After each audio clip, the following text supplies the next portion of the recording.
recording of The Uplift War by David Brin.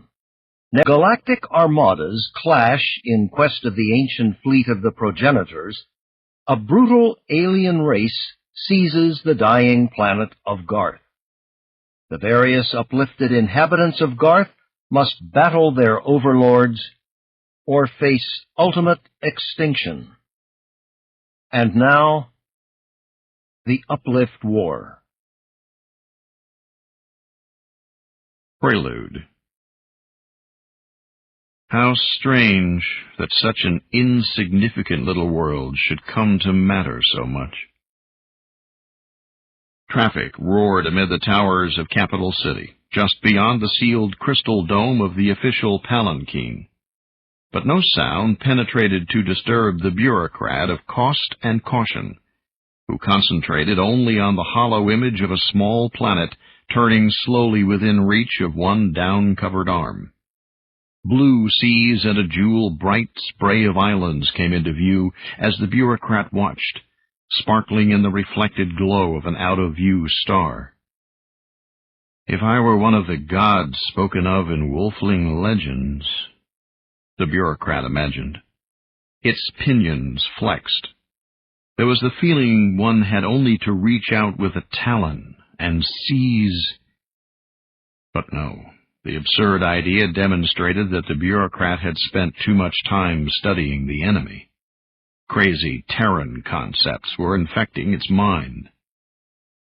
Two downy aides fluttered quietly nearby, preening the bureaucrat's feathers and bright torque for the appointment ahead. They were ignored. Air cars and floater barges darted aside, and regimented lanes of traffic melted away before the bright beacon of the official vehicle. This was status normally accorded only royalty. But within the palanquin all went on unnoticed as the bureaucrat's heavy beak lowered toward the hollow image. Garth. So many times the victim. The outlines of brown continents and shallow blue seas lay partly smeared under pinwheel storm clouds, as deceptively white and soft to the eye as a gubru's plumage. Along just one chain of islands, and at a single point at the edge of the largest continent, shone the lights of a few small cities. Everywhere else the world appeared untouched, perturbed only by occasional flickering strokes of storm-brewed lightning. Strings of code symbols told a darker truth. Garth was a poor place, a bad risk. Why else had the wolfling humans and their clients been granted a colony leasehold there? The place had been written off by the Galactic Institutes long ago. And now, unhappy little world, you have been chosen as a site for war. For practice, the bureaucrat of cost and caution thought in Anglic, the beastly unsanctioned language of the earthling creatures. Most gubru considered the study of alien things an unwholesome pastime. But now the bureaucrat's obsession seemed about to pay off at last. At last. Today. The palanquin had threaded past the great towers of Capital City, and a mammoth edifice of opalescent stone now seemed to rise just ahead. The conclave arena, seat of government of all of the gubru race and clan. Nervous, anticipatory shivers flowed down the bureaucrat's head crest, all the way to its vestigial flight feathers, bringing forth chirps of complaint from the two Kwaku aides. How could they finish preening the bureaucrat's fine white feathers, they asked, or buff its long hooked beak, if it didn't sit still? I comprehend, understand, will comply, the bureaucrat answered indulgently, in standard galactic language number 3. These Kwaku were loyal creatures, to be allowed some minor impertinences. For distraction, the bureaucrat returned to thoughts of the small planet, Garth. It is the most defenseless earthling outpost, the one most easily taken hostage. That is why the military pushed for this operation, even while we are hard-pressed elsewhere in space. This will strike deeply at the wolflings, and we may thereby coerce them to yield what we want. After the armed forces, the priesthood had been next to agree to the plan. Recently, the guardians of propriety had ruled that an invasion could be undertaken without any loss of honor. That left the civil service, the third leg of the perch of command, and there consensus had broken. The bureaucrat superiors in the Department of Cost and Caution had demurred. The plan was too risky, they declared, too expensive. A perch cannot stand long on two legs. There must be consensus. There must be compromise. There are times when a nest cannot avoid taking risks. The mountainous conclave arena became a cliff of dressed stone covering half the sky. A cavernous opening loomed, then swallowed the palanquin. With a quiet murmur, the small vessel's gravitics shut down, and the canopy lifted. A crowd of gubru in the normal white plumage of adult neuters already waited at the foot of the landing apron. They know, the bureaucrat thought, regarding them with its right eye. They know I am already no longer one of them. In its other eye, the bureaucrat caught a last glimpse of the white-swaddled blue globe. Garth. Soon, the bureaucrat thought in Anglic. We shall meet soon. The conclave arena was a riot of color, and such colors. Feathers shimmered everywhere in the royal hues, crimson, amber, and arsine blue. 2 4-footed Kwaku servants opened a ceremonial portal for the bureaucrat of Cost and Caution, who momentarily had to stop and hiss in awe at the grandeur of the arena. Hundreds of perches lined the terraced walls, crafted in delicate, ornate beauty out of costly woods imported from 100 worlds. And all around, in regal splendor, stood the roost masters of the gubru race. No matter how well it had prepared for today, the bureaucrat could not help feeling deeply moved. Never had it seen so many queens and princes at one time. To an alien, there might seem little to distinguish the bureaucrat from its lords. All were tall, slender descendants of flightless birds. To the eye, only the roost masters' striking colored plumage set them apart from the majority of the race. More important differences lay underneath, however. These, after all, were queens and princes possessed of gender and the proven right to command. Nearby, roost masters turned their sharp beaks aside in order to watch with one eye as the bureaucrat of Cost and Caution hurried through a quick, mincing dance of ritual abasement. Such colors! Love rose within the bureaucrat's downy breast, a hormonal surge triggered by those royal hues. It was an ancient, instinctive response, and no gubru had ever proposed changing it, not even after they had learned the art of gene-altering and become starfarers. Those of the race who achieved the ultimate, color and gender, had to be worshipped and obeyed by those who were still white and neuter. It was the very heart of what it meant to be gubru. It was good. It was the way. The bureaucrat noticed that 2 other white-plumed gubru had also entered the arena through neighboring doors. They joined the bureaucrat upon the central platform.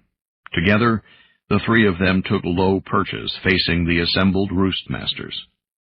The one on the right was draped in a silvery robe and bore around its narrow white throat the striped torque of priesthood. The candidate on the left wore the sidearm and steel talon guards of a military officer. The tips of its crest feathers were dyed to show the rank of stoop colonel. Aloof, the other 2 white-plumed gubru did not turn to acknowledge the bureaucrat, nor did the bureaucrat offer any sign of recognizing them. Nevertheless, it felt a thrill. We are 3. The president of the conclave, an aged queen whose once fiery plumage had now faded to a pale pinkish wash, fluffed her feathers and opened her beak. The arena's acoustics automatically amplified her voice as she chirped for attention. On all sides, the other queens and princes fell silent. The conclave president raised one slender, down-covered arm. Then she began to croon and sway. One by one, the other roost masters joined in, and soon the crowd of blue, amber, and crimson forms was rocking with her. From the royal assemblage there rose a low, atonal moaning. Zoon. Since time immemorial, the president chirped in formal Galactic 3. Since before our glory, since before our patronhood, since before even our uplift into sentience, it has been our way to seek balance. The assembly chanted in counter-rhythm. Balance on the ground's brown seams, balance in the rough air streams, balance in our greatest schemes.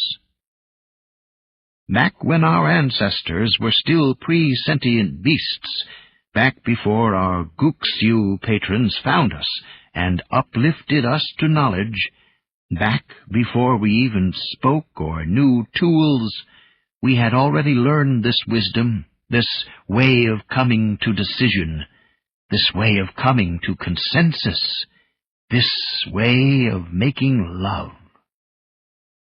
Zoom.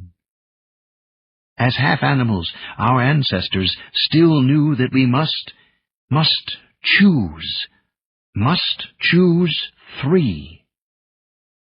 One to hunt and strike with daring, for glory and for territory. One to seek the righteous bearing, for purity and propriety. One to warn of danger looming, for our eggs' security. The bureaucrat of cost and caution sensed the other 2 candidates on either side, and knew they were just as electrically aware, just as caught up in tense expectation. There was no greater honor than to be chosen as the 3 of them had been.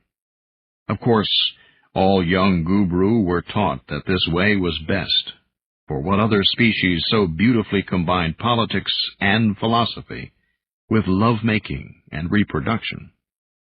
The system had served their race and clan well for ages.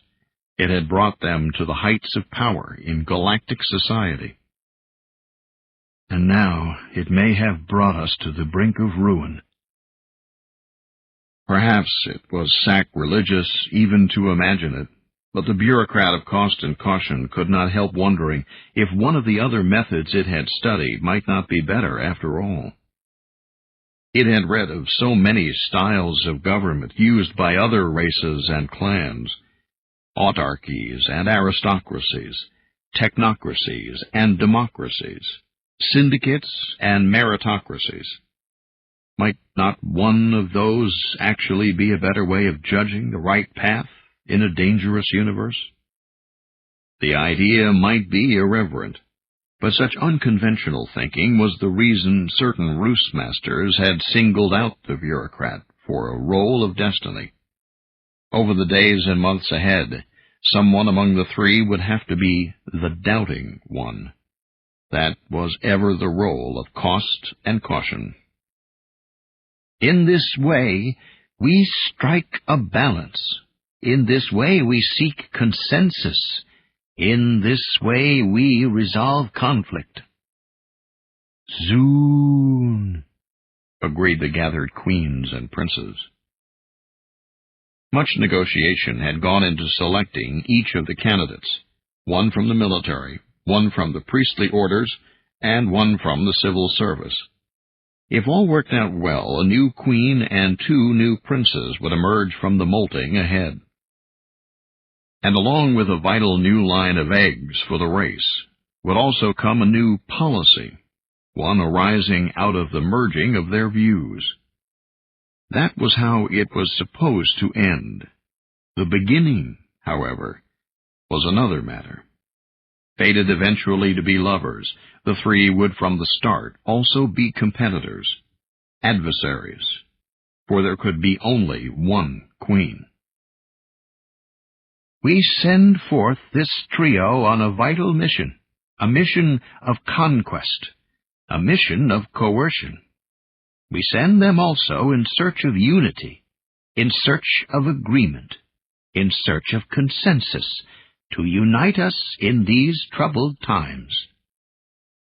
Zoon! In the eager chorus could be felt the conclave's desperate wish for resolution, for an end to bitter disagreements. The three candidates were to lead just one of many battle forces sent forth by the clan of the Guxu Gubru. But clearly the Roostmasters had special hopes for this triumvirate. Kwaku servitors offered shining goblets to each candidate. The bureaucrat of cost and caution lifted one and drank deeply. The fluid felt like golden fire going down. First taste of the royal liquor. As expected, it had a flavor like nothing else imaginable. Already the three candidates' white plumage seemed to glisten with a shimmering promise of color to come. We shall struggle together, and eventually one of us shall molt amber, one shall molt blue, and one, presumably the strongest, the one with the best policy, would win the ultimate prize. A prize fated to be mine. For it was said to have all been arranged in advance. Caution had to win the upcoming consensus.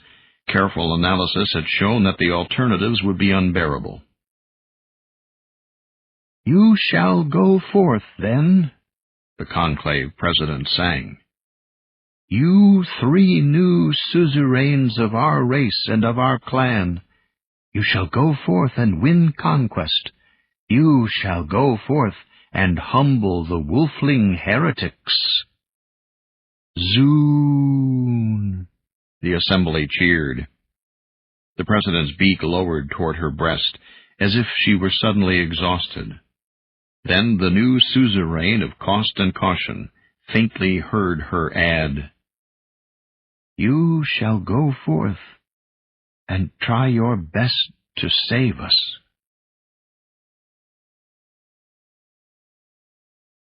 Part 1. Invasion. Let them uplift us shoulder high. Then we will see over their heads to the several promised lands from which we have come and to which we trust to go. W.B. Yeats. Chapter 1. Fibbin. There had never been such traffic at Port Helenia's sleepy landing field. Not in all the years Fibbin Bulger had lived here.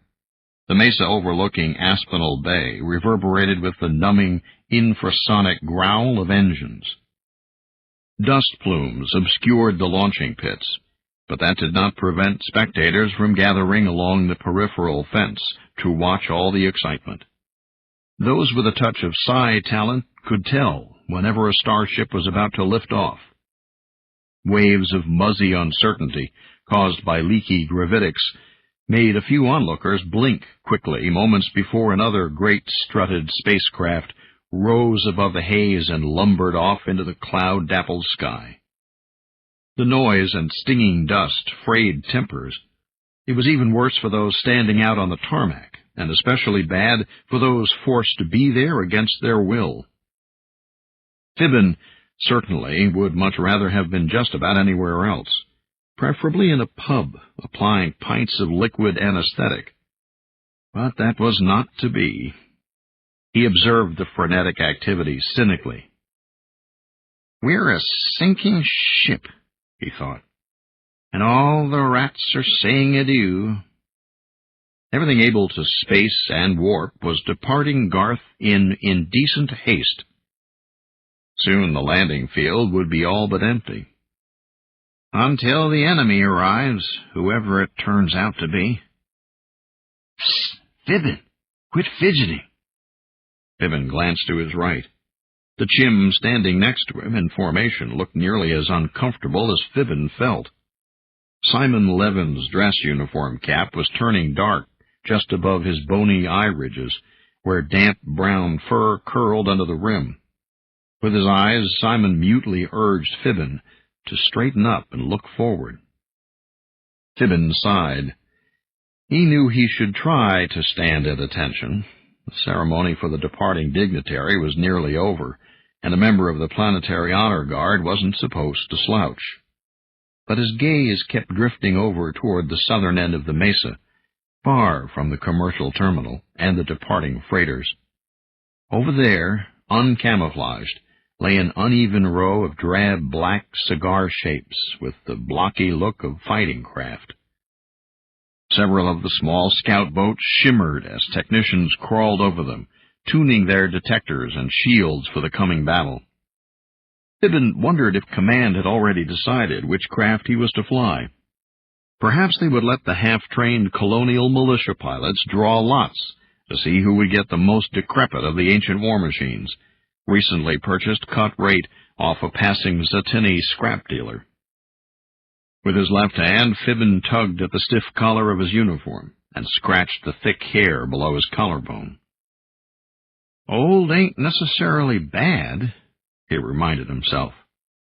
Go into battle aboard a 1,000-year-old tub, and at least you know it can take punishment.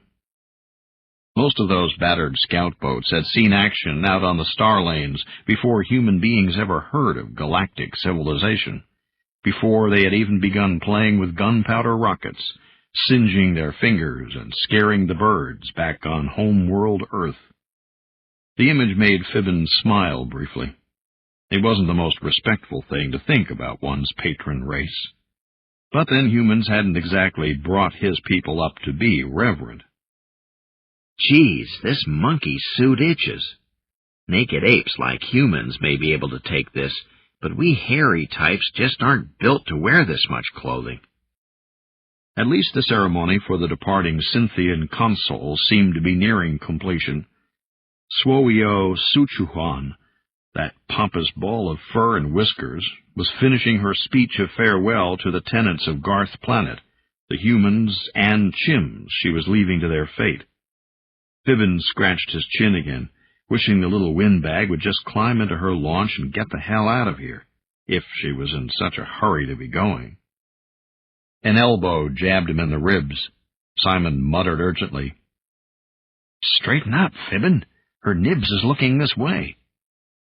Over among the dignitaries, Megan Oneagle, the gray-haired planetary coordinator, pursed her lips and gave Fibbin a quick shake of her head.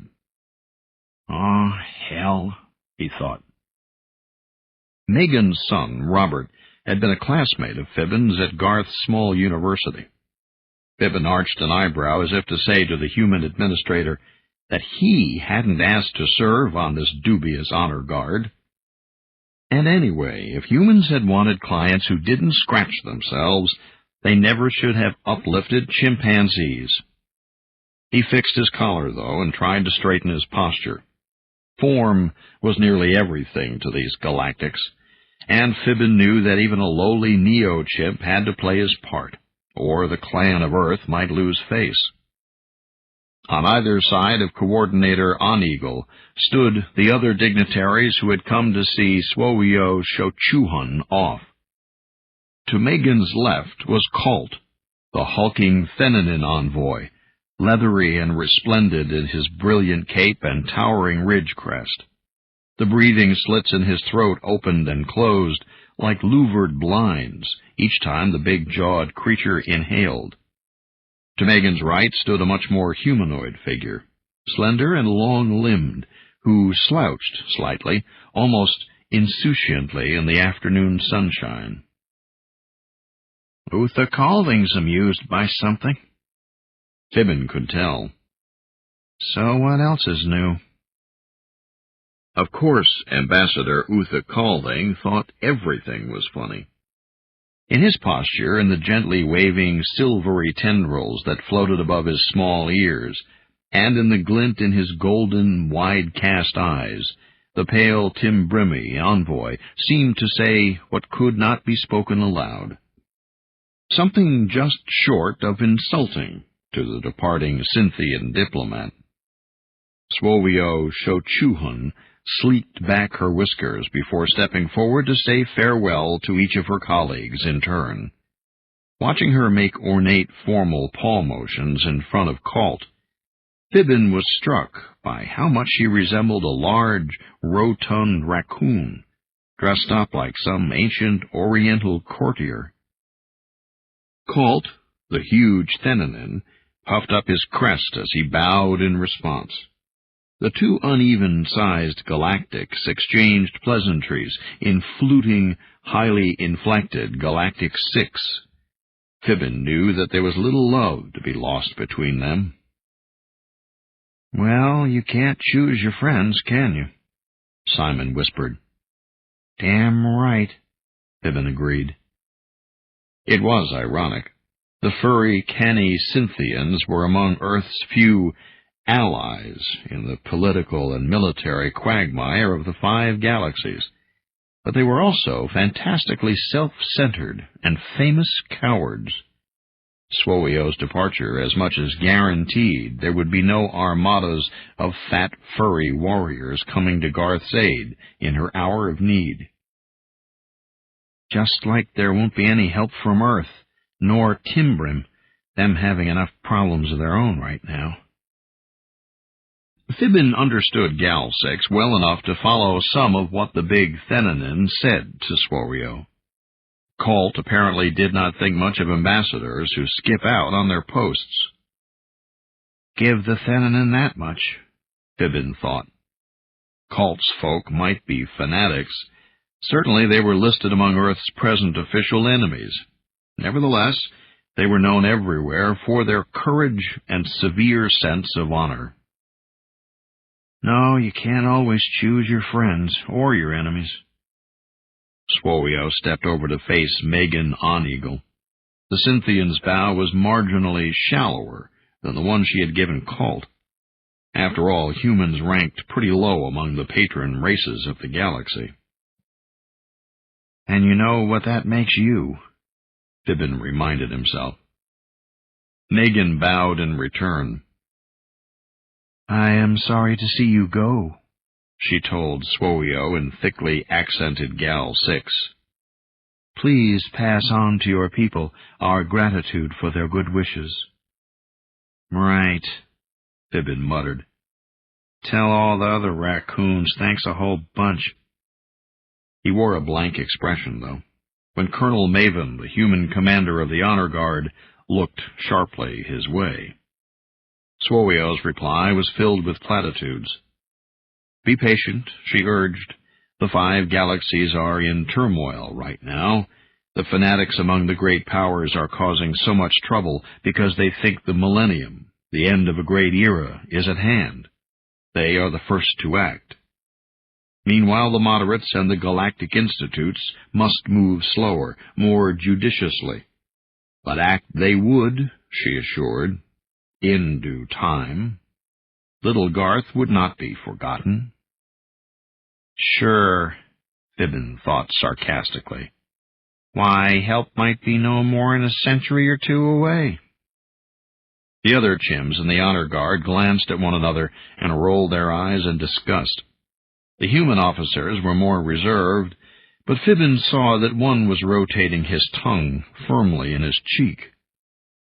Swovio stopped at last before the senior member of the diplomatic corps, Uther Calding, man-friend, the consul ambassador from the Timbrimi. The tall E.T. wore a loose black robe that offset his pale skin. Uther Calding's mouth was small, and the unearthly separation between his shadowed eyes seemed very wide. Nevertheless, the humanoid impression was quite strong. It always seemed to Fibbin as if the representative of Earth's greatest ally was always on the verge of laughing at some joke, great or small.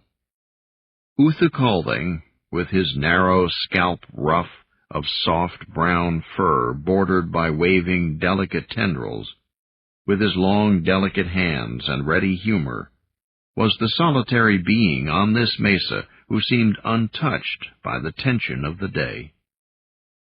The Timbrimi's ironic smile affected Fibbin, momentarily lifting his spirits. Finally! Fibbin sighed in relief. Swoio appeared to be finished at last. She turned and strode up the ramp toward her waiting launch. With a sharp command, Colonel Maven brought the guard to attention. Fibbin started mentally counting the number of steps to shade and a cool drink. But it was too soon to relax. Fibbin wasn't the only one to groan low as the Cynthian turned at the top of the ramp to address the onlookers one more time. Just what occurred then, and in exactly what order, would perplex Fibbin for a long time afterward. But it appeared that just as the first fluting tones of Gal 6 left Swoio's mouth, something bizarre happened across the landing field. Fibbin felt a scratchiness at the back of his eyeballs and glanced to the left, just in time to see a lambency shimmer around one of the scout boats. Then the tiny craft seemed to explode. He did not recall diving to the tarmac, but that's where he found himself next, trying to burrow into the tough, rubbery surface. What was it? An enemy attack so soon? He heard Simon snort violently. Then a chorus of sneezes followed. Blinking away dust, Fibbin peered and saw that the little scout craft still existed. It hadn't blown up after all. But its fields were out of control. They coruscated in a deafening, blinding display of light and sound. Shield-suited engineers scurried to shut down the boat's malfunctioning probability generator. But not before the noisome display had run everyone nearby through all the senses they had, from touch and taste all the way to smell and sigh. "Ooh-wee!" The chimney to Fibbin's left whistled, holding her nose uselessly. "Who set off a stink bomb?" In a flash, Fibbin knew, with uncanny certainty, that she had called it right. He rolled over quickly in time to see the Cynthian ambassador, her nose wrinkled in disgust and whiskers curled in shame, scamper into her ship, abandoning all dignity. The hatch clanged shut. Someone found the right switch at last and cut off the horrible overload, leaving only a fierce aftertaste and a ringing in his ears. The members of the honor guard stood up, dusting themselves and muttering irritably. Some humans and chims still quivered, blinking and yawning vigorously. Only the stolid, oblivious Thenanin ambassador seemed unaffected. In fact, Colt appeared perplexed over this unusual earthling behavior. "A stink bomb," Fibbin nodded. "It was somebody's idea of a practical joke. And I think I know whose." Fibbin looked closely at Uthakalding. He stared at the being who had been named Man-Friend, and recalled how the slender Timbrimi had smiled as Swoio, the pompous little Cynthian, launched into her final speech. Yes, Fibbin would be willing to swear on a copy of Darwin that at that very moment, just before the scout boat malfunctioned, Uthakalding's crown of silvery tendrils had lifted, and the ambassador had smiled, as if in delicious anticipation. Fibbin shook his head. For all their renowned psychic senses, no Timbrimi could have caused such an accident by sheer force of will. Not unless it had been arranged in advance, that is. The Cynthian launch rose upward on a blast of air and skimmed out across the field to a safe distance. Then, in a high whine of gravitics, the glittering craft swept upward to meet the clouds. At Colonel Maven's command, the honor guard snapped to attention one last time. The planetary coordinator and her 2 remaining envoys passed in review. It might have been his imagination, but Fibbin felt sure that for an instant Uthakathing slowed right in front of him. Fibbin was certain one of those wide silver-rimmed eyes looked directly at him, and the other one winked. Fibbin sighed. Very funny, he thought, hoping the Timbrimi emissary would pick up the sarcasm in his mind. We all may be smoking dead meat in a week's time, and you're making with practical jokes. Very funny, Uthakathing. Chapter 2. Athaclena. Tendrils wafted alongside her head, ungentle in their agitation. Athaclena let her frustration and anger fizz like static electricity at the tips of the silvery strands. Their ends waved as if of their own accord, like slender fingers, shaping her almost palpable resentment into something. Nearby, one of the humans awaiting an audience with the planetary coordinator sniffed the air and looked around, puzzled. He moved away from Athaclena without quite knowing why he felt uncomfortable all of a sudden. He was probably a natural, if primitive, empath. Some men and women were able vaguely to ken Timbrimi empathy glyphs, though few ever had the training to interpret anything more than vague emotions. Someone else also noticed what Athaclena was doing. Across the public room, standing amid a small crowd of humans, her father lifted his head suddenly. His own corona of tendrils remained smooth and undisturbed, but Uthakathing cocked his head and turned slightly to regard her, his expression both quizzical and slightly amused. It might have been similar if a human parent had caught his daughter in the act of kicking the sofa, or muttering to herself sullenly. The frustration at the core was very nearly the same, except that Athaclena expressed it through her Timbrimi aura rather than an outward tantrum.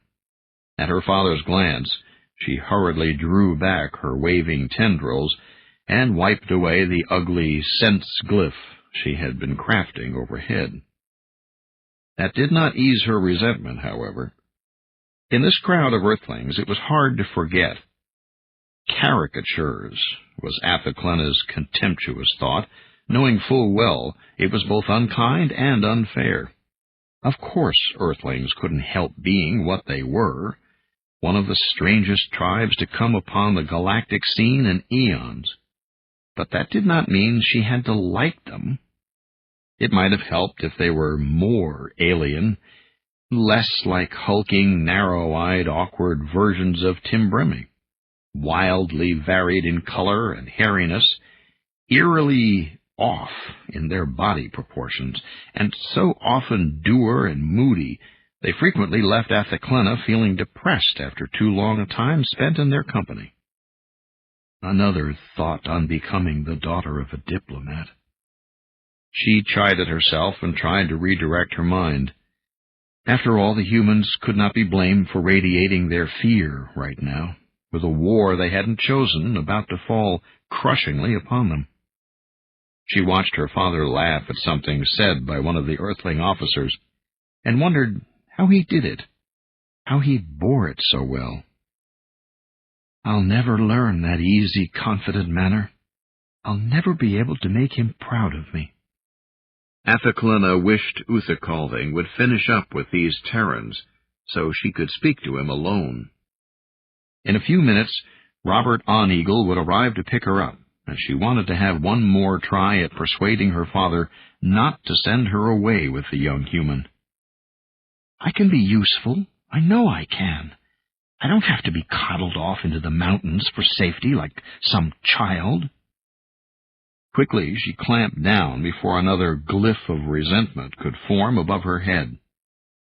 She needed distraction, something to keep her mind occupied while she waited.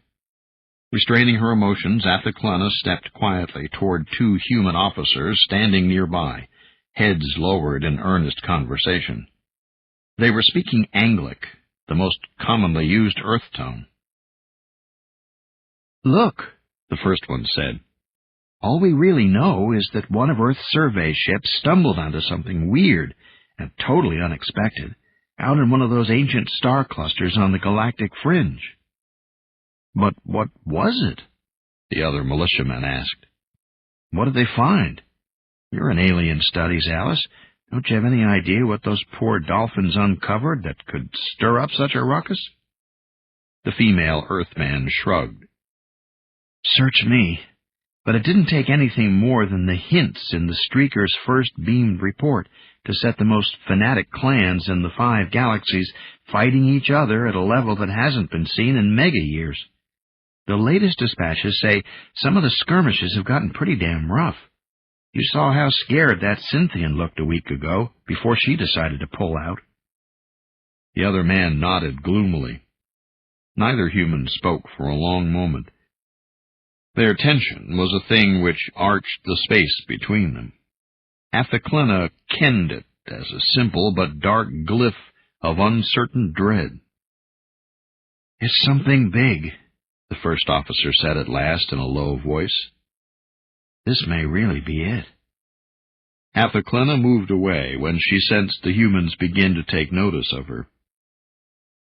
Since arriving here in Garth, she had been altering her normal body form, changing her figure and features to resemble more closely those of a human girl.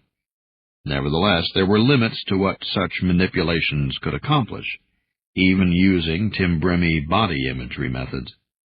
There was no way really to disguise who she was. If she had stayed, inevitably the humans would have asked her a Timbrimi's opinion of the current crisis, and she was loath to tell Earthlings that she really knew no more than they did. Athaclena found the situation bitterly ironic. Once again, the races of Earth were in the spotlight, as they had been ever since the notorious Sundiver affair 2 centuries ago. This time, an interstellar crisis had been sparked by the first starship ever put under command of Neo-Dolphins. Mankind's second client race was no more than 2 centuries old, younger even than the Neo-Chimpanzees.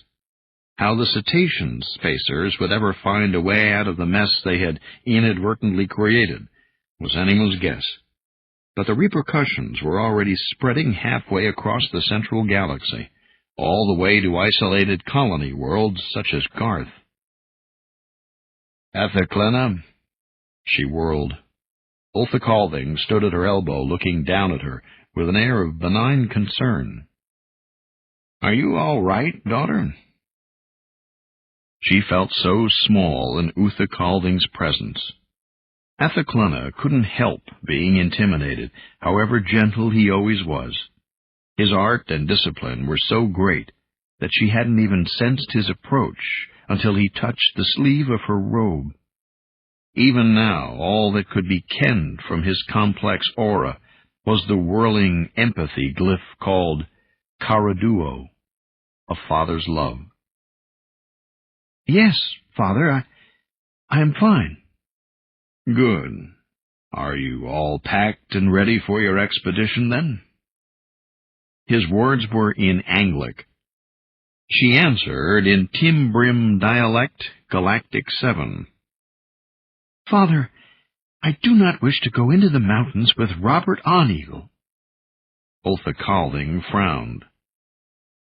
"I had thought that you and Robert were friends."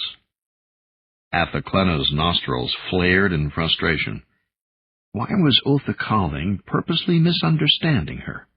He had to know that the son of the planetary coordinator was unobjectionable as a companion. Robert was as close to a friend as she had among the young humans of Port Helenia.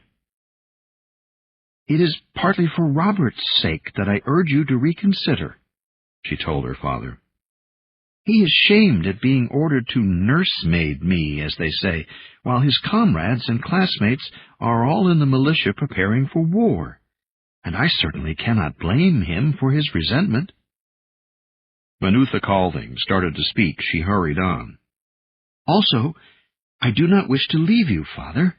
I reiterate my earlier arguments of logic. when I explained how I might be useful to you in the weeks ahead, and now I add to them this offering as well."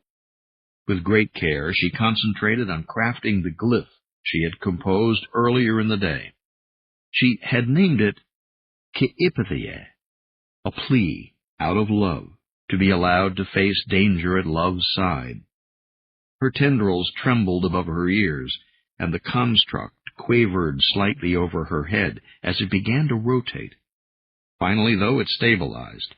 She sent it drifting over toward her father's aura. At that moment, Athaclena did not even care that they were in a room crowded with hulking, smooth-browed humans and their furry little chim clients. All that mattered in the world was the two of them, and the bridge she so longed to build across this void. K'ipithia fell into Uthakalding's waiting tendrils and spun there, brightening in his appreciation. Briefly, Athaclena gasped at its sudden beauty, which she knew had now grown far beyond her own simple art. Then the glyph fell, like a gentle fog of morning dew, to coat and shine along her father's corona. "Such a fine gift." His voice was soft, and she knew he had been moved. But she knew all at once that his resolve was unshifted. "I offer you a kenning of my own," he said to her, and from his sleeve he withdrew a small gilt box with a silver clasp. "Your mother, Matha Cluana, wished for you to have this when you were ready to declare yourself of age. Although we had not yet spoken of a date, I judge that now is the time for you to have it." Athaclena blinked, suddenly lost in a whirl of confused emotions. How often had she longed to know what her dead mother had left in her legacy, and yet, right now, the small locket might have been a poisoned beetle for all the will she had to pick it up. Uthakalding would not be doing this if he thought it likely they would meet again. She hissed in realization, "You're planning to fight!" Uthakalding actually shrugged, that human gesture of momentary indifference. "The enemies of the humans are mine as well, daughter. The earthlings are bold, but they are only wolflings after all. They will need my help." There was finality in his voice, and Athaclena knew that any further word of protest would accomplish nothing but to make her look foolish in his eyes. Their hands met around the locket, long fingers intertwining, and they walked silently out of the room together. It seemed for a short span as if they were not two, but three, for the locket carried something of Matha Cluana. The moment was both sweet and painful. Neo-Chimp militia guards snapped to attention and opened the doors for them as they stepped out of the ministry building and into the clear, early spring sunshine. Uthakalding accompanied Athaclena down to the curbside, where her backpack awaited her. Their hands parted, and Athaclena was left grasping her mother's locket. "Here comes Robert, right on time," Uthakalding said, shading his eyes. "His mother calls him unpunctual, but I have never known him to be late for anything that mattered." A battered floater wagon approached along the long gravel driveway, rolling past limousines and militia staff cars. Uthakalding turned back to his daughter. "Do try to enjoy the mountains of Mulan. I have seen them. They are quite beautiful. Look at this as an opportunity, Athaclena." She nodded. "I shall do as you asked, Father. I'll spend the time improving my grasp of Anglic and of wolfling emotional patterns." "Good. And keep your eyes open for any signs or traces of the legendary Garthlings." Athaclena frowned. Her father's late interest in odd wolfling folk tales had lately begun to resemble a fixation. And yet, one could never tell when Uthakalding was being serious or simply setting up a complicated jest. "I'll watch out for signs, though the creatures are certainly mythical." Uthakalding smiled. "I must go now. My love will travel with you. It will be a bird, hovering." He motioned with his hands. "Just over your shoulder." His tendrils touched hers briefly, and then he was gone, striding back up the steps to rejoin the worried colonials. Athaclena was left standing there, wondering why, in parting, Uthakalding had used such a bizarre human metaphor. How can love be a bird? Sometimes Uthakalding was so strange it frightened even her. There was a crunching of gravel as the floater car settled down at the curb nearby. Robert Oneagle, the dark-haired young human who was to be her partner in exile, grinned and waved from behind the machine's tiller, but it was easy to tell that his cheery demeanor was superficial, put on for her benefit. Deep down, Robert was nearly as unhappy about this trip as she was. Fate, and the imperious rule of adults, had thrown the two of them together in a direction neither of them would have chosen.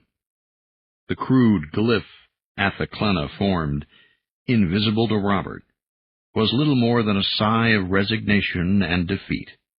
But she kept up appearances with a carefully arranged earthling-type smile of her own. "Hello, Robert," she said, and picked up her pack. Chapter 3. Galactics. The suzerain of propriety fluffed its feathery down, displaying at the roots of its still white plumage the shimmering glow that foretold royalty. Proudly, the suzerain of propriety hopped up onto the perch of pronouncement and chirped for attention. The battleships of the expeditionary force were still in interspace between the levels of the world. Battle was not imminent for some time yet.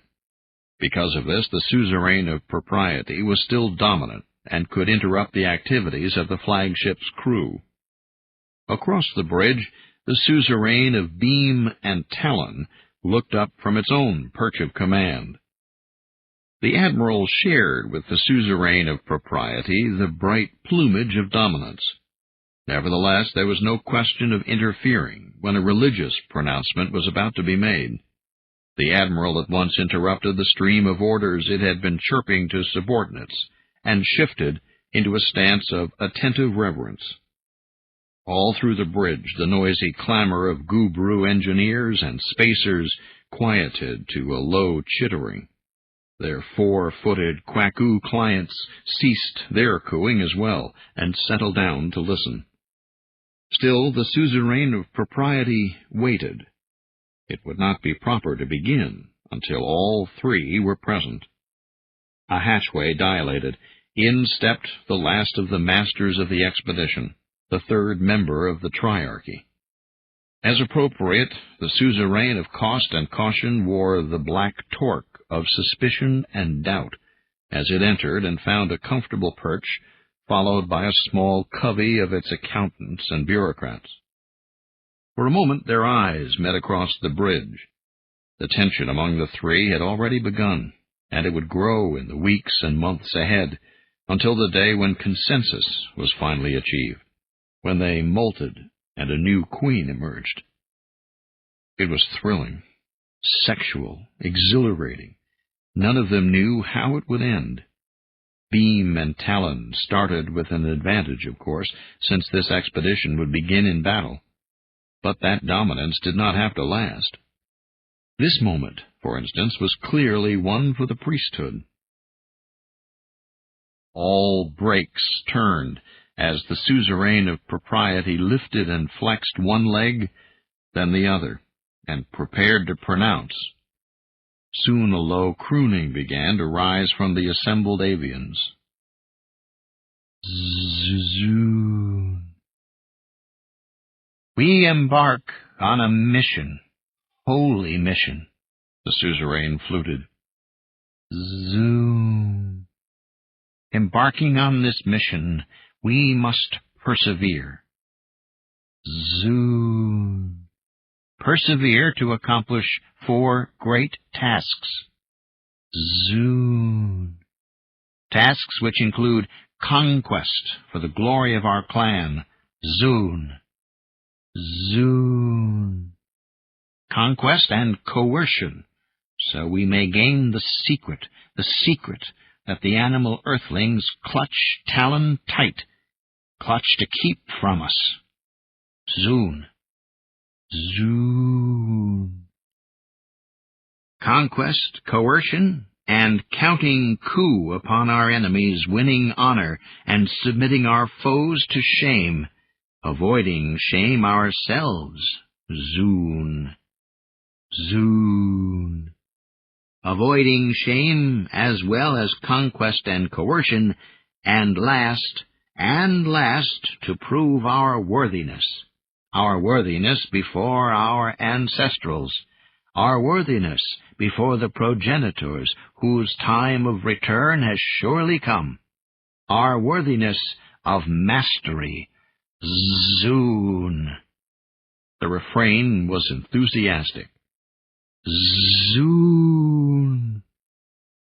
The 2 other suzerains bowed respectfully to the priest, and the ceremony was officially at an end.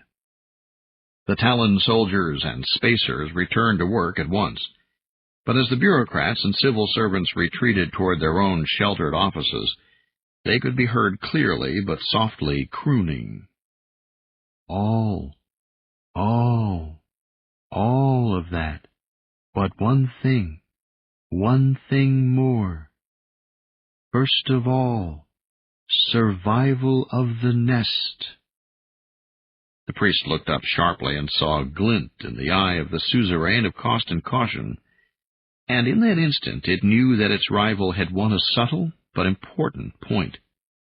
There was triumph in the other's eye as it bowed again and hummed lowly, Zoon. Chapter 4. Robert. Dappled sunlight found gaps in the rain-forest canopy, illuminating streaks of brilliant color in the dim, vine-laced avenue between. The fierce gales of midwinter had ebbed some weeks back, but a stiff breeze served as a reminder of those days, causing boughs to dip and sway, and shaking loose moisture from the prior night's rain.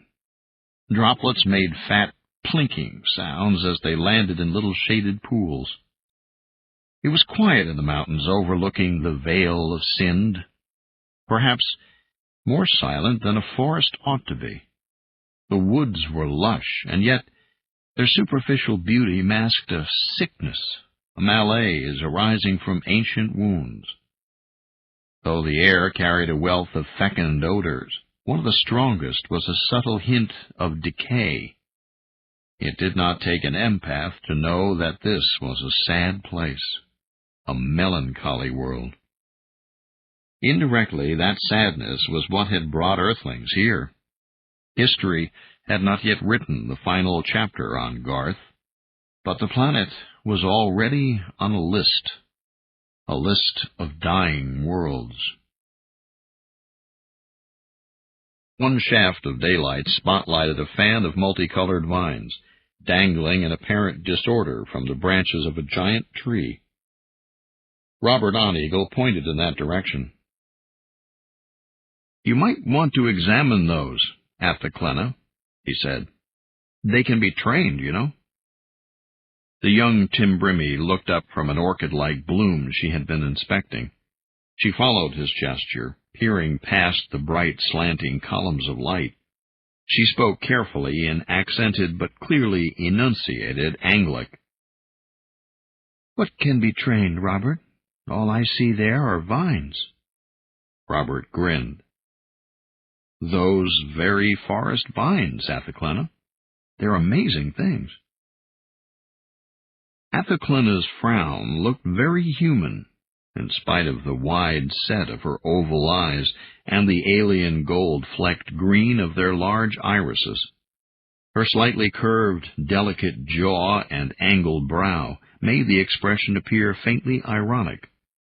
Of course, as the daughter of a diplomat, Athaklena might have been taught to assume carefully tutored expressions at certain times when in the company of humans. Still, Robert was certain her frown conveyed genuine puzzlement. When she spoke, a lilt in her voice seemed to imply that Anglic was somehow limiting. "Robert, you surely don't mean that those hanging tendril plants are presentient, do you? There are a few autotrophic sophont races, of course, but this vegetation shows none of the signs. Anyway—" The frown intensified as she concentrated. From a fringe just above her ears, her timbrimi ruff quivered as silvery tendrils waved in quest. "Anyway, I can sense no emotional emissions from them at all." Robert grinned. "No, of course you can't. I didn't mean to imply they have any uplift potential, or even nervous systems per se. They're just rainforest plants. But they do have a secret. Come on, I'll show you." Athaklena nodded, another human gesture that might or might not be naturally timbrimi as well. She carefully replaced the flower she had been examining and stood up in a fluid, graceful movement. The alien girl's frame was slender, the proportions of her arms and legs different from the human norm, longer calves and less length in the thighs, for instance. Her slim, articulated pelvis flared from an even narrower waist. To Robert she seemed to prowl in a faintly cat-like manner that had fascinated him ever since she arrived on Garth half a year ago. That the timbrimi were lactating mammals he could tell by the outline of her upper breasts, provocatively evident even under her soft trail suit. He knew from his studies that Athaklena had 2 more pair, and a marsupial-like pouch as well. But those were not evident at present. Right now she seemed more human, or perhaps elfin, than alien. "All right, Robert. I promised my father I would make the best of this enforced exile. Show me more of the wonders of this little planet."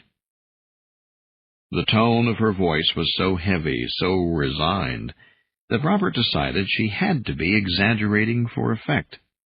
The theatrical touch made her seem oddly more like a human teenager, and that in itself was a bit unnerving. He led her toward the cluster of vines. "It's over here, where they converge down at the forest floor." Athaklena's ruff, the helm of brown fur that began in a narrow stroke of down on her spine and rose up the back of her neck to end cap-like in a widow's peak above the bridge of her strong nose, was now puffed and riffled at the edges. Over her smooth, softly rounded ears, the cilia of her timbrimi corona waved, as if she were trying to pick out any trace of consciousness other than theirs in the narrow glade. Robert reminded himself not to overrate timbrimi mental powers, as humans so often did. The slender galactics did have impressive abilities in detecting strong emotions, and were supposed to have a talent for crafting a form of art out of empathy itself. Nevertheless, true telepathy was no more common among timbrimi than among Earthlings. Robert had to wonder what she was thinking. Could she know how, since they had left Port Helena together, his fascination with her had grown? He hoped not. The feeling was one he wasn't sure he even wanted to admit to himself yet. The vines were thick, fibrous strands with knotty protrusions every half-meter or so. They converged from many different directions upon this shallow forest clearing.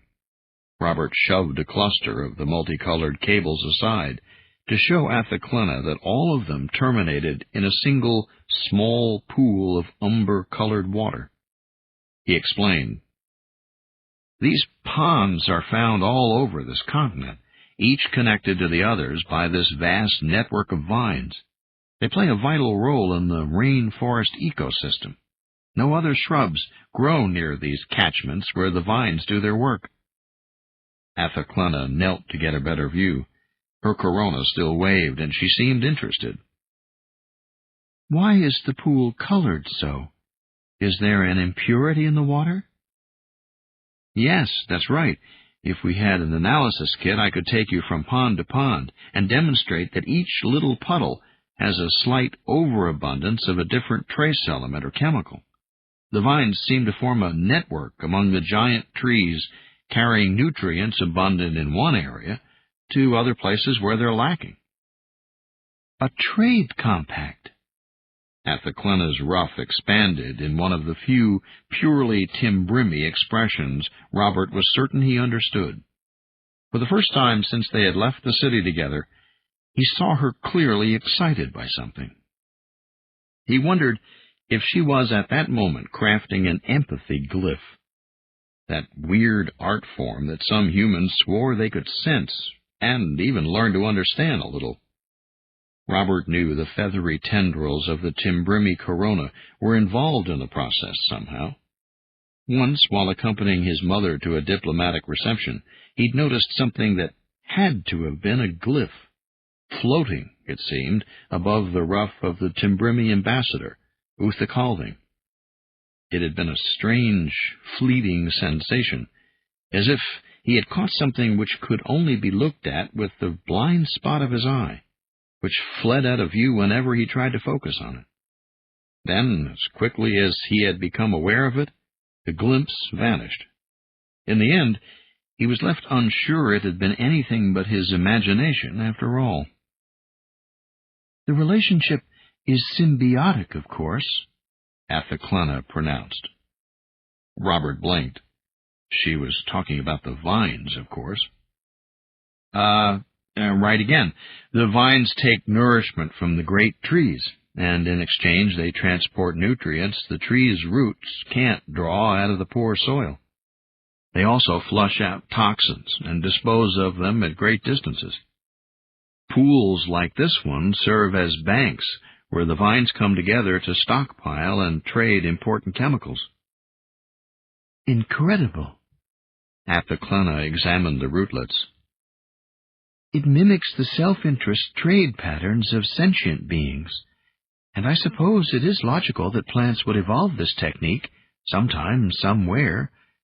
I believe the Khanten might have begun in such a way, before the Linton gardeners uplifted them and made them starfarers. She looked up at Robert. Is this phenomenon catalogued? The Zetang were supposed to have surveyed Garth for the institutes before the planet was passed over to you humans. I'm surprised I never heard of this. Robert allowed himself a trace of a smile. Sure, the Zetang report to the Great Library mentions the vine's chemical transfer properties. Well, part of the tragedy of Garth was that the network seemed on the verge of total collapse before Earth was granted a leasehold here. And if that actually happens, half this continent will turn into desert. But the Zetang missed something crucial. They never seem to have noticed that the vines move about the forest, very slowly, seeking new minerals for their host trees. The forest, as an active trading community, adapts. It changes. There's actual hope that, with the right helpful nudge here and there, the network might become a centerpiece in the recovery of the planet's ecosphere. If so, we may be able to make a tidy profit selling the technique to certain parties elsewhere. He had expected her to be pleased, but when Athaklana let the rootlets fall back into the umber water, she turned to him with a cool tone. You sound proud to have caught so careful and intellectual an elder race as the Zetang in a mistake, Robert. As one of your teledramas might put it, the ETs and their library are caught with egg on their faces once again. Is that it? Now, wait a minute, Tell me, Do you humans plan to hoard this information, gloating over your cleverness each time you dole out portions? Or will you flaunt it, crying far and wide what any race with sense already knows, that the great library is not, and never has been, perfect? Robert winced. The stereotypical Timbrimi, as pictured by most Earthlings, was adaptable, wise, and often mischievous. But right now, Athelclena sounded more like any irritable, opinionated young femme with a chip on her shoulder. True, some Earthlings went too far in criticizing galactic civilization. As the first known wolfling race in over 50 mega-years, humans sometimes boasted too loudly that they were the only species now living who had bootstrapped themselves into space without anybody's help. What need had they to take for granted everything found in the great library of the 5 galaxies? Terran popular media tended to encourage an attitude of contempt for aliens who would rather look things up than find out for themselves. There was a reason for encouraging this stance. The alternative, according to Terrigen's psychological scientists, would be a crushing racial inferiority complex. Pride was a vital thing for the only backward clan in the known universe. It stood between humanity and despair. Unfortunately, the attitude had also alienated some species who might otherwise have been friendly to mankind. But on that count, were Athelclena's people all that innocent? The Timbrimi also were famed for finding loopholes in tradition, and for not being satisfied with what was inherited from the past. When will you humans learn that the universe is dangerous, that there are many ancient and powerful clans who have no love of upstarts, especially newcomers who brashly set off changes without understanding the likely consequences?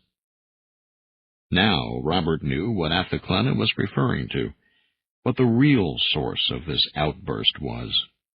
He rose from the poolside and dusted his hands. Look, neither of us really knows what's going on out there in the galaxy right now. But it's hardly our fault that a dolphin-crewed starship, the Streaker, that the Streaker happened to discover something bizarre, something overlooked all these eons. Anyone could have stumbled onto it. Hell, Athelclena, we don't even know what it was those poor neo-dolphins found. Last anyone heard, their ship was being chased from the Morgan transfer point to Ifney knows where by 20 different fleets, all fighting over the right to capture her. Robert discovered his pulse was beating hard. Clenched hands indicated just how much of his own tension was rooted in this topic.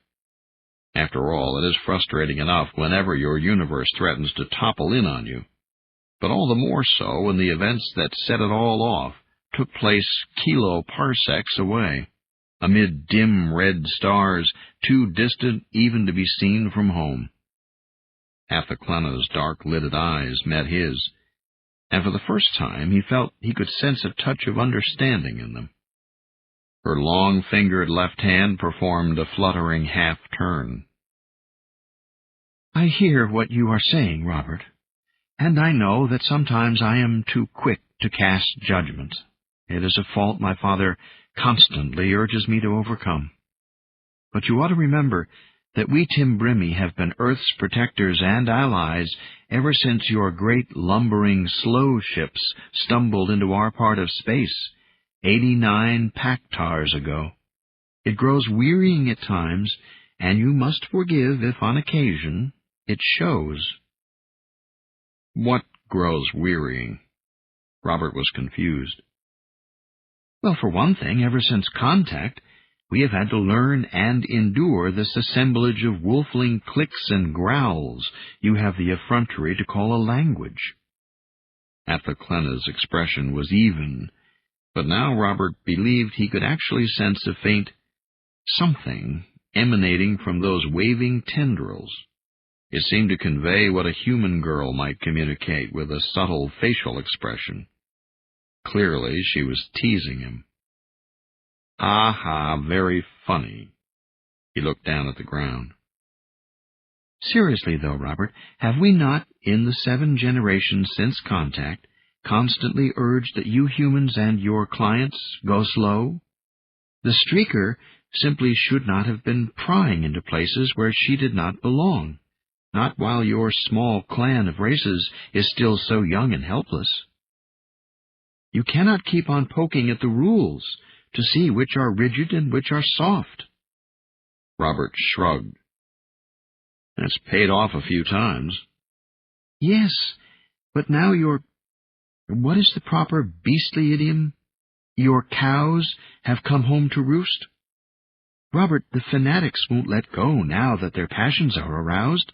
They will chase the dolphin ship until she is captured. And if they cannot acquire her information that way, powerful clans, such as the Joffer and the Sorrow, will seek other means to achieve their ends. Dust motes sparkled gently in and out of the narrow shafts of sunlight. Scattered pools of rainwater glinted where the beams touched them. In the quiet, Robert scuffed at the soft humus, knowing all too well what Athaclena was driving at. The Joffer, the Sorrow, the Gubru, the Tandu, those powerful galactic patron races which had time and again demonstrated their hostility to mankind. If they failed to capture Streaker, their next step would be obvious.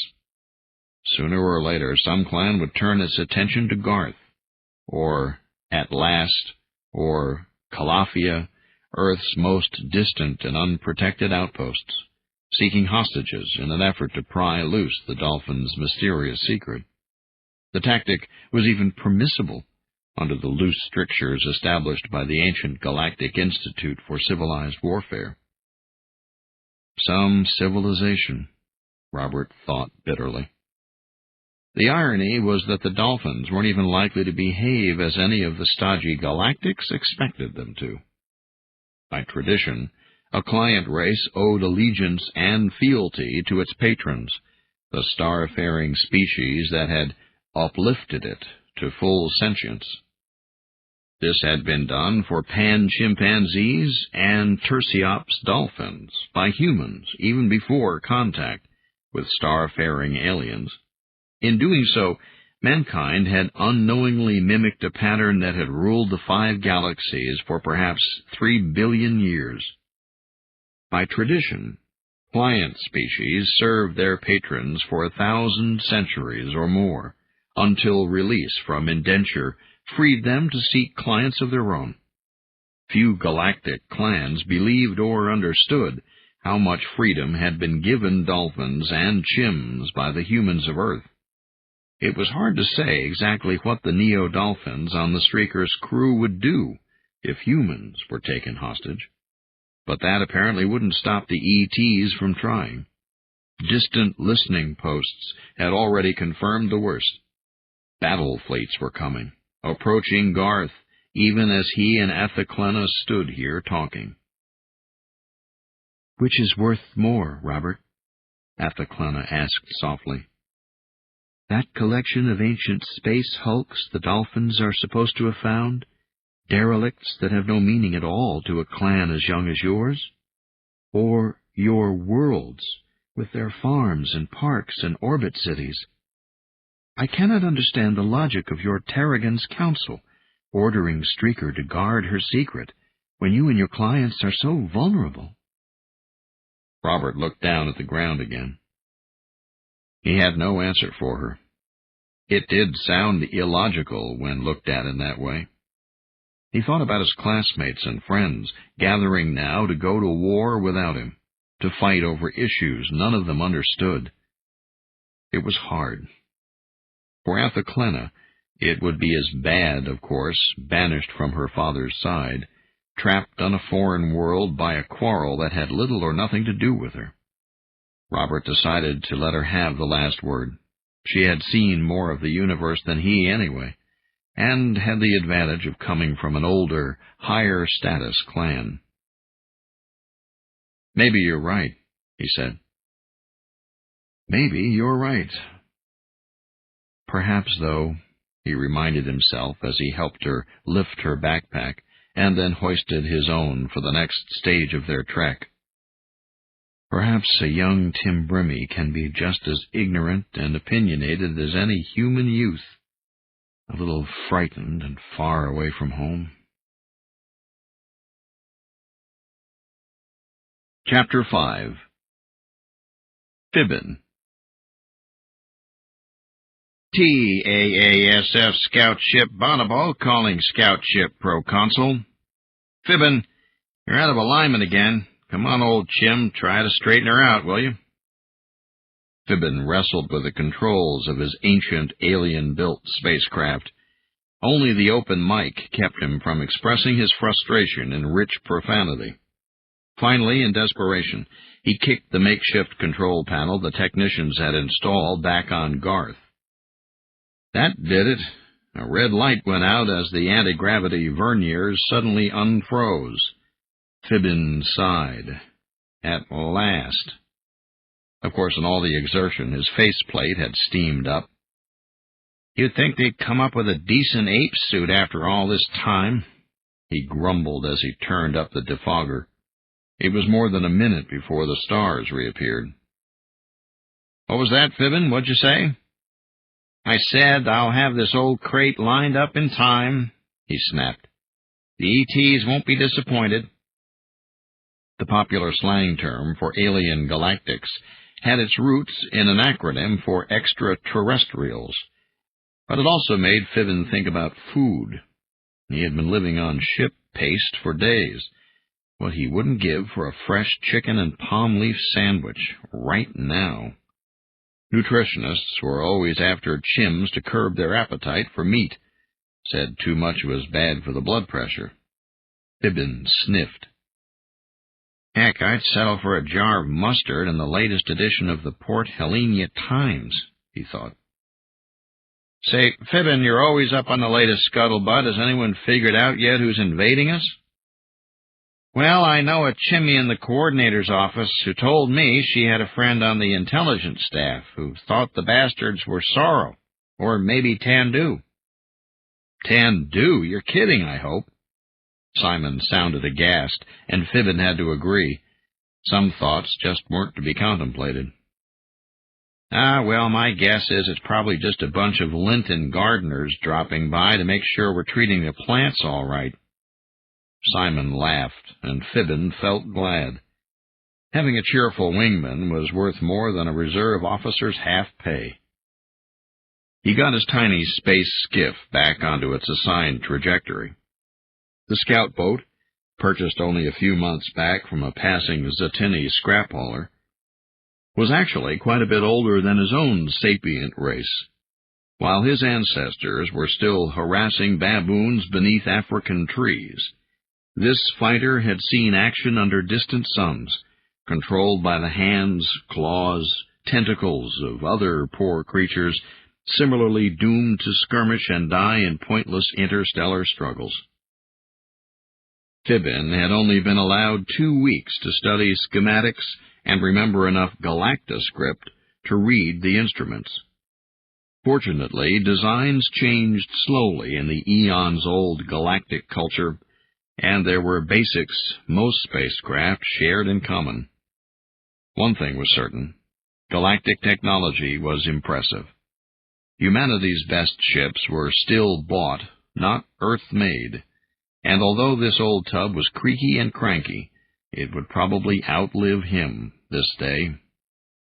All around Fibbin, bright fields of stars glittered, except where the inky blackness of the Spoon Nebula blotted out the thick band of the galactic disk. That was the direction where Earth lay, the home world Fibbin had never seen, and now probably never would. Garth, on the other hand, was a bright green spark only 3 million kilometers behind him. Her tiny fleet was too small to cover the distant hyperspatial transfer points, or even the inner system. Their ragged array of scouts, meteoroid miners, and converted freighters, plus 3 modern corvettes, was hardly adequate to cover the planet itself. Fortunately, Fibbin wasn't in command, so he did not have to keep his mind on the forlorn state of their prospects. He had only to do his duty and wait. Contemplating annihilation was not how he planned to spend the time. He tried to divert himself by thinking about the Throop family, the small sharing clan on Quintana Island that had recently invited him to join in their group marriage. For a modern chim, it was a serious decision, like when 2 or 3 human beings decided to marry and raise a family. He had been pondering the choice for weeks. The Throop clan did have a nice rambling house, good grooming habits, and respectable professions. The adults were attractive and interesting chims, all with green genetic clearances. Socially, it would be a very good move. But there were disadvantages as well. For one thing, he would have to move from Port Helena back out to the islands, where most of the chim and human settlers still lived.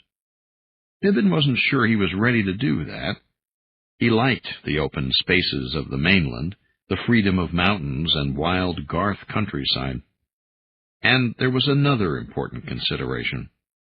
Fibbin had to wonder whether the Throops wanted him because they really liked him, or because the Neo-Chimpanzee Uplift Board had granted him a blue card, an open breeding clearance.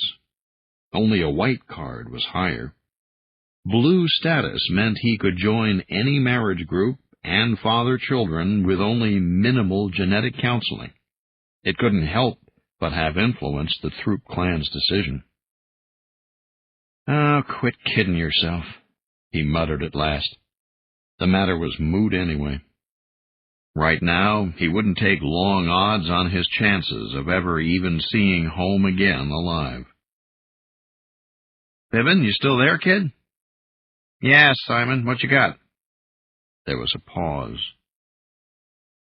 "I just got a call from Major Fourthness. He said he has an uneasy feeling about that gap in the 4th dodecant." Fibbin yawned. "Humans are always getting uneasy feelings, all the time worrying. That's what it's like being big-time patron types." His partner laughed. On Garth it was fashionable, even for well-educated chims, to talk grunt at times. Most of the better humans took the ribbing with good humor, and those who didn't could go chase themselves. "Tell you what," he told Simon. "I'll drift over to the old 4th dodecant and give it a look-over for the Major." "We aren't supposed to split up," the voice in his headphones protested weakly. Still, they both knew having a wingman would hardly make any difference in the kind of fight they were about to face. "I'll be back in a jiffy," Fibbin assured his friend. "Save me some of the bananas." He engaged the stasis and gravity fields gradually, treating the ancient machine like a virgin chimney on her first pink. Smoothly, the Scout built up acceleration. Their defense plan had been carefully worked out, bearing in mind normally conservative galactic psychology.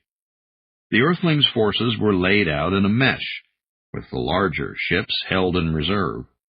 The scheme relied on scouts like him, reporting the enemy's approach in time for the others to coordinate a timed response. Problem was that there were too few scouts to maintain anywhere near complete coverage. Fibbin felt the powerful thrum of engines through his seat. Soon he was hurtling across the starfield. "Gotta give the Galactics their due," he thought. Their culture was stodgy and intolerant, sometimes almost fascistic, but they did build well. Fibbin itched inside his suit. Not for the first time, he wished some human pilots had been small enough to qualify for duty in these tiny Zatini scouts. It would serve them right to have to smell themselves after 3 days in space. Often, in his more pensive moods, Fibbin wondered if it had really been such a good idea for humans to meddle so, making engineers and poets and part-time starfighters out of apes, who might have been just as happy to stay in the forest. Where would he be now if they refrained? He'd have been dirty, perhaps, and ignorant, but at least he'd be free to scratch an itch whenever he damn well pleased. He missed his local grooming club. Ah, for the glory of being curried and brushed by a truly sensitive chin or chimmy, lazing in the shade and gossiping about nothing at all. A pink light appeared in his detection tank. He reached forward and slapped the display, but the reading would not go away. In fact, as he approached his destination, it grew, then split and divided again. Fibbin felt cold. If knees incontinence, he swore and grabbed for the code broadcast switch. Scout ship proconsul to all units. They're behind us. 4 battlecruiser squadrons emerging from B-level hyperspace in the 4th Dodecant. He blinked as a 5th flotilla appeared, as if out of nowhere, the blips shimmering as starships emerged into real time and leaked excess hyperprobability into the real space vacuum. Even at this distance, he could tell that the cruisers were large. His headphones brought a static of consternation. My Uncle Harry's twice-bent manhood. How did they know there was a hole in our line there? Fibbin, are you sure? Why did they pick that particular... Who the hell are they? Can you... The chatter shut down at once as Major Fourthness broke in on the command channel. Message received. Proconsul, we're on our way. Please switch on your repeater, Fibbin. Fibbin slapped his helmet. It had been years since his militia training, and a guy tended to forget things.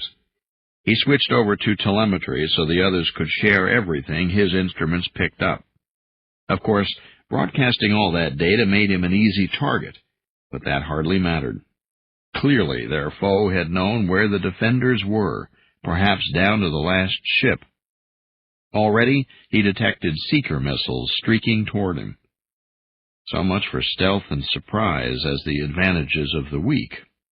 As he sped toward the enemy, whoever the devils were, Fibbin noticed that the emerging invasion armada stood almost directly between him and the bright green sparkle of Garth. Great, he snorted. At least when they blast me, I'll be headed for home. Maybe a few hanks of fur will even get there ahead of the ETs. Anyone wishes on a shooting star tomorrow night, I hope they get whatever the fuck they ask for. He increased the ancient scout's acceleration and felt a rearward push even through the straining stasis fields. The moan of engines rose in pitch. As the little ship leaped forward, it seemed to Fibbin that it sang a song of battle that sounded almost joyful.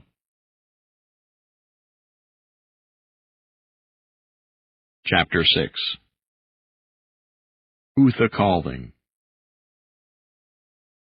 4 human officers stepped across the brick parquet floor of the conservatory, their polished brown boots clicking rhythmically in step.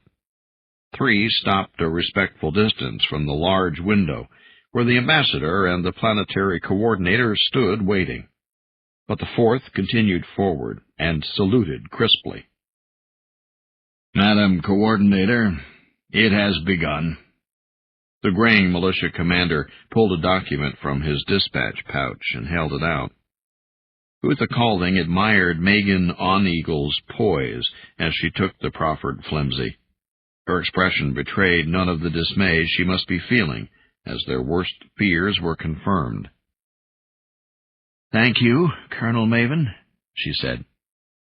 Uthakalding couldn't help noticing how the tense junior officers kept glancing his way, obviously wondering how the Timbrimi ambassador was taking the news. He remained outwardly impassive, as befitted a member of the diplomatic corps. But the tips of his corona trembled involuntarily at the froth of tension that had accompanied the messengers into the humid greenhouse. From here, a long bank of windows offered a glorious view of the valley of the Sind, pleasantly arrayed with farms and groves of both native and imported Terran trees. It was a lovely, peaceful scene. Great infinity alone knew how much longer that serenity would last. And Ifni was not confiding her plans in Uther Calding at present. Planetary Coordinator On-Eagle scanned the report briefly. "Do you have any idea yet who the enemy is?" Colonel Maven shook his head. "Not really, ma'am. The fleets are closing now, though. We expect identification shortly." In spite of the seriousness of the moment, Uther Calding found himself once again intrigued by the quaintly archaic dialect humans used here on Garth. At every other Terran colony he had visited, Anglic had taken in a potpourri of words borrowed from galactic languages 7, 2, and 10. Here, though, common speech was not appreciably different from what it had been when Garth was licensed to the humans and their clients more than 2 generations ago. Delightful, surprising creatures, he thought. Only here, for instance, would one hear such a pure ancient form, addressing a female leader as ma'am. On other Terran-occupied worlds, functionaries addressed their supervisors by the neutral sir, whatever their gender. There were other unusual things about Garth as well.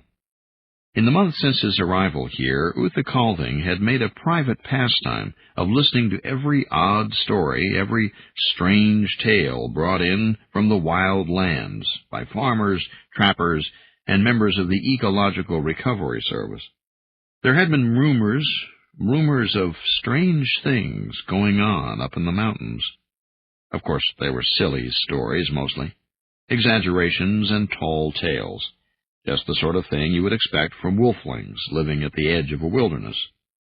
And yet, they had given him the beginnings of an idea. Uther Calding listened quietly as each of the staff officers reported in turn. At last, though, there came a long pause, the silence of brave people sharing a common sense of doom. Only then did he venture to speak quietly. "Colonel Maven, are you certain the enemy is being so thorough in isolating Garth?" The defense counselor bowed to Uther Calding. "Mr. Ambassador, we know that hyperspace is being mined by enemy cruisers as close as 6 million pseudometers on at least 4 of the main levels." "Including D-level?" "Yes, sir. Of course, it means we dare not send any of our lightly armed ships out on any of the few hyperpaths available, even if we could have spared any from the battle.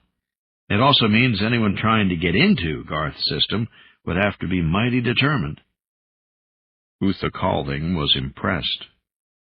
"They have mined D-level.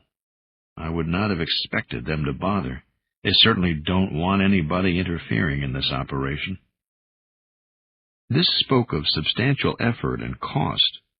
Someone was sparing a little expense in this operation. "The point is moot," the planetary coordinator said. Megan was looking out over the rolling meadows of the Sind with its farmsteads and environmental research stations. Just below the window, a chim gardener on a tractor tended the broad lawn of earth-breed grass surrounding Government House.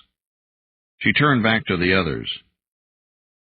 "The last courier ship brought orders from the Terrigan's Council.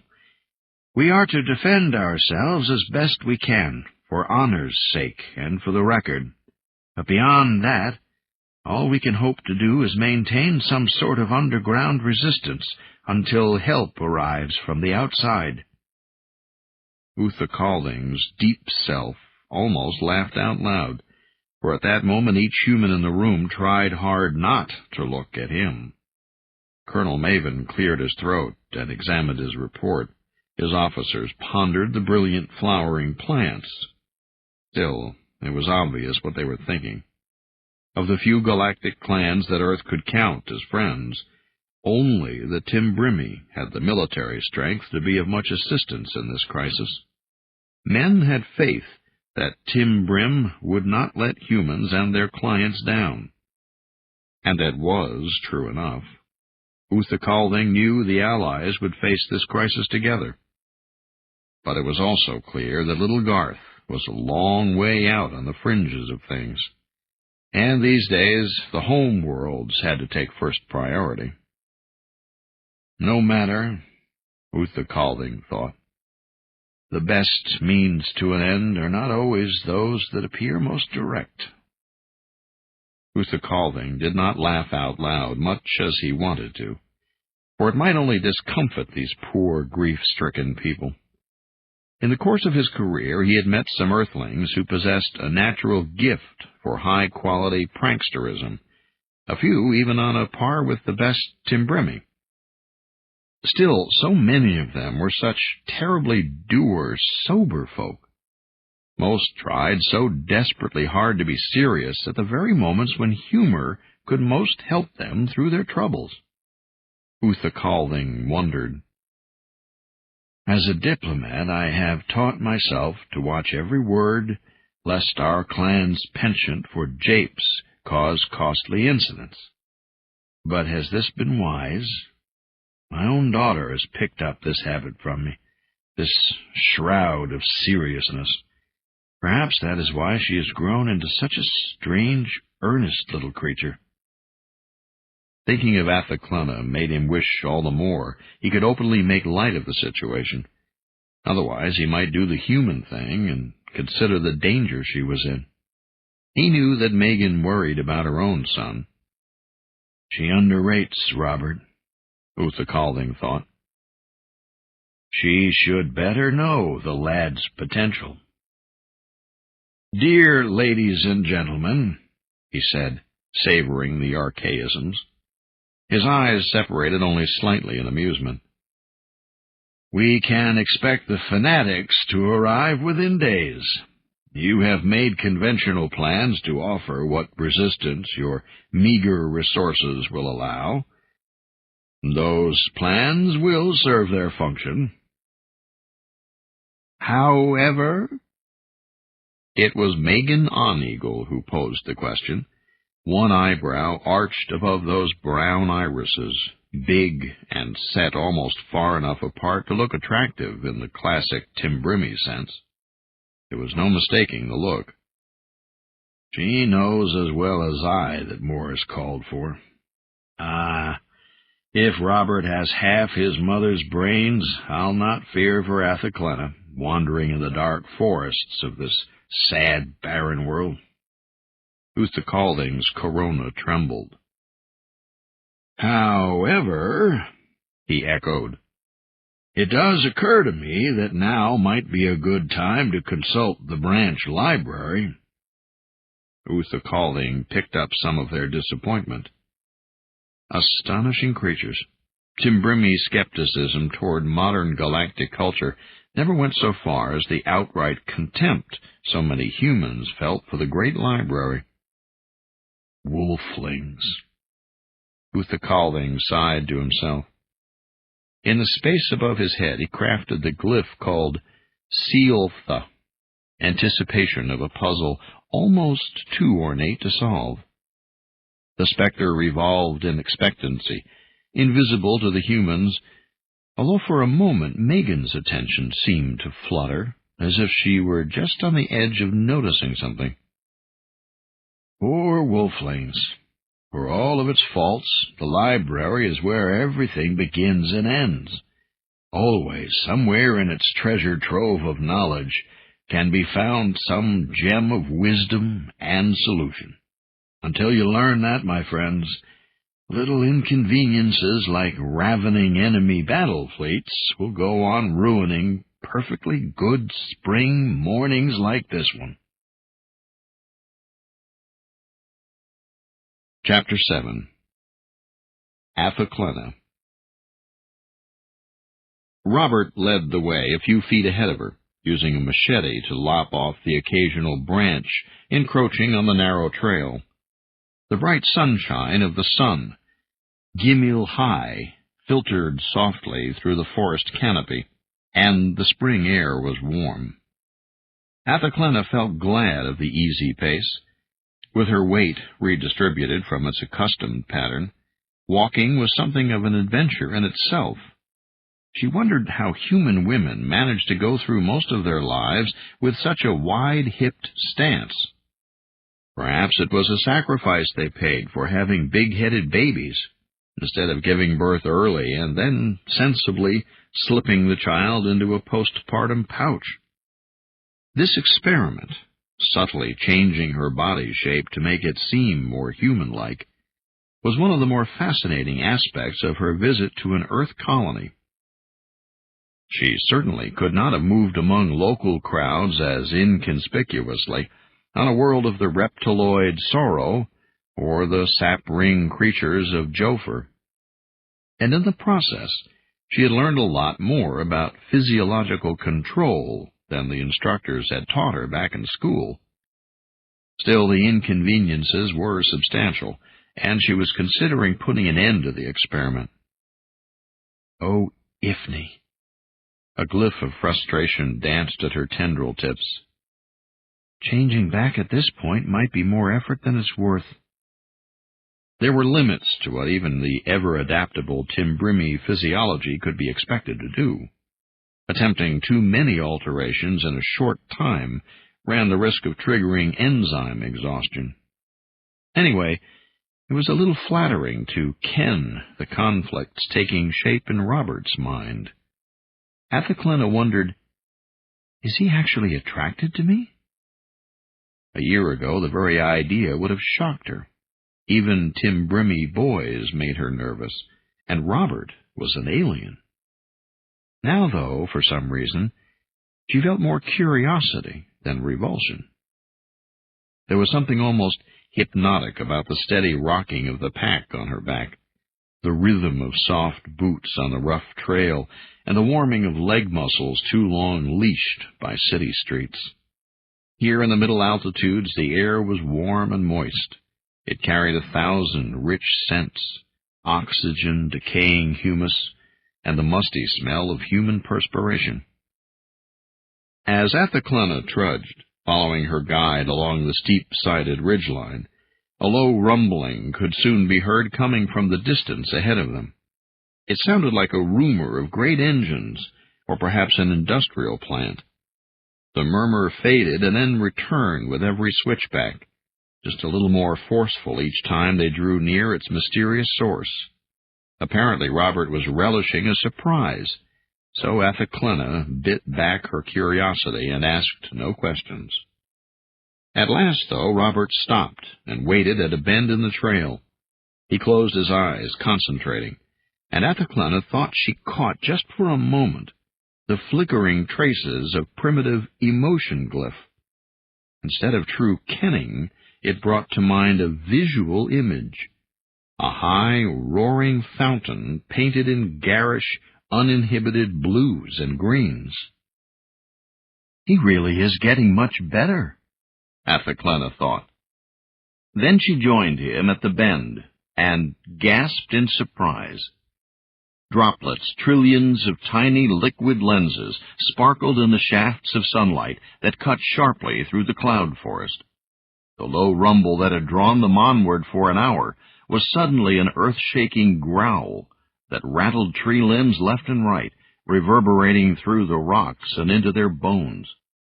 Straight ahead, a great cataract spilled over glass-smooth boulders, dashing into spume and spray in a canyon carved over persistent ages. The falling river was an extravagance of nature, pouring forth more exuberantly than the most shameless human entertainer, prouder than any sentient poet. It was too much to be taken in with ears and eyes alone. Athelclena's tendrils waved, seeking, kenning, one of those moments Timbrimi glyph crafters sometimes spoke of, when a world seemed to join into the mesh of empathy usually reserved for living things. In a time-stretched instant, she realized that ancient Garth, wounded and crippled, could still sing. Robert grinned. Athelclena met his gaze and smiled as well.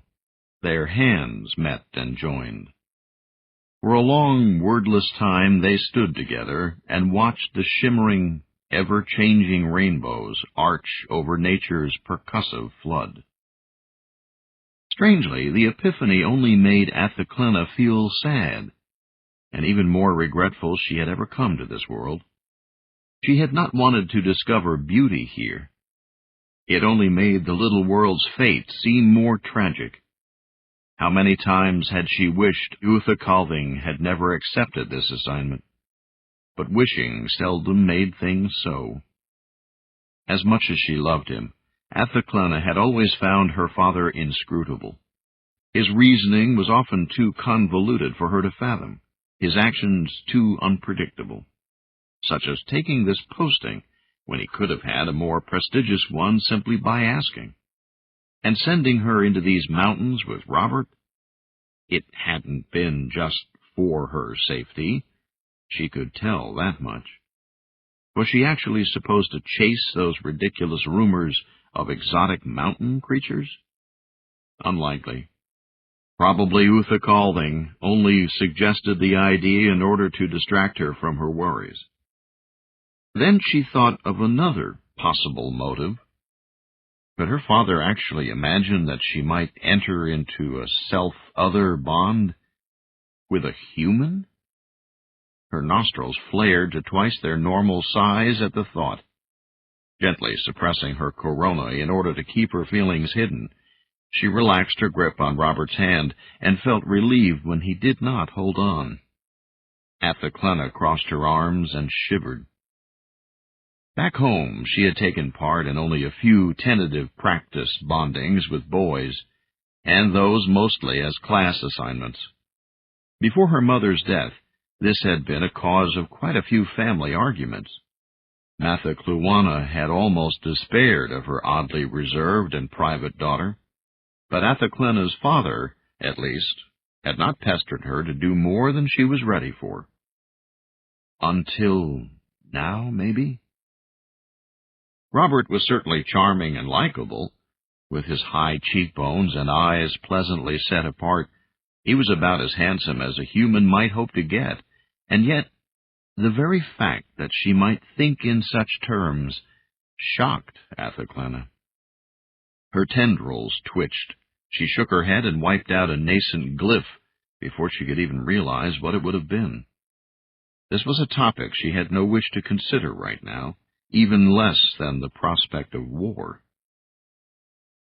"The waterfall is beautiful, Robert," she enunciated carefully in Anglic.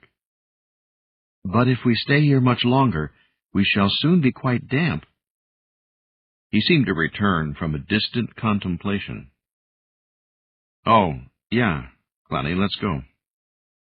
With a brief smile, he turned and led the way, his human empathy waves vague and far away. The rainforest persisted in long fingers between the hills, becoming wetter and more robust as they gained altitude.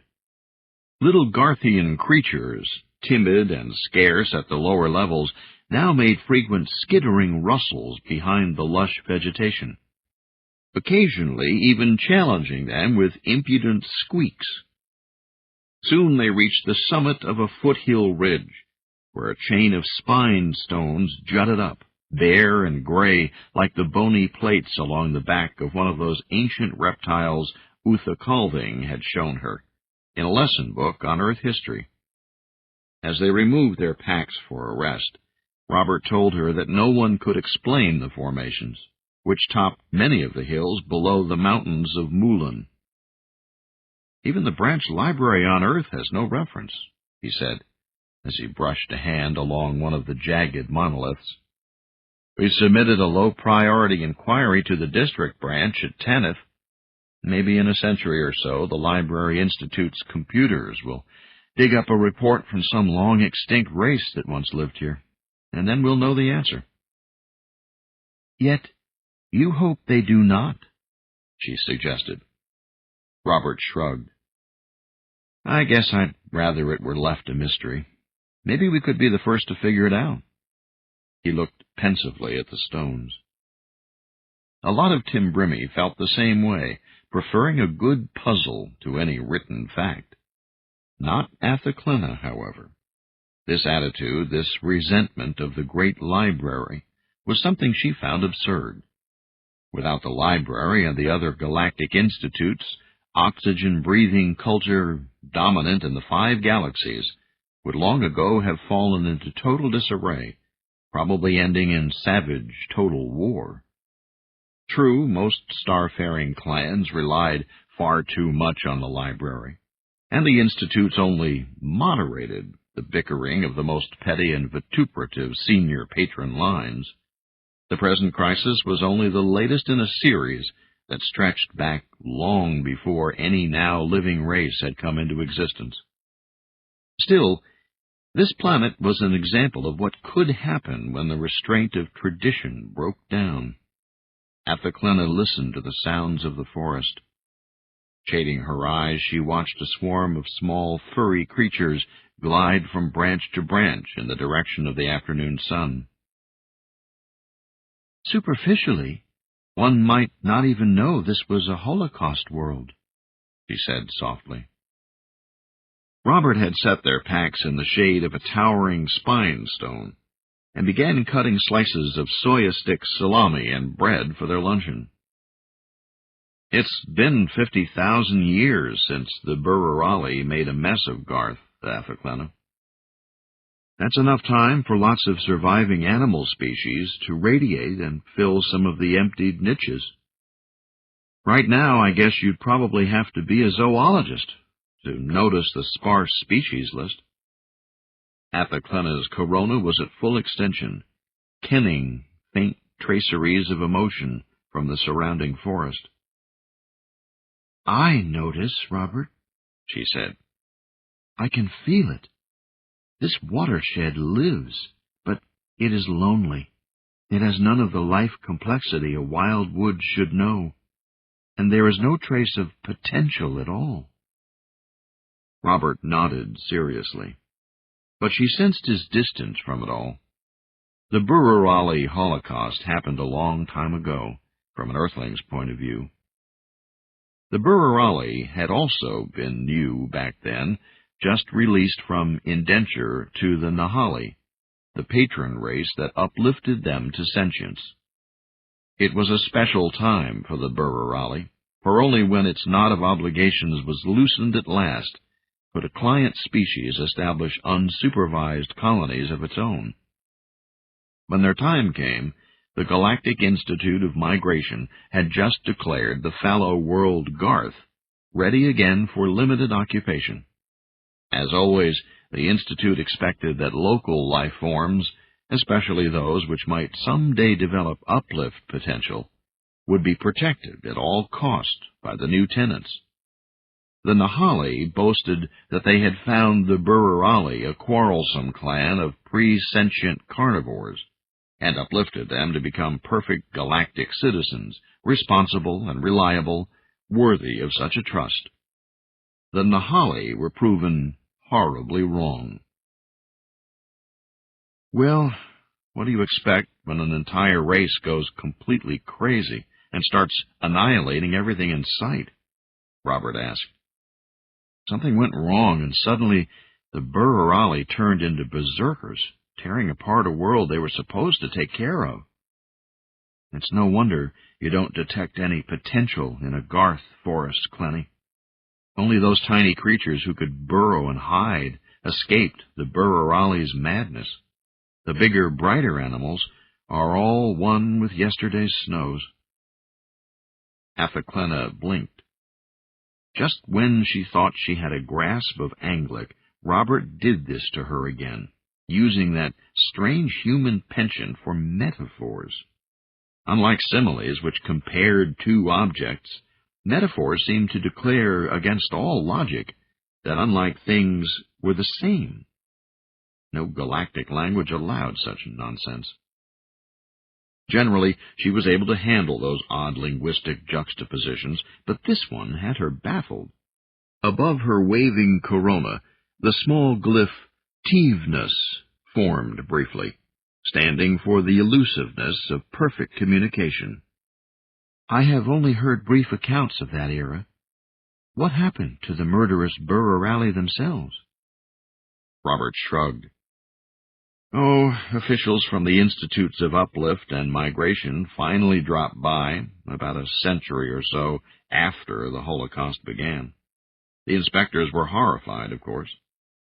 They found the Burr-O'Reilly warped almost beyond recognition, roaming the planet, hunting to death anything they could catch. By then, they'd abandoned the horrible technological weapons they'd started with, and nearly reverted to tooth and claw. I suppose that's why some small animals did survive. Ecological disasters aren't as uncommon as the institutes would have it seem. But this one was a major scandal. There was galaxy-wide revulsion. Battle fleets were sent by many of the major clans and put under unified command. Soon the Burr-O'Reilly were no more. Athaclena nodded. I assume their patrons, the Nahali, were punished as well. Right, they lost status and are somebody's clients now. The price of negligence. We're taught the story in school. Several times. When Robert offered the salami again, Athaclena shook her head. Her appetite had vanished. So you humans inherited another reclamation world. Robert put away their lunch. Yeah, since we're two client patrons, we had to be allowed colonies. But the institutes have mostly handed us the leavings of other people's disasters. We have to work hard helping this world's ecosystem straighten itself out. But actually, Garth is really nice compared with some of the others. You ought to see Demi and Horst out in the Canaan cluster. I have heard of them. Athaclena shuddered. I do not think I ever want to see. She stopped mid-sentence. I do not. Her eyelids fluttered, and she looked around, suddenly confused. Dun. Her ruff puffed outward. Athaclena stood quickly and walked, half in trance, to where the towering spine stones overlooked the misty tops of the cloud forest. Robert approached from behind. What is it? She spoke softly. I sense something. That doesn't surprise me with that Timbrimi nervous system of yours, especially the way you've been altering your body form just to please me. It's no wonder you're picking up static. Athaclena shook her head impatiently. I have not been doing it just to please you, you arrogant human male, and I've asked you before kindly to be more careful with your horrible metaphors. A Timbrimi corona is not a radio. She gestured with her hand. Now please, be quiet for a moment. Robert fell silent. Athaclena concentrated, trying to ken again. A corona might not pick up static like a radio, but it could suffer interference. She sought after the faint aura she had felt so very briefly, but it was impossible. Robert's clumsy, eager empathy flux crowded it out completely. What was it, Clenny? He asked softly. I do not know.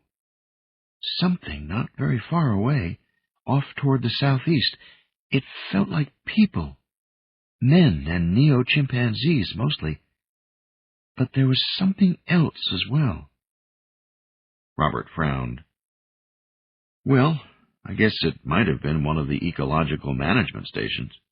Also, there are isolated freeholds all through this area, mostly higher up where the sisal grows. She turned swiftly. Robert, I felt potential. For the briefest moment of clarity, I touched the emotions of a pre-sentient being. Robert's feelings were suddenly cloudy and turbulent, his face impassive. What do you mean? My father told me about something before you and I left for the mountains. At the time, I paid little attention. It seemed impossible, like those fairy tales your human authors create to give us Timbrimi strange dreams. Your people buy them by the shipload. Robert interjected. Novels, old movies, 3V, poems? Athaklana ignored his aside. Uthakalding mentioned stories of a creature of this planet, a native being of high potential, one who was supposed to have actually survived the Bururali Holocaust. Athaklana's corona foamed forth a glyph rare to her. Seal Tha, the joy of a puzzle to be solved. I wonder, could the legends possibly be true? Did Robert's mood flicker with a note of relief? Athaklana felt his crude but effective emotional guard go opaque. Well, there is a legend, he said. A simple story told by wolflings. It could hardly be of interest to a sophisticated galactic, I suppose. Athaklana eyed him carefully and touched his arm, stroking it gently. Are you going to make me wait while you draw out this mystery with dramatic pauses, or will you save yourself bruises and tell me what you know at once? Robert laughed. Well, since you're so persuasive, you just might have picked up the empathy output of a Garthling. Athaklana's broad gold-flecked eyes blinked. That is the name my father used. Ah, then Uthakalding has been listening to old Sison hunters' tales. Imagine having such after only 100 Earth years here. Anyway, it's said that one large animal did manage to escape the Bururali through cunning, ferocity, and a whole lot of potential. The mountain men and chims tell of sampling traps robbed, laundry stolen from clotheslines, and strange markings scratched on unclimbable cliff faces. Oh, it's probably all a lot of eyewash. Robert smiled. But I did recall those legends when Mother told me I was to come up here. So I figured that it wouldn't be a total loss. I might as well take a Timbrimi along to see if she could flush out a Garthling with her empathy net. Some metaphors Athaklana understood quite readily. Her fingernails pressed into Robert's arm. So? She asked, with a questing lilt. That is the entire reason I am in this wilderness? I am to be a sniffer out of smoke and legends for you? Sure, Robert teased. Why else would I come out here all alone in the mountains with an alien from outer space? Athaklana hissed through her teeth, but within she could not help but feel pleased. This human sardonicism wasn't unlike reverse talk among her own people, and when Robert laughed aloud, she found she had to join him. For the moment, all worry of war and danger was banished. It was a welcome release for both of them. If such a creature exists, we must find it, you and I, she said at last. Yeah, Clenny. We'll find it together.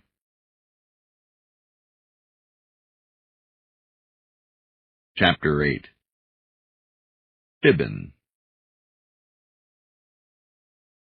TAASF Scout Ship Proconsul hadn't outlived its pilot after all. It had seen its last mission. The ancient boat was dead in space, but within its bubble canopy, life still remained. Enough life, at least, to inhale the pungent stench of a 6 days unwashed ape, and to exhale an apparently unceasing string of imaginative curses. Fibbin finally ran down when he found he was repeating himself. He had long ago covered every permutation, combination, and juxtaposition of bodily, spiritual, and hereditary attributes, real and imaginary, the enemy could possibly possess. That exercise had carried him all the way through his own brief part in the space battle, while he fired his pop-gun weaponry and evaded counterblows, like a gnat ducking sledgehammers, through the concussions of near misses and the shriek of tortured metal. and into an aftermath of dazed, confused bemusement that he did not seem to be dead after all.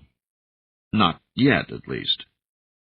When he was sure the life capsule was still working and not about to sputter out along with the rest of the scout boat, Fibbin finally wriggled out of his suit and sighed at his first opportunity to scratch in days. He dug in with a will, using not only his hands, but the tingers and tum of his left foot as well. Finally, he sagged back, aching from the pounding he had been through. His main job had been to pass close enough to collect good data for the rest of the defense force. Fibbin guessed that zooming straight down the middle of the invading fleet probably qualified. Heckling the enemy he had thrown in for free. It seemed the interlopers failed to appreciate his running commentary as proconsul plunged through their midst. He'd lost count of how many times close calls came near to cooking him. By the time he had passed behind and beyond the onrushing armada, Proconsul's entire aft end had been turned into a glazed-over hunk of slag. The main propulsion system was gone, of course. There was no way to return and help his comrades in the desperate, futile struggle that followed soon after. Drifting farther and farther from the one-sided battle, Fibbin could only listen helplessly. It wasn't even a contest. The fighting lasted little more than a day. He remembered the last charge of the corvette Darwin, accompanied by 2 converted freighters and a small swarm of surviving scout boats. They streaked down, blasting their way into the flank of the invading host, turning it, throwing one wing of battle cruisers into confusion under clouds of smoke and waves of noisome probability waves. Not a single Terran craft came out of that maelstrom. Fibbin knew then that TAASF Bonobo and his friend Simon were gone. Right now, the enemy seemed to be pursuing a few fugitives off toward Ifni knew where. They were taking their time, cleaning up thoroughly before proceeding to supine Garth. Now, Fibbin resumed his cursing along a new tack. All in a spirit of constructive criticism, of course, he dissected the character faults of the species his own race was unfortunate enough to have as patrons. Why? He asked the universe. Why did humans, those hapless, hairless, wolfling wretches, have the incredibly bad taste to have uplifted neo-chimpanzees into a galaxy so obviously run by idiots? Eventually he slept. His dreams were fitful. Fibbin kept imagining that he was trying to speak, but his voice would not shape the sentences. A nightmare possibility to one whose great-grandfather spoke only crudely with the aid of devices, and whose slightly more distant ancestors faced the world without words at all. Fibbin sweated. No shame was greater than this. In his dream he sought speech as if it were an object, a thing that might be misplaced somehow. On looking down, he saw a glittering gem lying on the ground. Perhaps this was the gift of words, Fibbin thought, and he bent over to take it. But he was too clumsy. His thumb refused to work with his forefinger, and he wasn't able to pluck the bauble out of the dust. In fact, all of his efforts seemed only to push it in deeper. Despairing, finally, he was forced to crouch down and pick it up with his lips. It burned. In his dream, he cried out as a terrible searing poured down his throat like liquid fire. And yet he recognized that this was one of those strange nightmares, the kind in which one could be both objective and terrified at the same time. As one dream self writhed in agony, another part of Fibbin witnessed it in a state of interested detachment. All at once the scene shifted. Fibbin found himself standing in the midst of a gathering of bearded men in black coats and floppy hats. They were mostly elderly, and they leafed through dusty texts as they argued with each other. An old-time Talmudic conclave, he recognized suddenly, like those he had read about in comparative religions class back at the university. The rabbis sat in a circle, discussing symbolism and biblical interpretation. One lifted an aged hand to point at Fibbin. "He that lappeth like an animal, Gideon, he shall thou not take." "Is that what it means?" Fibbin asked. The pain was gone. Now he was more bemused than fearful. His pal Simon had been Jewish. No doubt that explained part of this crazy symbolism.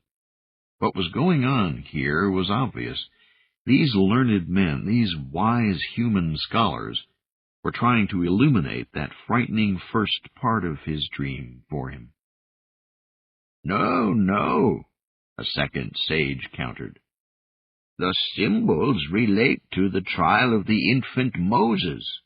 An angel, you'll recall, guided his hand to the glowing coals rather than the shining jewels, and his mouth was burned." "But I don't see what that tells me," Fibbin protested. The oldest rabbi raised his hand, and the others all went silent. "The dream stands for none of those things. The symbolism should be obvious," he said. "It comes from the oldest book."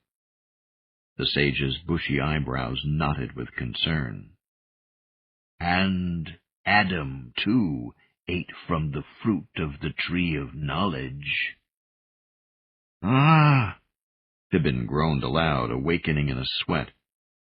The gritty, smelly capsule was all around him again, and yet the vividness of the dream lingered, making him wonder for a moment which was real after all.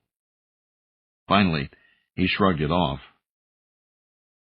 "Old proconsul must have drifted through the wake of some ET probability mine while I slept. Yeah, that must be it. I'll never doubt the stories they tell in a spacer's bar again." When he checked his battered instruments, Fibbin found that the battle had moved on around the sun.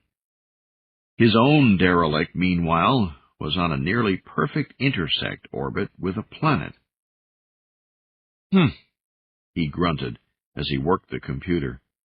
What it told him was ironic. It really is Garth. He still had a little maneuvering power in the gravity systems, perhaps enough, just maybe, to get him within escape pod range. And wonder of wonders, if his ephemerides were right, he might even be able to reach the Western Sea area, a bit east of Port Helena. Fibbin whistled tunelessly for a few minutes. He wondered what the chances were that this should happen. 1,000,000 to 1? Probably more like 1,000,000,000,000. Or was the universe just suckering him with a bit of hope before the next whammy? Either way, he decided there was some solace in thinking that under all these stars, someone out there was still thinking of him personally. He got out his toolkit and set to work, making the necessary repairs. Chapter 9. Uthakalding.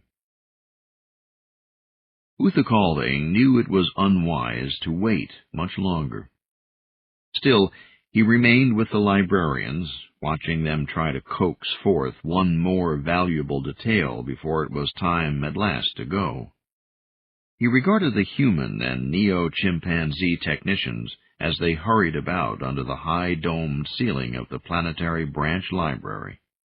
They all had jobs to do and concentrated on them intently, efficiently, and yet one could sense a ferment just below the surface, one of barely suppressed fear. Unbidden, ritites formed in the low sparking of his corona. The glyph was one commonly used by Timbrimi parents to calm frightened children. "They can't detect you," Uthakalding told ritites, and yet it obstinately hovered, trying to soothe young ones in distress. Anyway, these people aren't children.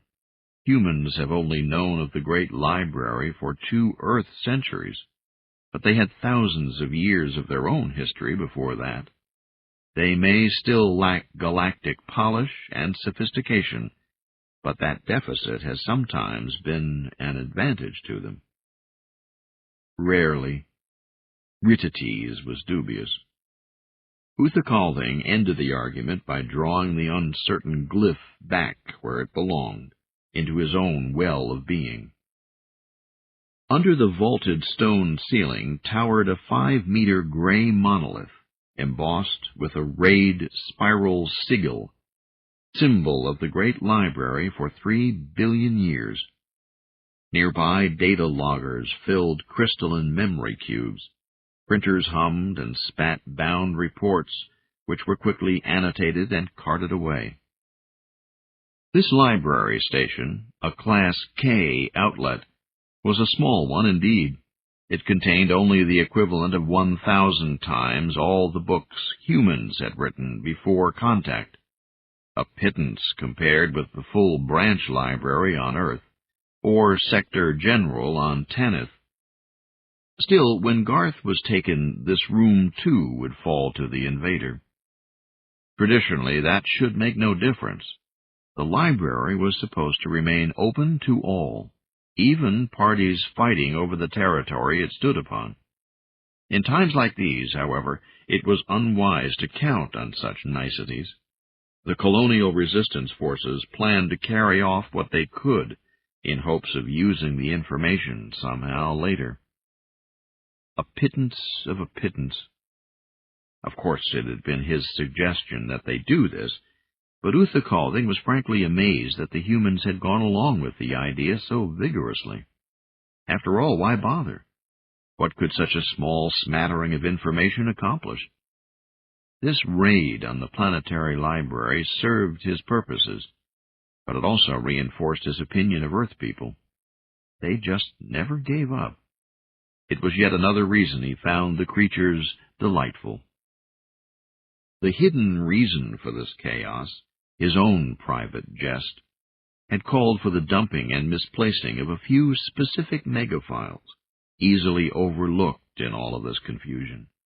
In fact, nobody appeared to have noticed when he briefly attached his own input-output cube to the massive library, waited a few seconds, then pocketed the little sabotage device again.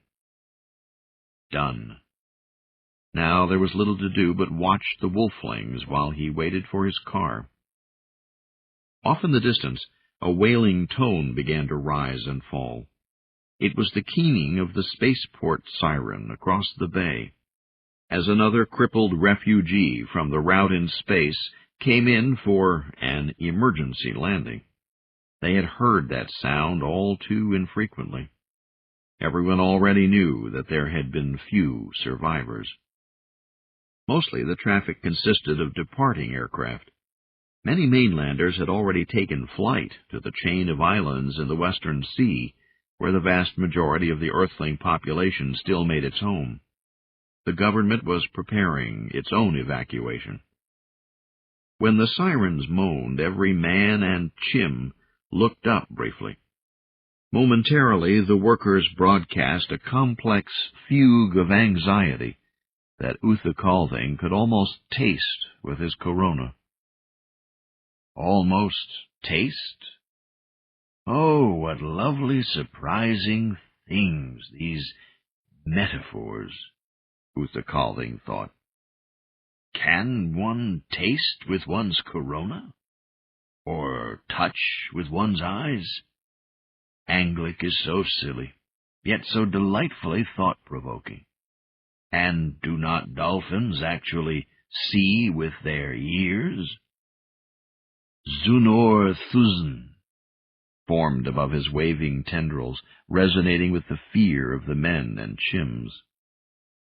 Yes, we all hope to live, for we have so very much left to do, or taste, or see, or ken. Uthakalding wished diplomacy did not require that Timbrimi choose their dullest types as envoys. He had been selected as an ambassador because among other qualities he was boring, at least from the point of view of those back home. And poor Athaclina seemed to be even worse off, so sober and serious. He freely admitted that it was partly his own fault. That was one reason he had brought along his own father's large collection of pre-contact Earthling comic recordings. The Three Stooges especially inspired him. Alas, as yet Athaclina seemed unable to understand the subtle, ironic brilliance of those ancient Terran comedic geniuses. Fru Sylph, that courier of the dead but remembered, his long-dead wife, still chided him, reaching out from beyond life to say that their daughter should be home, where her lively peers might yet draw her out from her isolation. Perhaps, he thought. But Mathacluana had had her try. Uthacalthing believed in his own prescription for their odd daughter. A small uniformed neo-chimpanzee female, a chimmy, stepped in front of Uthacalthing and bowed, her hands folded respectfully in front of her. "Yes, miss?" Uthacalthing spoke first, as protocol demanded. Although he was a patron speaking to a client, he generously included the polite, archaic honorific. "Your Excellency?" The chimmy's scratchy voice trembled slightly. Probably this was the first time she had ever spoken to a non-Terran. "Your Excellency, Planetary Coordinator On Eagle has sent word that the preparations have been completed. The fires are about to be set. She asks if you would like to witness your, program unleashed." As Uthacalthing's eyes separated wider in amusement, the wrinkled fur between his brows flattening momentarily. His program hardly deserved the name. It might better be called a devious practical joke on the invaders. A long shot, at best. Not even Megan Oneagle knew what he was really up to. That necessity was a pity, of course, for even if it failed, as was likely, it would still be worthy of a chuckle or two. A laugh might help his friend through the dark times ahead of her. "Thank you, Corporal," he nodded. "Please lead the way." As he followed the little client, Uthacalthing felt a faint sense of regret at leaving so much undone. A good joke required much preparation, and there was just not enough time. "If only I had a decent sense of humor. Ah, well, where subtlety fails us, we must simply make do with cream pies." 2 hours later, he was on his way back to town from Government House. The meeting had been brief, with battle fleets approaching orbit and landings expected soon. Megan Oneagle had already moved most of the government and her few remaining forces to safer ground. Uthacalthing figured they actually had a little more time. There would be no landing until the invaders had broadcast their manifesto. The rules of the Institute for Civilized Warfare required it. Of course, with the 5 galaxies in turmoil, many star-faring clans were playing fast and loose with tradition right now. But in this case, observing the proprieties would cost the enemy nothing. They had already won. Now it was only a matter of occupying the territory. Besides, the battle in space had showed one thing. It was clear now the enemy were Gubru. The humans and chims of this planet were not in for a pleasant time. The Gubru clan had been among the worst of Earth's tormentors since contact. Nonetheless, the avian galactics were sticklers for rules, by their own interpretation of them at least. Megan had been disappointed when he turned down her offer of transportation to Sanctuary. But Uthacalthing had his own ship. Anyway, he still had business to take care of here in town. He bid farewell to the coordinator, with a promise to see her soon. Soon was such a wonderfully ambiguous word. One of many reasons he treasured Anglic was the wolfling's tongue's marvelous untidiness. By moonlight, Port Helena felt even smaller and more forlorn than the tiny, threatened village it was by day. Winter might be mostly over, but a stiff breeze still blew from the east, sending leaves tumbling across the nearly empty streets as his driver took him back toward his chancery compound. The wind carried a moist odor, and Uthakalding imagined he could smell the mountains where his daughter and Megan's son had gone for refuge. It was a decision that had not won the parents much thanks. His car had to pass by the branch library again on its way to the Timbrimi embassy. The driver had to slow to go around another vehicle. Because of this, Uthakalding was treated to a rare sight. A high-caste Thenanin in full fury under the streetlights. "Please, stop here," he said suddenly. In front of the stone library building, a large floater craft hummed quietly. Light poured out of its raised cupola, creating a dark bouquet of shadows on the broad steps. 5 clearly were cast by neo-chimpanzees, their long arms exaggerated in the stretched silhouettes. 2 even longer penumbral shadows swept away from slender figures standing close to the floater. A pair of stoic, disciplined yinin, looking like tall armored kangaroos, stood unmoving as if molded out of stone. Their employer and patron, owner of the largest silhouette, towered above the little Terrans. Blocky and powerful, the creature's wedge-like shoulders seemed to merge right into its bullet-shaped head. The latter was topped by a high, rippling crest, like that of a helmeted Greek warrior. As Uthakalding stepped out of his own car, he heard a loud voice, rich in guttural sibilance. Nathakal gloomf. Veritschich human vlek nitaro kangli. The chimpanzees shook their heads, confused and clearly intimidated. Obviously none of them spoke Galactic 6. Still, when the huge Thenanin started forward, the little earthlings moved to interpose themselves, bowing low, but adamant in their refusal to let him pass. This only served to make the speaker angrier. Idates nitaril kulunta. The large Galactic stopped abruptly on seeing Uthakalding. His leathery beak-like mouth remained closed as he switched to Galactic 7, speaking through his breathing slits. Uthakalding, ab Kaltmur, ab Brima, ab Kralnith, ul Titel. I see you. Uthakalding would have recognized Kalt in a city choked with Thenanin. The big pompous high-caste male knew that protocol did not require use of full species names in casual encounters. But now Uthakalding had no choice. He had to reply in kind. Colt, ab Wortel, ab Kosh, ab Rosh, ab Toothtoon, ul Paimin, ul Ramen, ul Yinin, ul Olamin. I see you as well.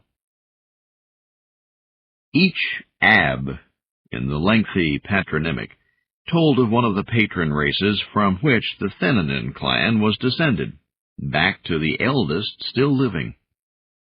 Ul preceded the name of each client species the Thenanin had themselves uplifted to starfaring sentience.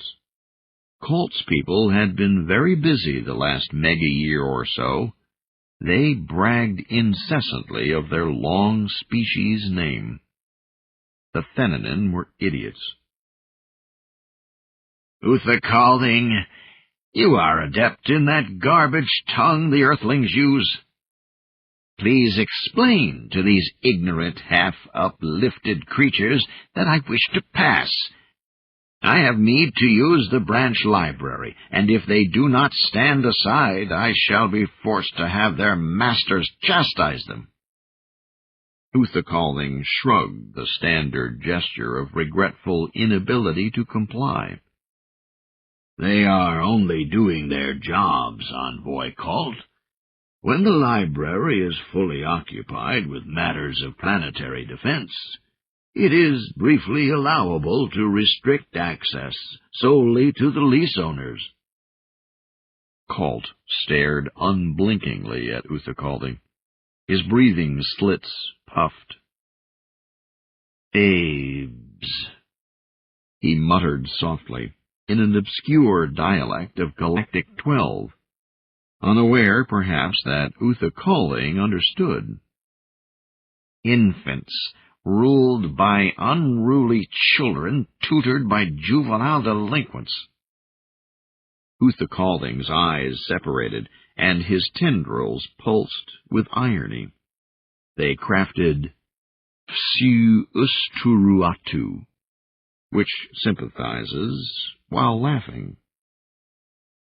"Damn good thing Thenanin have a rock sensitivity to empathy," Uthakalding thought in Anglic as he hurriedly erased the glyph. Of the galactic clans involved in the current spate of fanaticism, the Thenanin were less repulsive than most. Some of them actually believed they were acting in the best interests of those they conquered. It was apparent whom Colt meant when he spoke of delinquents leading the clan of Earth astray. Uthakalding was far from offended. "These infants fly starships, Colt," he answered in the same dialect, to the Thenanin's obvious surprise. "The neo-chimpanzees may be the finest clients to appear in half a mega-year, with the possible exception of their cousins, the neo-dolphins. Shall we not respect their earnest desire to do their duty?" Colt's crest went rigid at the mention of the other Earthling client race. "My Timbrimi friend, did you mean to imply that you have heard more about the dolphin ship? Have they been found?" Uthakalding felt a little guilty for toying with Colt. All considered, he was not a bad sort. He came from a minority political faction among the Thenanin, which had a few times even spoken for peace with the Timbrimi. Nevertheless, Uthakalding had reasons for wanting to pique his fellow diplomat's interest, and he had prepared for an encounter like this. "Perhaps I have said more than I should. Please think nothing more of it. Now I am saddened to say that I really must be going. I am late for a meeting. I wish you good fortune and survival in the days ahead, Colt."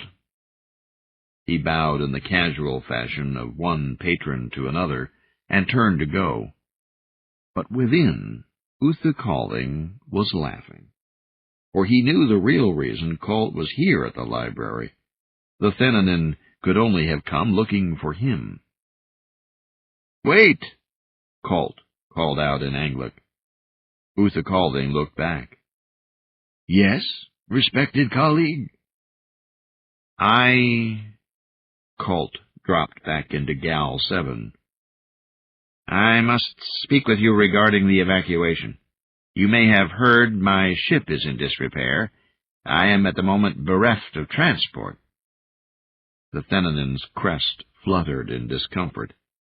Protocol and diplomatic standing were one thing, but the fellow obviously would rather not be in town when the Gubru landed. "I must ask, therefore, will there be some opportunity to discuss the possibility of mutual aid?" The big creature said it in a rush. Uthakalding pretended to ponder the idea seriously. After all, his species and Colt's were officially at war right now. He nodded at last. Be at my compound about midnight tomorrow night. No later than a miktar thereafter, mind you. And please bring only a minimum of baggage. My boat is small. With that understood, I gladly offer you a ride to Sanctuary. He turned to his neo-chimp driver. That would only be courteous and proper, would it not, Corporal? The poor Chimmy blinked up at Uthakalding in confusion. She had been selected for this duty because she knew Gal 7, but that was a far cry from penetrating the arcana that was going on here. Yes, sir. It seems like the kind thing to do. Uthakalding nodded and smiled at Colt. There you are, my dear colleague. Not merely correct, but kind. It is well when we elders learn from such wise precociousness and add that quality to our own actions, is it not? For the first time, he saw the Thenanin blink. Turmoil radiated from the creature. At last, though, relief won out over suspicion that he was being played for the fool. Colt bowed to Uthakalding, and then, because Uthakalding had included her in the conversation, he added a brief, shallow nod to the little Chimmy. For my clients and myself, I thank you, he said awkwardly in Anglic. Colt snapped his elbow spikes, and his Yinin clients followed him as he lumbered into the floater. The closing cupola cut off the sharp dome light at last. The Chims from the library looked at Uthakalding gratefully. The floater rose on its gravity cushion and moved off rapidly. Uthakalding's driver held the door of his own wheel car for him, but he stretched his arms and inhaled deeply. I am thinking that it might be a nice idea to go for a walk, he told her. The embassy is only a short distance from here.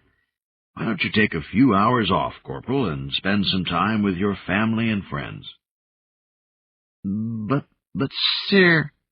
I will be all right, he said firmly. He bowed and felt her rush of innocent joy at the simple courtesy. She bowed deeply in return. Delightful creatures, Uthakalding thought as he watched the car drive off. I have met a few neo-chimpanzees who even seem to have the glimmerings of a true sense of humor. I do hope the species survives. He started walking. Soon he had left the clamor of the library behind him and passed into a residential neighborhood. The breeze had left the night air clear, and the city's soft lights did not drive away the flickering stars.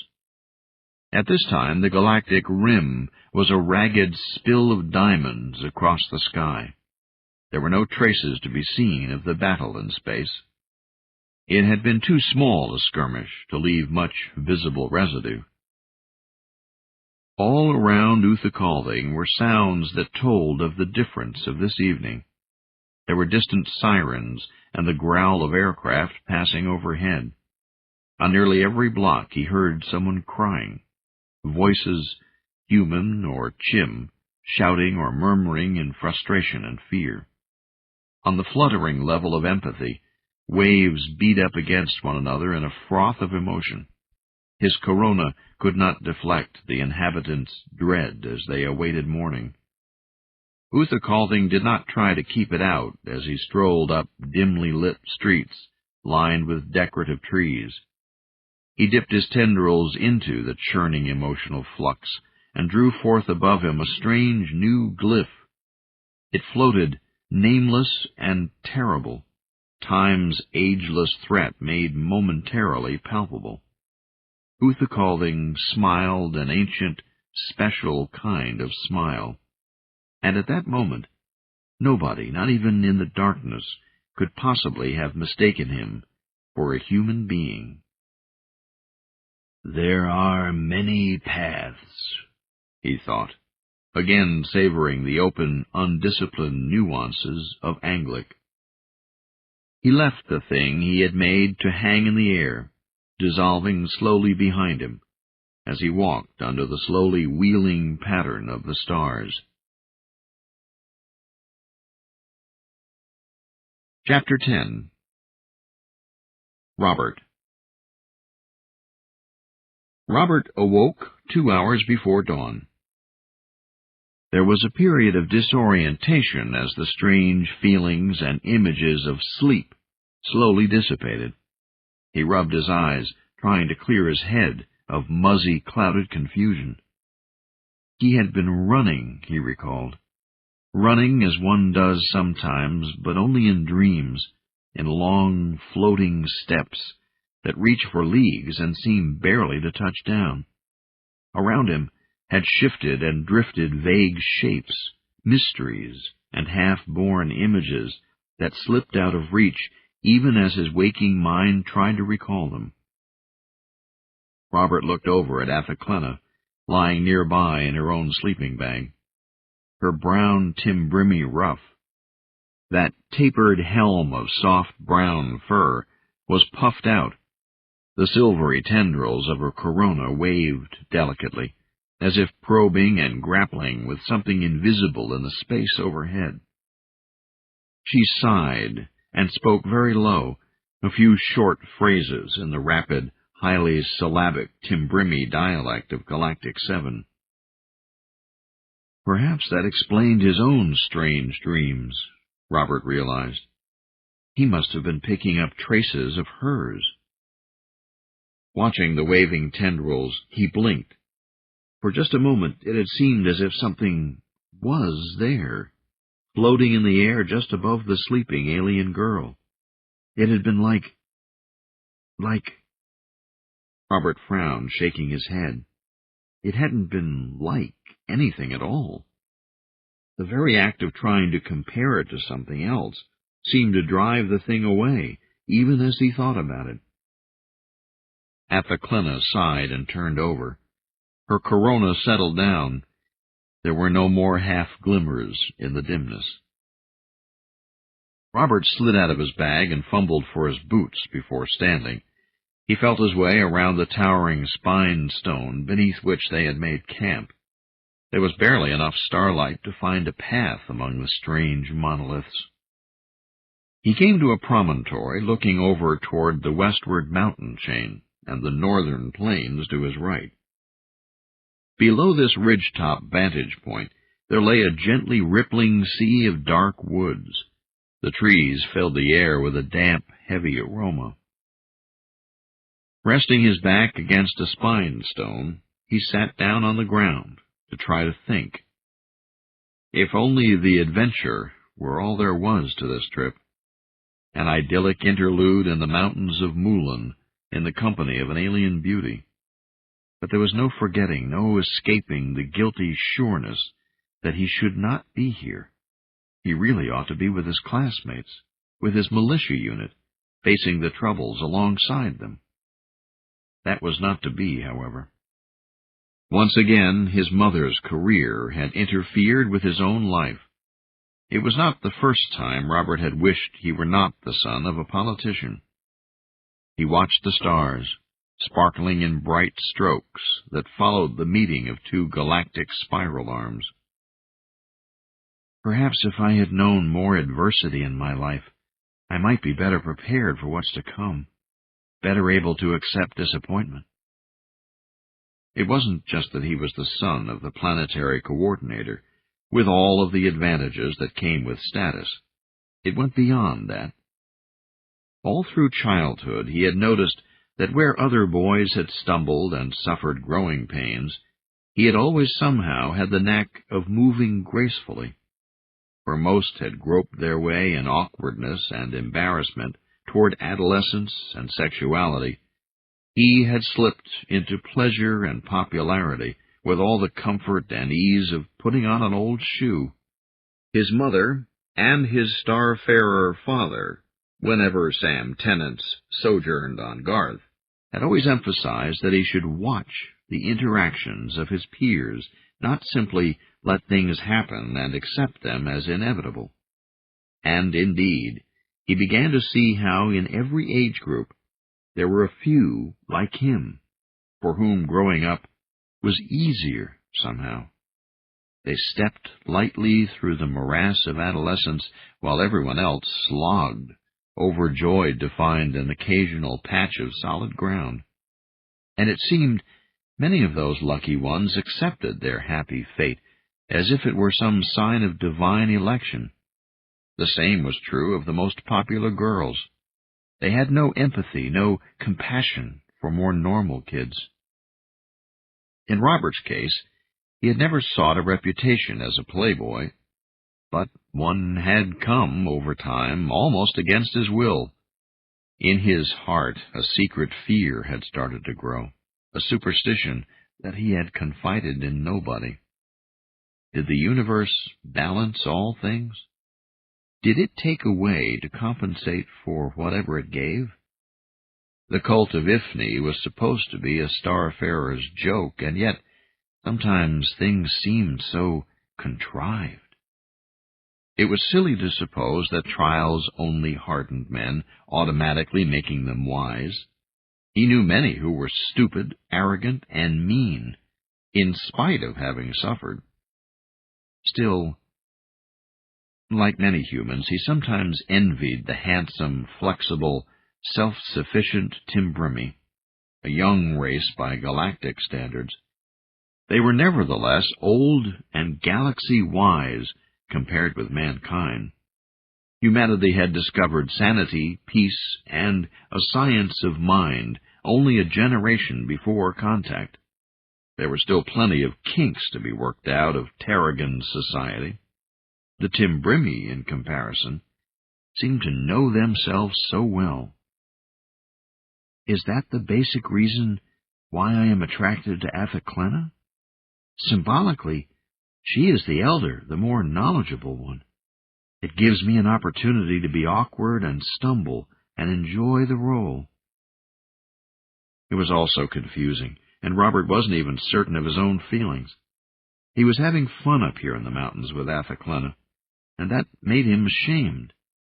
He resented his mother bitterly for sending him, and felt guilty about that as well. Oh, if only I'd been allowed to fight. Combat, at least, was straightforward and easy to understand. It was ancient, honorable, simple. Robert looked up quickly. There among the stars a pinpoint had flared up to momentary brilliance. As he watched, two more sudden brightnesses burst forth, then another. Sharp, glowing sparks lasted long enough for him to note their positions. The pattern was too regular to be an accident. 20-degree intervals above the equator, from the Sphinx all the way across to the Batman, where the red planet Cluna shone in the middle of the ancient hero's belt. So, it has come. The destruction of the synchronous satellite network had been expected, but it was startling actually to witness it. Of course, this meant actual landings would not be long delayed.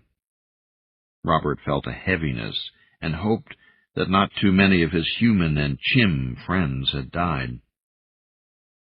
I never found out if I had what it takes when things really counted. Now maybe I never will. He was resolved about one thing. He would do the job he had been assigned, escorting a non-combatant alien into the mountains and supposed safety. There was one duty he had to perform tonight, while Athaclena slept. As silently as he could, Robert returned to their backpacks. He pulled the radio set from his lower left pouch and began disassembling it in the dark.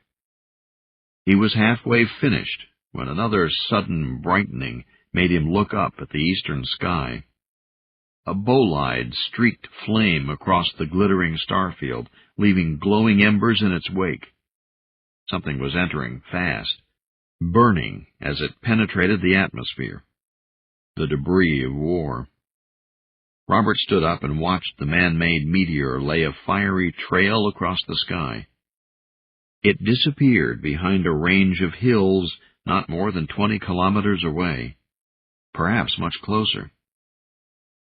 "God keep you," he whispered to the warriors whose ship it must have been.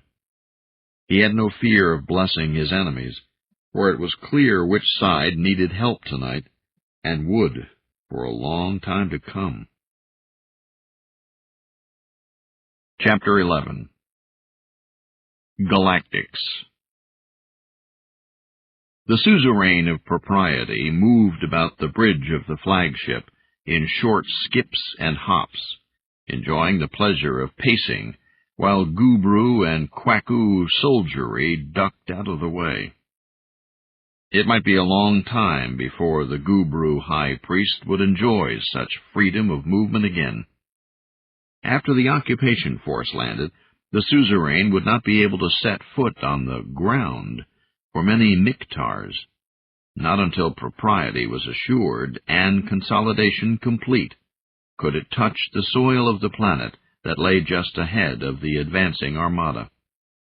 The other two leaders of the invasion force, the suzerain of Beam and Talon and the suzerain of Cost and Caution, did not have to operate under such restrictions. That was all right. The military and the bureaucracy had their own functions. But to the suzerain of propriety was given the task of overseeing appropriateness of behavior for the Gubru expedition. And to do that, the priest would have to remain perched. Far across the command bridge, the suzerain of Cost and Caution could be heard complaining. There had been unexpected losses in the furious little fight the humans had put up. Every ship put out of commission hurt the Gubru cause in these dangerous times. Foolish, short-sighted carping, the suzerain of propriety thought.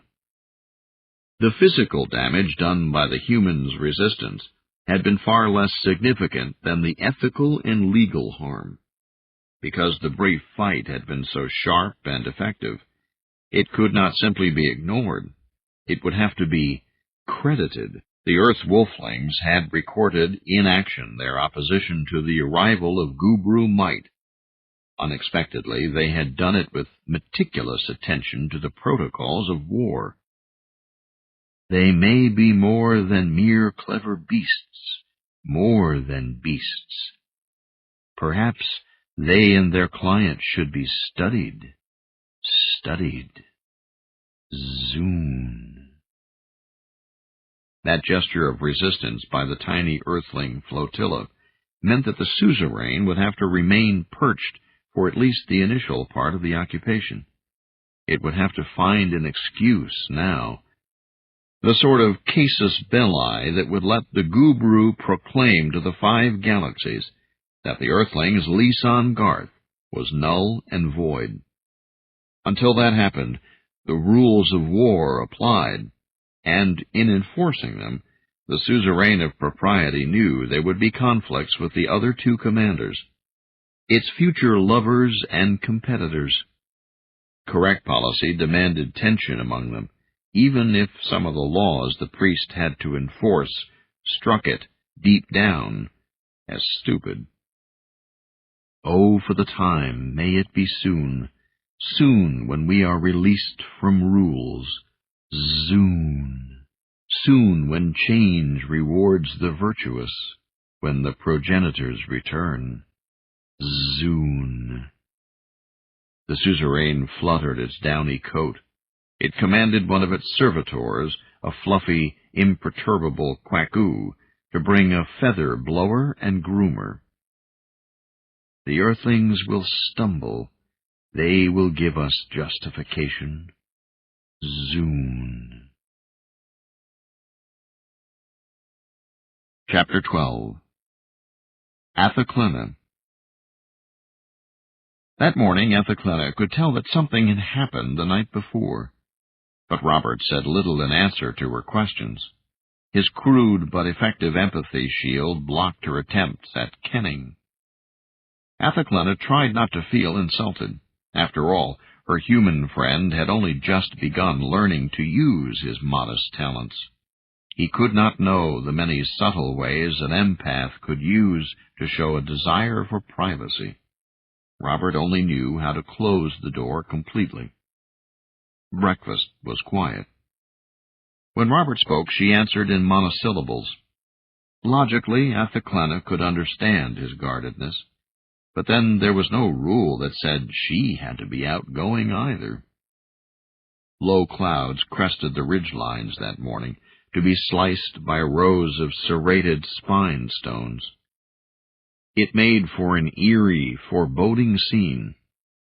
They hiked through the tattered wisps of brumous fog in silence, gradually climbing higher in the foothills, leading toward the mountains of Mulun.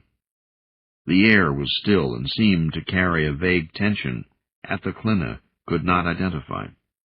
It tugged at her mind, drawing forth unbeckoned memories. She recalled a time when she had accompanied her mother into the northern mountains on Timbrim, riding Gervilback up a trail only slightly wider than this one, to attend a ceremony of uplift for the Teitlal. Uther Calding had been away on a diplomatic mission, and nobody knew yet what type of transport her father would be able to use for his return trip. It was an all-important question, for if he was able to come all the way via A-level hyperspace and transfer points, he could return home in 100 days or less. If forced to travel by D-level, or worse, normal space, Uther Calding might be away for the rest of their natural lives. The diplomatic service tried to inform its officers' families as soon as these matters were clear, but on this occasion they had taken far too long. Athaclena and her mother had started to become public nuisances, throwing irksome anxiety shimmers all over their neighborhood. At that point it had been politely hinted that they ought to get out of the city for a while. The service offered them tickets to go watch the representatives of the Teitlal undergo another rite of passage on the long path of uplift. Robert's slick mind shield reminded her of Mathacluana's closely guarded pain during that slow ride into purple-frosted hills.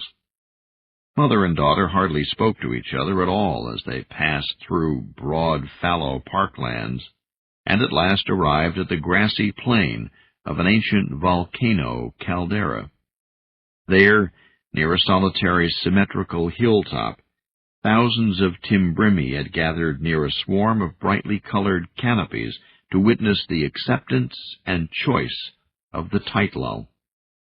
Observers had come from many distinguished star-faring clans: Scythians, Khantin, Mirg For Loargi, and, of course, a gaggle of Kakinatus humans.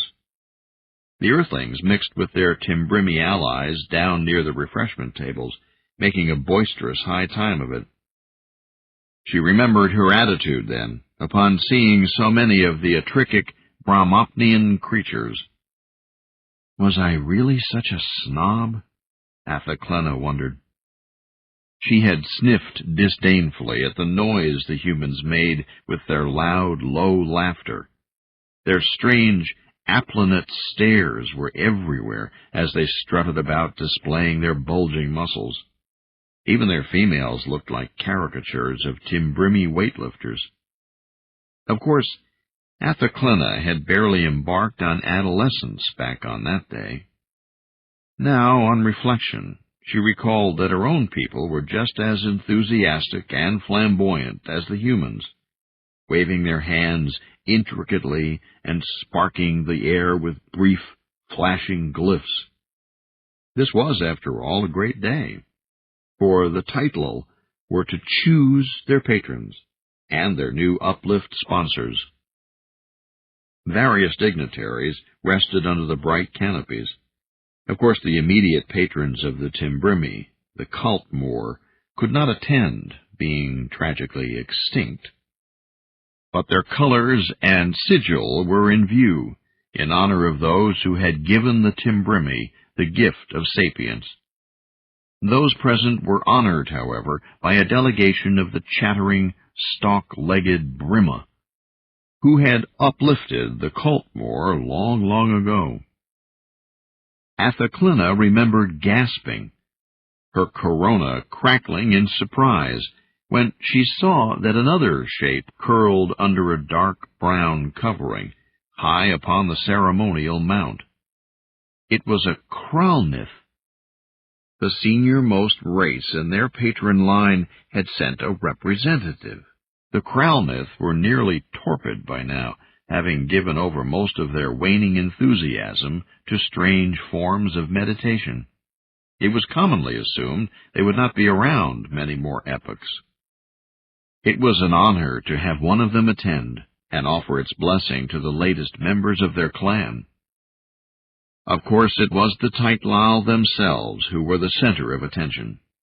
Wearing short, silvery robes, they nonetheless looked much like those earth creatures known as otters.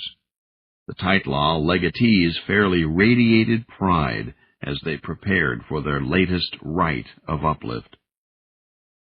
"Look," Athaclena's mother had pointed. "The Taitlal have elected their muse poet, Sustruck, to represent them. Do you recall meeting him, Athaclena?" Naturally, she remembered. It had been only the year before, when Sustruck visited their home back in the city. Uthakalding had brought the Taitlal genius by to meet his wife and daughter, shortly before he was to leave on his latest mission. "Sustruck's poetry is simple-minded doggerel," Athaclena muttered. Athacluana looked at her sharply. Then her corona waved.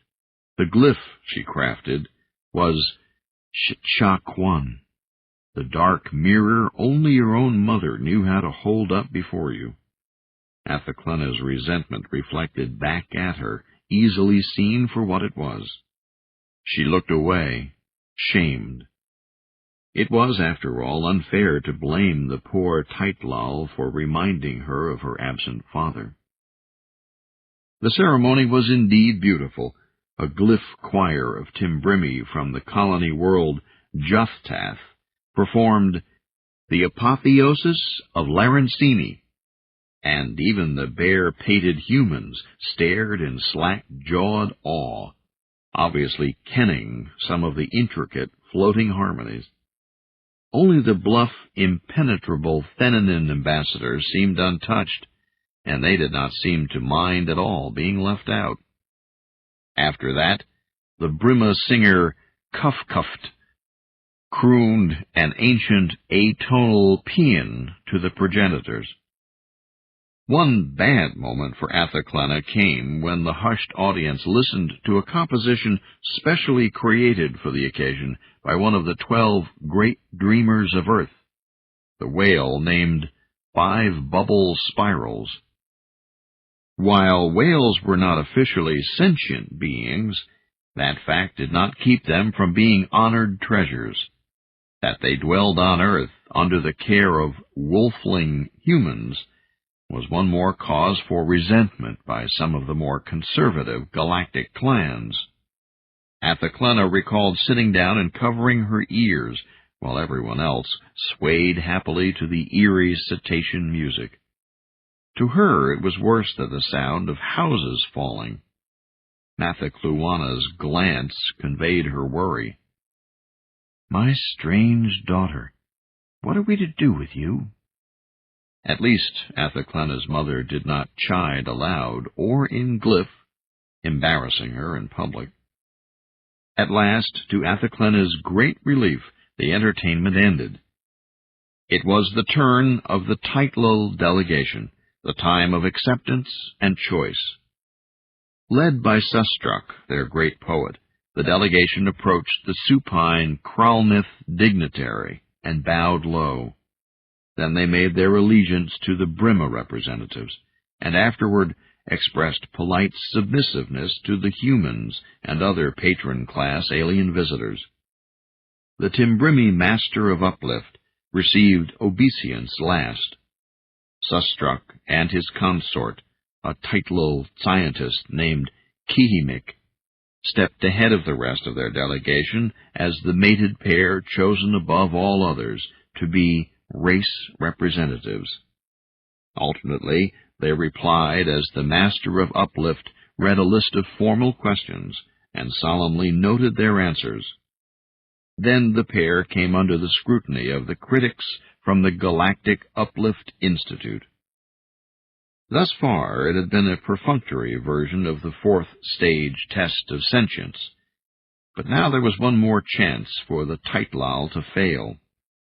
One of the Galactics, focusing sophisticated instruments on Sustruck and Kihimik, was a Sorrow, no friend of Athaklena's clan. Possibly the Sorrow was looking for an excuse, any excuse, to embarrass the Timbrimi by rejecting their clients.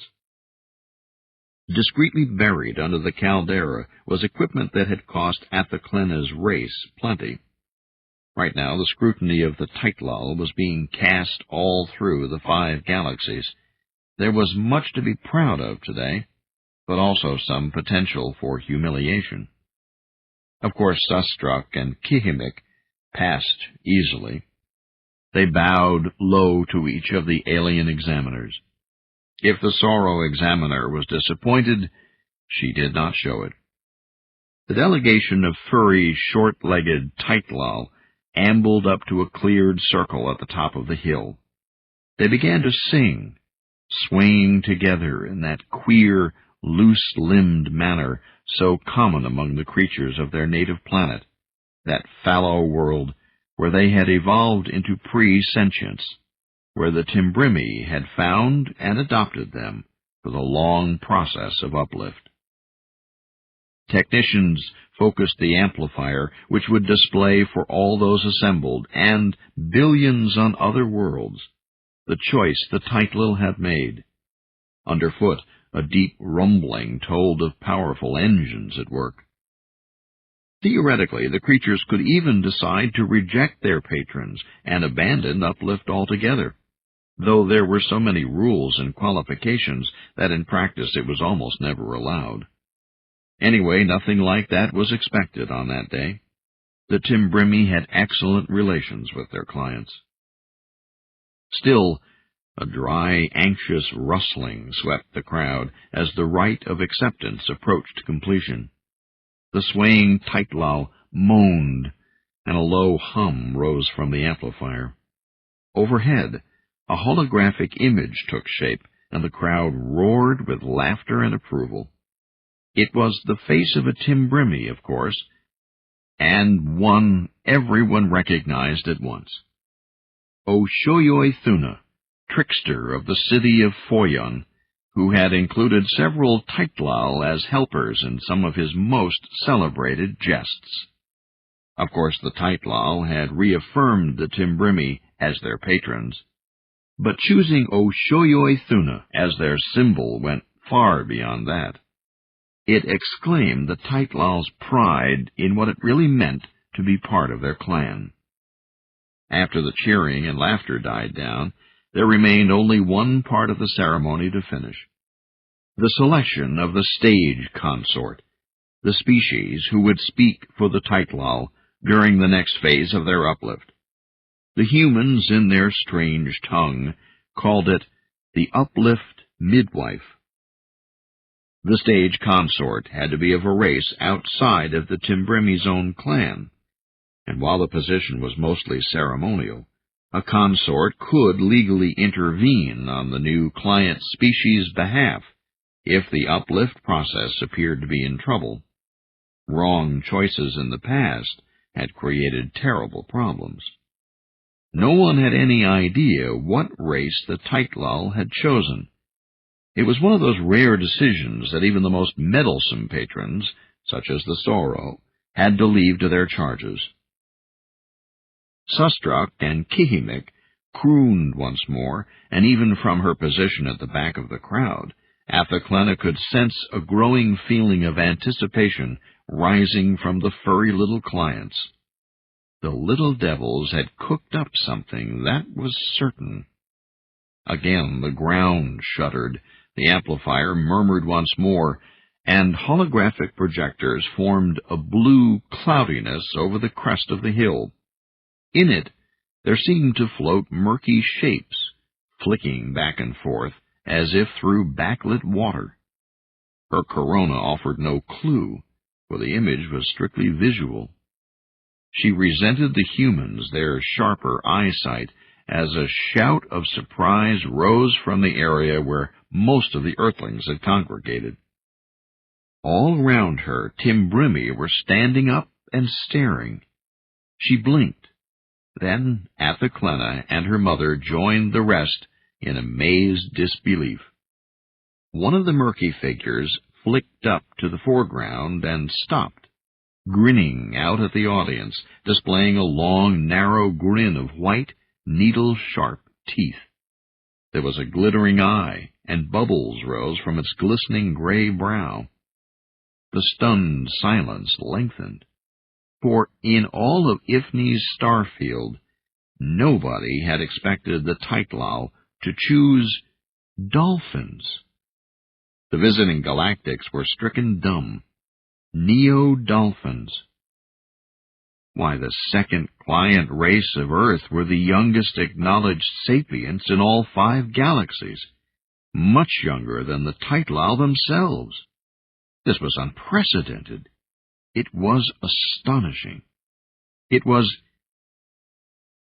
hilarious. The Timbrimi cheered. Their laughter rose high and clear. As one, their coronae sparkled upward, a single coruscating glyph of approval, so vivid that even the Thenanin ambassador seemed to blink and take notice. Seeing that their allies weren't offended, the humans joined in, hooting and slapping their hands together with intimidating energy.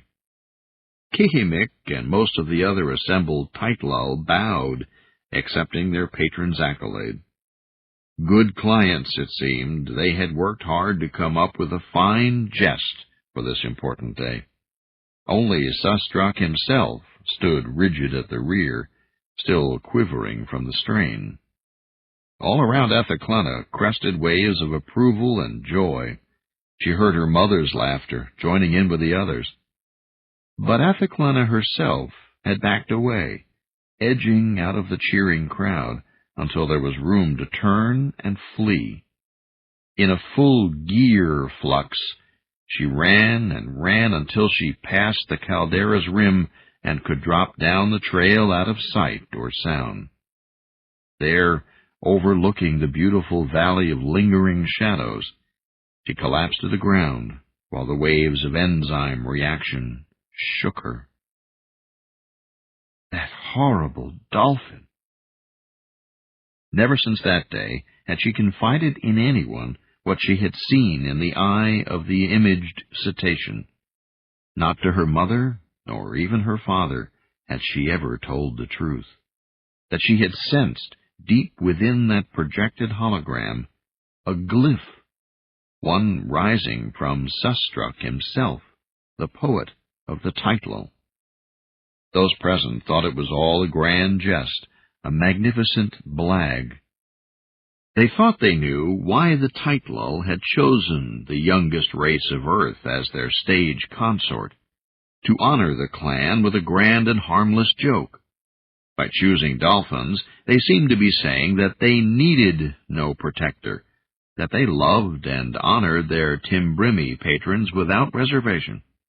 And by selecting the humans' second clients, they also tweaked those stodgy old galactic clans who so disapproved of the Timbrimi's friendship with wolflings. It was a fine gesture. Delicious. Had Athaclena been the only one, then, to see the deeper truth? Had she imagined it? Many years later, on a distant planet, Athaclena shivered as she recalled that day. Had she been the only one to pick up Sustrak's third harmonic of laughter and pain and confusion? The muse poet died only days after that episode, and he took his secret with him to his grave. Only Athaclena seemed to sense that the ceremony had been no joke after all, That Sustruck's image had not come from his thoughts, but out of time. The Tytlo had indeed chosen their protectors, and the choice was in desperate earnest. Now, only a few years later, the 5 galaxies had been sent into turmoil over certain discoveries made by a certain obscure client race, the youngest of them all, dolphins. Oh, Earthlings, she thought, as she followed Robert higher into the mountains of Mulan. What have you done? No, that was not the right question. What?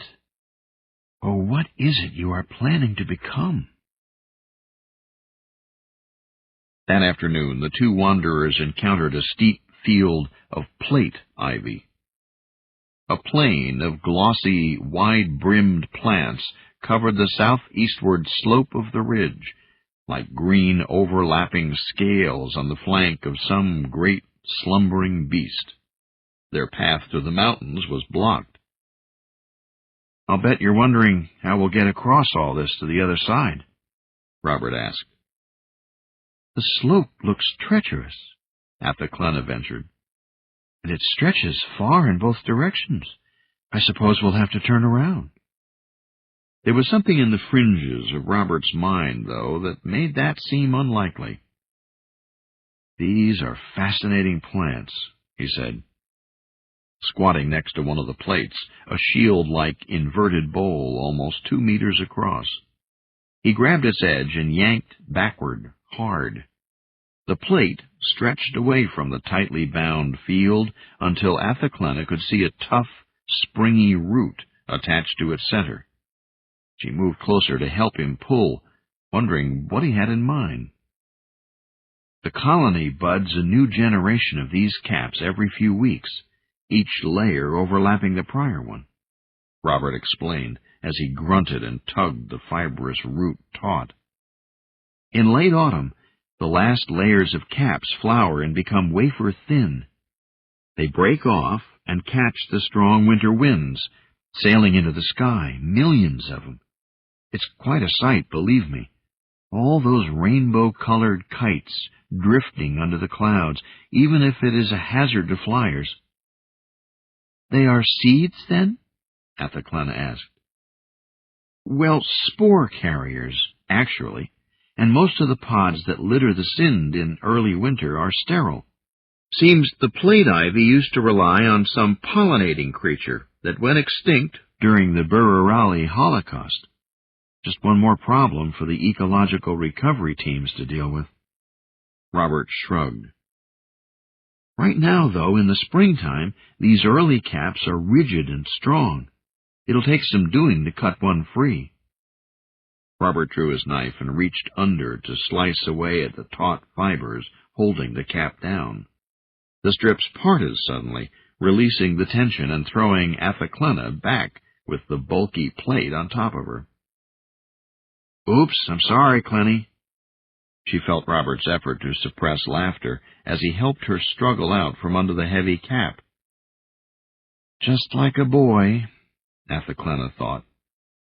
Are you okay? I am fine, she answered stiffly and dusted herself off. Tipped over, the plate's inner concave side looked like a bowl with a thick central stem of ragged, sticky strands. Good. Then why don't you help me carry it over to that sandy bank near the drop-off? The field of plate ivy stretched around the prominence of the ridge, surrounding it on 3 sides. Together, they hefted the detached cap over to where the bumpy green slope began, laying it inner face up. Robert set to work trimming the ragged interior of the plate.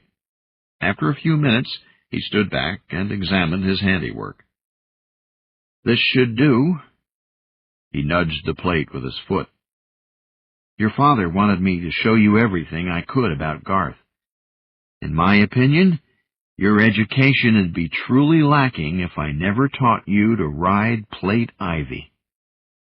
Athaclena looked from the upended plate to the scree of slick caps. "Do you mean—" But Robert was already loading their gear into the upturned bowl.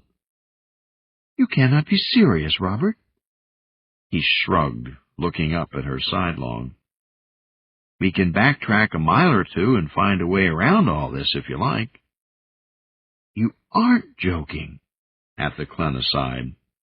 It was bad enough that her father and her friends back home thought her too timid. She could not refuse a dare offered by this human. "Very well, Robert. Show me how it is done." Robert stepped into the plate and checked its balance. Then he motioned for her to join him. He climbed into the rocking thing and sat where Robert indicated, in front of him, with her knees on either side of the central stump. It was then, with her corona waving in nervous agitation, that it happened again. Athelclena sensed something that made her convulsively clutch the rubbery sides of the plate, setting it rocking. "Hey, watch it, will you? You almost tipped us over." Athelclena grabbed his arm while she scanned the valley below. All around her face a haze of tiny tendrils fluttered. "I ken it again. It's down there, Robert, somewhere in the forest." "What? What's down there?" "The entity I kenned earlier. The thing that was neither man nor chimpanzee. It was a little like either, and yet different, and it reeks with potential." Robert shaded his eyes. "Where? Can you point to it?" Athelclena concentrated. She tried localizing the faint brush of emotions. It is gone," she sighed at last. Robert radiated nervousness. "Are you sure it wasn't just a chim? There are lots of them up in these hills, sison gatherers and conservation workers." Athelclena cast a palang glyph. Then, recalling that Robert wasn't likely to notice the sparkling essence of frustration, she shrugged to indicate approximately the same nuance. "No, Robert. I have met many neo-chimpanzees, remember? The being I sensed was different. I'd swear it wasn't fully sapient, for one thing, and there was a feeling of sadness, of submerged power." Athelclena turned to Robert, suddenly excited. "Can it have been a Garthling? Oh, let's hurry. We might be able to get closer." She settled in around the center post and looked up at Robert expectantly. "The famed Timbrimi adaptability," Robert sighed. "All of a sudden you're anxious to go. And here I'd been hoping to impress and arouse you with the white knuckler ride." "Boys," she thought again, shaking her head vigorously. "How can they think such things, even in jest?" "Stop joking and let's be off," she urged. He settled into the plate behind her. Athelclena held on tightly to his knees. Her tendrils waved about his face, but Robert did not complain. "All right, here we go." His musty human aroma was close around her as he pushed off, and the plate began to slip forward. It all came back to Robert as their makeshift sled accelerated, skidding and bouncing over the slick convex caps of plate ivy. Athelclena gripped his knees tightly, her laughter higher and more bell-like than a human girl's. Robert, too, laughed and shouted, holding Athelclena as he leaned one way and then the other to steer the madly hopping sled. "Must have been 11 years old when I did this last." Every jounce and leap made his heart pound. Not even an amusement park gravity ride was like this. Athelclena let out a squeak of exhilaration as they sailed free and landed again with a rubbery rebound. Her corona was a storm of silvery threads that seemed to crackle with excitement. "I only hope I remember how to control this thing right." Maybe it was his rustiness, or it might have been Athaclena's presence distracting him, but Robert was just a little late reacting when the near oak stump, a remnant of the forest that had once grown on this slope, loomed suddenly in their path. Athaclena laughed in delight as Robert leaned hard to the left, swerving their crude boat wildly. By the time she sensed his sudden change of mood, their spin was already a tumble out of control. Then their plate caught on something unseen. Impact swerved them savagely, sending the contents of the sled flying. At that moment, luck and Timbrimi instincts were with Athaclena. Stress hormones surged and reflexes tucked her head down, rolling her into a ball. On impact, her body made its own sled, bouncing and skidding atop the plates like a rubbery ball. It all happened in a blur. Giants' fists struck her, tossed her about. A great roar filled her ears, and her corona blazed as she spun and fell again and again. Finally, Athaclena tumbled to a halt, still curled up tight, just short of the forest on the valley floor. At first, she could only lie there as the gear enzymes made her pay the price for her quick reflexes. Breath came in long, shuddering gasps. Her high and low kidneys throbbed, struggling with the sudden overload. And there was pain. Athaclena had trouble localizing it. She seemed only to have picked up a few bruises and scrapes. So where? Realization came in a rush as she uncurled and opened her eyes. The pain was coming from Robert. Her earthling guide was broadcasting blinding surges of agony. She got up gingerly, still dizzy from reaction, and shaded her eyes to look around the bright hillside. The human wasn't in sight, so she sought him with her corona. The searing pain flood led her stumbling awkwardly over the glossy plates to a point not far from the upended sled. Robert's legs kicked weakly from under a layer of broad plate ivy caps. An effort to back out culminated in a low, muffled moan. A sparkling shower of hot agonies seemed to home right in on Athaclena's corona. She knelt beside him. "Robert, are you caught on something? Can you breathe?" What foolishness, she realized, asking multiple questions when she could tell the human was barely even conscious. "I must do something." Athaclena drew her jack laser from her boot top and attacked the plate ivy, starting well away from Robert, slicing stems and grunting as she heaved aside the caps one at a time. Knotty, musky vines remained tangled around the human's head and arms, pinning him to the thicket. "Robert, I'm going to cut near your head. Don't move." Robert groaned, something indecipherable. His right arm was badly twisted, and so much distilled ache fizzed around him that she had to withdraw her corona to keep from fainting from the overload. Aliens weren't supposed to commune this strongly with Timbrimi. At least, she had never believed it possible before this. Robert gasped as she heaved the last shriveled cap away from his face. His eyes were closed and his mouth moved as if he were silently talking to himself. What is he doing now? She felt the overtones of some obviously human rite of discipline. It had something to do with numbers and counting.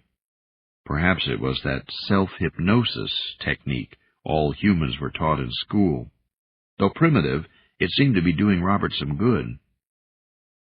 "I'm going to cut away the roots binding your arm now," she told him. He jerked his head in a nod. "Hurry, Clenny. I've never had to block this much pain before." He let out a shivering sigh as the last rootlet parted. His arm sprang free, floppy and broken. "What now?" Athaclena worried. It was always hazardous to interfere with an injured member of an alien race. Lack of training was only part of the problem. One's most basic succoring instincts might be entirely wrong for helping someone of another species. Athaclena grabbed a handful of coronal tendrils and twisted them in indecision. Some things have to be universal. Make sure the victim keeps breathing. That she had done automatically. Try to stop leaks of bodily fluids. All she had to go on were some old pre-contact movies she and her father had watched on the journey to Garth, dealing with ancient Earth creatures called cops and robbers. According to those films, Robert's wounds might be called only scratches, but she suspected those ancient story records weren't particularly strong on realism. Oh, if only humans weren't so frail. Athaclena rushed to Robert's backpack, seeking the radio in the lower side pouch.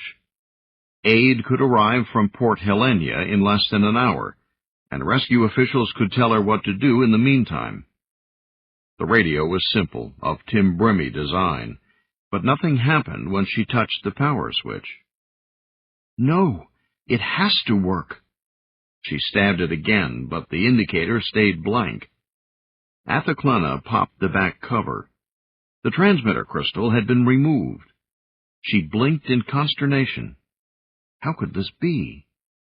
They were cut off from help. She was completely on her own. "Robert," she said as she knelt by him again. "You must guide me. I cannot help you unless you tell me what to do." The human still counted from 1 to 10, over and over. She had to repeat herself until at last his eyes came into focus. I think my arm's busted, Clenny," he gasped. "Help get me out of the sun. Then use drugs." His presence seemed to fade away, and his eyes rolled up as unconsciousness overcame him.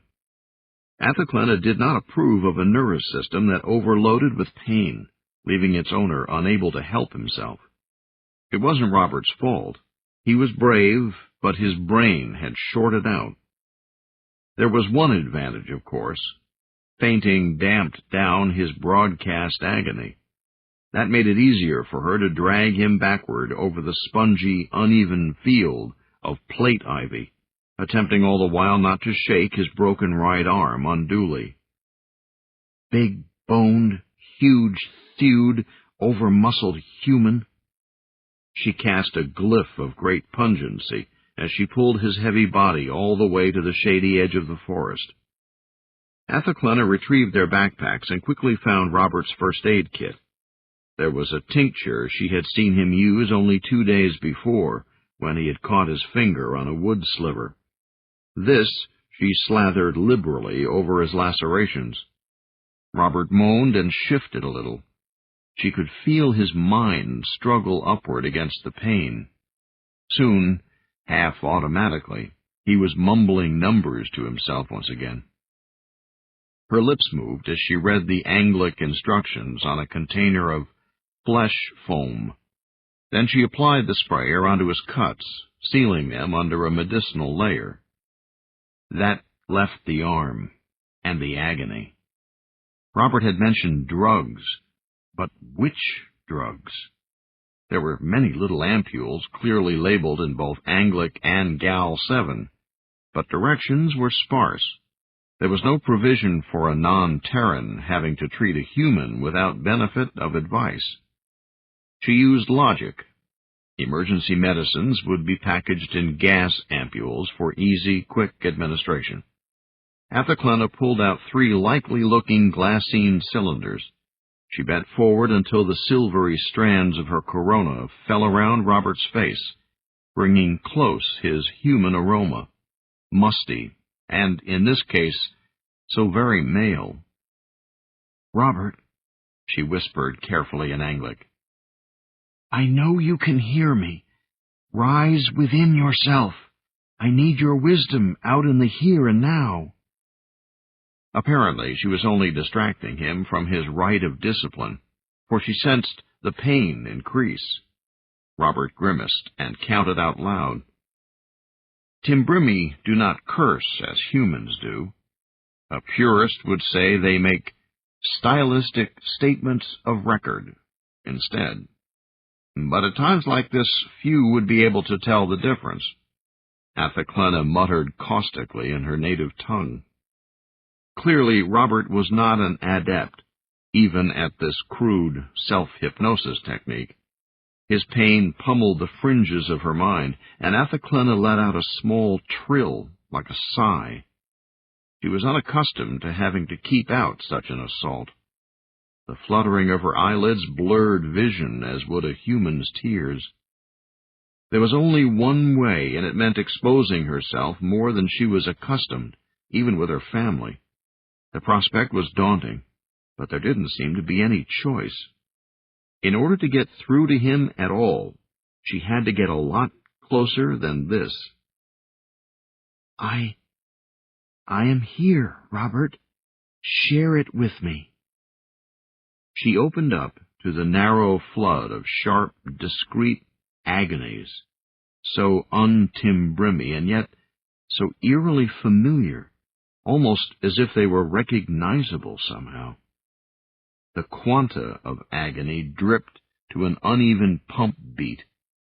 They were little hot, searing balls, lumps of molten metal. Lumps of metal? The weirdness almost startled Athaclena out of contact. She had never before experienced a metaphor so vividly. It was more than just a comparison, stronger than saying that one thing was like another.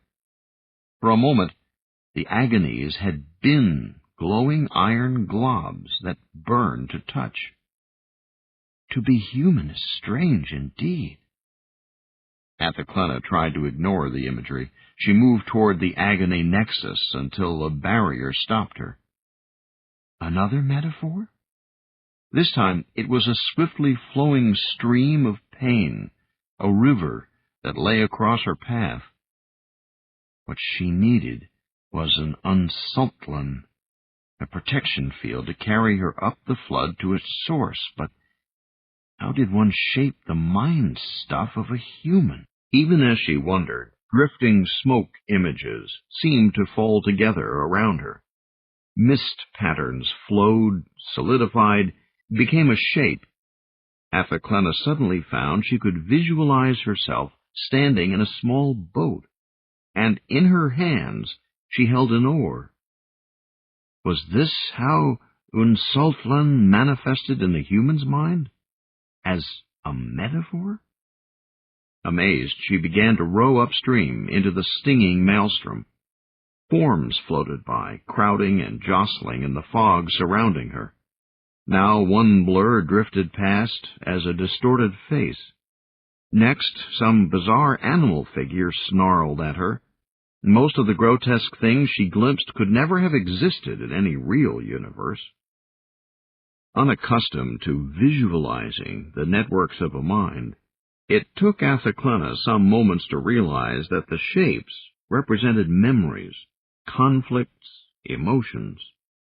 So many emotions. Athaclena felt an urge to flee. One might go mad in this place.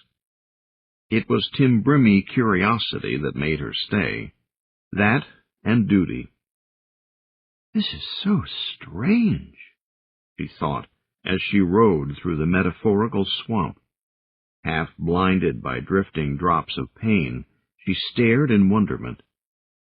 Oh, to be a true telepath and know, instead of having to guess, what all these symbols meant. There were easily as many drives as in a Timbrimi mind. Some of the strange images and sensations struck her as familiar. Perhaps they harkened back to times before her race or Robert's learned speech.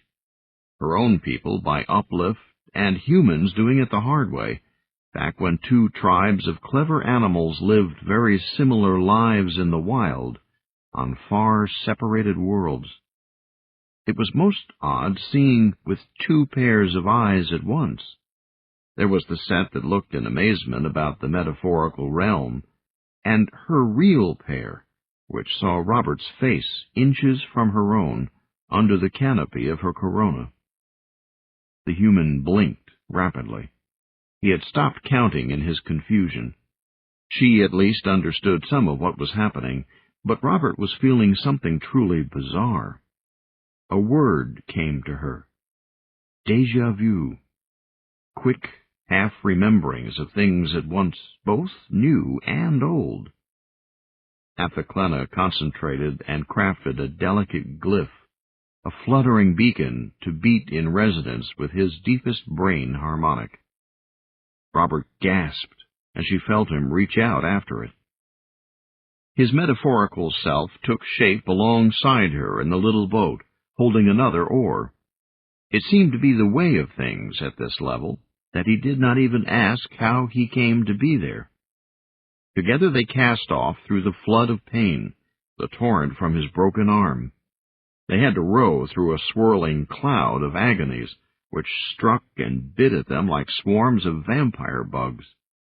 There were obstacles, snags, and eddies where strange voices muttered sullenly out of dark depths. Finally they came to a pool, the center of the problem. At its bottom lay the gestalt image of an iron grating set in a stony floor. Horrible debris obstructed the drain. Robert quailed back in alarm. Athaclena knew these had to be emotion-laden memories, their fearsomeness given shape in teeth and claws and bloated awful faces. How could humans let such clutter accumulate? She was dazed and more than a little frightened by the ugly, animate wreckage. "They're called neuroses," spoke Robert's inner voice. He knew what they were looking at, and was fighting a terror far worse than hers. "I'd forgotten so many of these things. I had no idea they were still here." Robert stared at his enemies below, and Athaclena saw that many of the faces below were warped, angry versions of his own. "This is my job now, Clenny. We learned long before contact that there is only one way to deal with a mess like this. Truth is the only weapon that works." The boat rocked as Robert's metaphoric self turned and dove into the molten pool of pain. "Robert!" Froth rose. The tiny craft began to buck and heave, forcing her to hold tightly to the rim. Bright, awful hurt sprayed on all sides, and down near the grating a terrific struggle was taking place. In the outer world, Robert's face ran streams of perspiration. Athaclena wondered how much more of this he could take. Hesitantly, she sent her image hand down into the pool. Direct contact burned, but she pushed on, reaching for the grating. Something grabbed her hand. She yanked back, but the grip held. An awful thing wearing a horrid version of Robert's face leered up at her with an expression twisted almost out of recognition by some warped lust. The thing pulled hard, trying to drag her into the noisome pool. Athaclena screamed. Another shape streaked in to grapple with her assailant. The scaly hold on her arm released, and she fell back into the boat. Then the little craft started speeding away. All around her the lake of pain flowed toward the drain, but her boat moved rapidly the other way, upstream against the flow. "Robert is pushing me out," she realized. Contact narrowed, then broke. The metaphorical images ceased abruptly. Athaclena blinked rapidly in a daze. She knelt on the soft ground. Robert held her hand, breathing through clenched teeth. "Had to stop you, Clenny. That was dangerous for you." "But you are in such pain." He shook his head. "You showed me where the block was. I can take care of that neurotic garbage now that I know it's there. At least well enough for now. And have I told you yet that a guy wouldn't have any trouble at all falling in love with you?" Athaclena sat up abruptly, amazed at the non sequitur. She held up the 3 gas ampules. "Robert, you must tell me which of these drugs will ease the pain, yet leave you conscious enough to help me." He squinted. "The blue one. Snap it under my nose, but don't breathe any yourself. No telling what para-endorphins would do to you." When Athaklana broke the ampule, a small, dense cloud of vapor spilled out. About half went in with Robert's next breath. The rest quickly dispersed. With a deep, shuddering sigh, Robert's body seemed to uncoil. He looked up at her again with a new light in his eyes. "I don't know if I could have maintained consciousness much longer, but it was almost worth it, sharing my mind with you." In his aura, it seemed that a simple but elegant version of Zunur Thuzun danced. Athaklana was momentarily taken aback. "You are a very strange creature, Robert.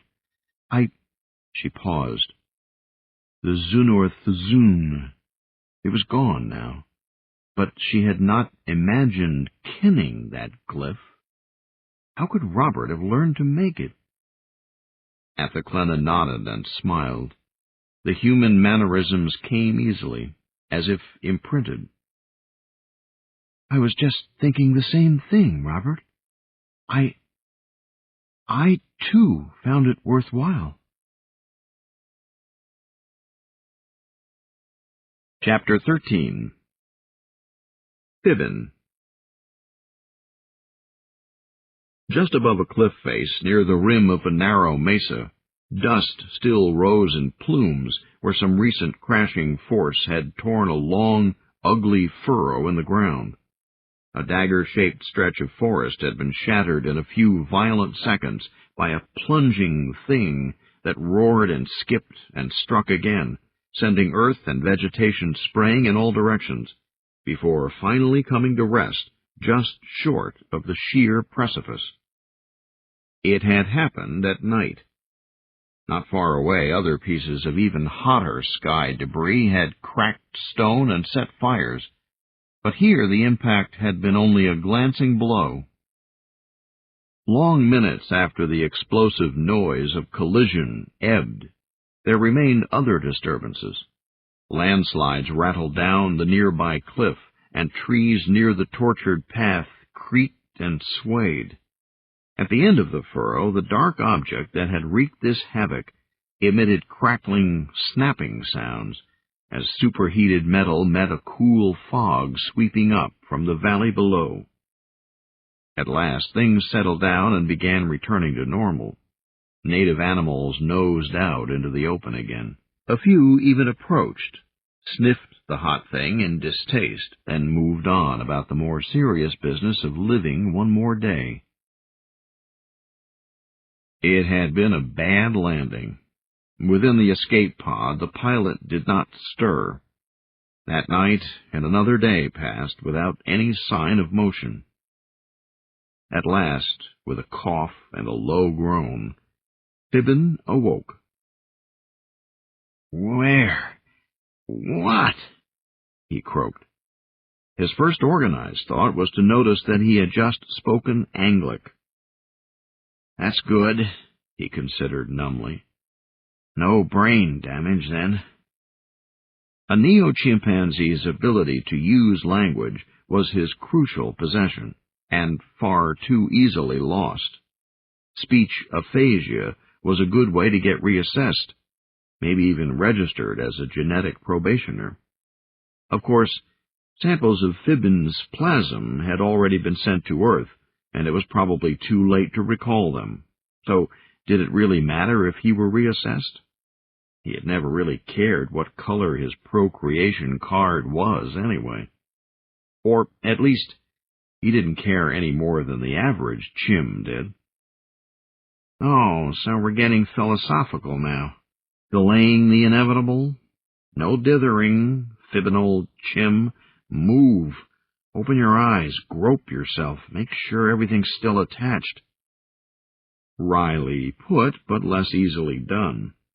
Fibbin groaned as he tried to lift his head. He was so dehydrated that separating his eyelids felt like prying apart a set of rusty drawers. At last, he managed to squint. He saw that the clear shield of the pod was cracked and streaked with soot. Thick layers of dirt and seared vegetation had been speckled, sometime since the crash, by droplets of light rain. Pippin discovered one of the reasons for his disorientation. The capsule was canted more than 50 degrees. He fumbled with the seat's straps until they released, letting him slump against the armrest.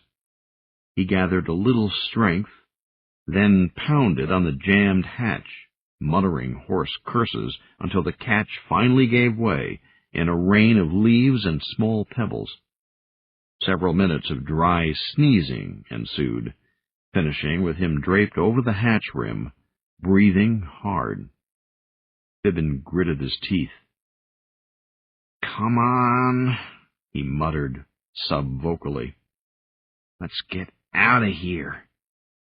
He heaved himself up. Ignoring the uncomfortable warmth of the outer shell and the screaming of his own bruises, he squirmed desperately through the opening, turning and reaching for a foothold outside. He felt dirt, blessed ground. But when he let go of the hatch, his left ankle refused to support him. He toppled over and landed with a painful thump. "Ow!" Pippin said aloud. He reached underneath and pulled forth a sharp stick that had pierced his ship briefs. He glared at it before throwing it aside, then sagged back upon the mound of debris surrounding the pod. Ahead of him, about 20 feet away, dawn's light showed the edge of a steep drop-off. The sound of rushing water rose from far below. He thought in bemused wonder at his near demise. Another few meters, and I wouldn't have been so thirsty right now. With the rising sun, the mountainside across the valley became clearer, revealing smoky, scorched trails where larger pieces of space junk had come down. So much for old proconsul, Pippin thought. 7,000 years of loyal service to 100 big-time galactic races, only to be splattered all over a minor planet by one Fibbin Bolger, client of Wolflings, semi-skilled militia pilot. What an undignified end for a gallant old warrior. But he had outlived the scout boat after all, by a little while at least. Someone once said that one measure of sentience was how much energy a sophont spent on matters other than survival. Pippin's body felt like a slab of half-broiled meat, yet he found the strength to grin. He had fallen a couple million miles, and might yet live to someday tell some smart-aleck 2 generations further uplifted grandkids all about it. He patted the scorched ground beside him, and laughed, in a voice dry with thirst. "Beat that, Tarzan!" Chapter 14. Uthakalding. We are here as friends of galactic tradition, protectors of propriety and honor, enforcers of the will of the ancient ones who founded the way of things so long ago. Uthakalding was not very strong in Galactic 3, so he used his portable secretary to record the Gubru Invasion Manifesto for later study. He listened with only half an ear, while going about completing the rest of his preparations. With only half an ear. His corona chirped a spark of amusement when he realized he had used the phrase in his thoughts. The human metaphor actually made his own ears itch. The chims nearby had their receivers turned to the Anglic translation, also being broadcast from the Gubru ships.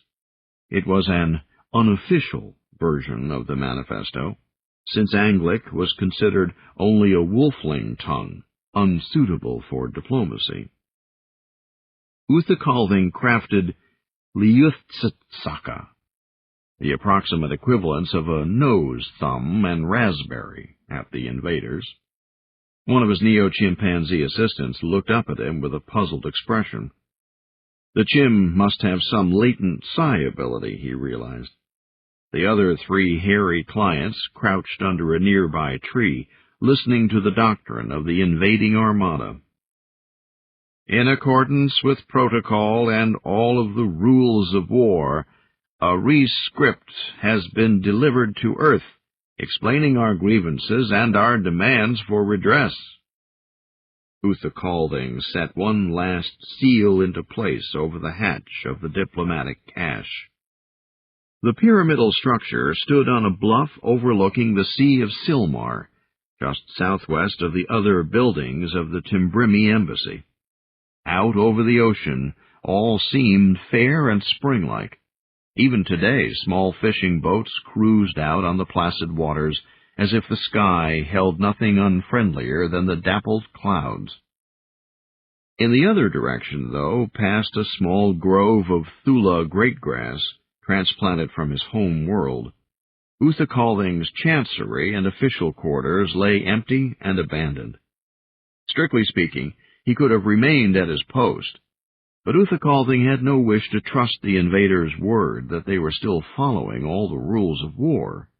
The Gubru were renowned for interpreting tradition to suit themselves. Anyway, he had made plans. Uthakalding finished the seal and stepped back from the diplomatic cache. Offset from the embassy itself, sealed and warded, it was protected by millions of years of precedent.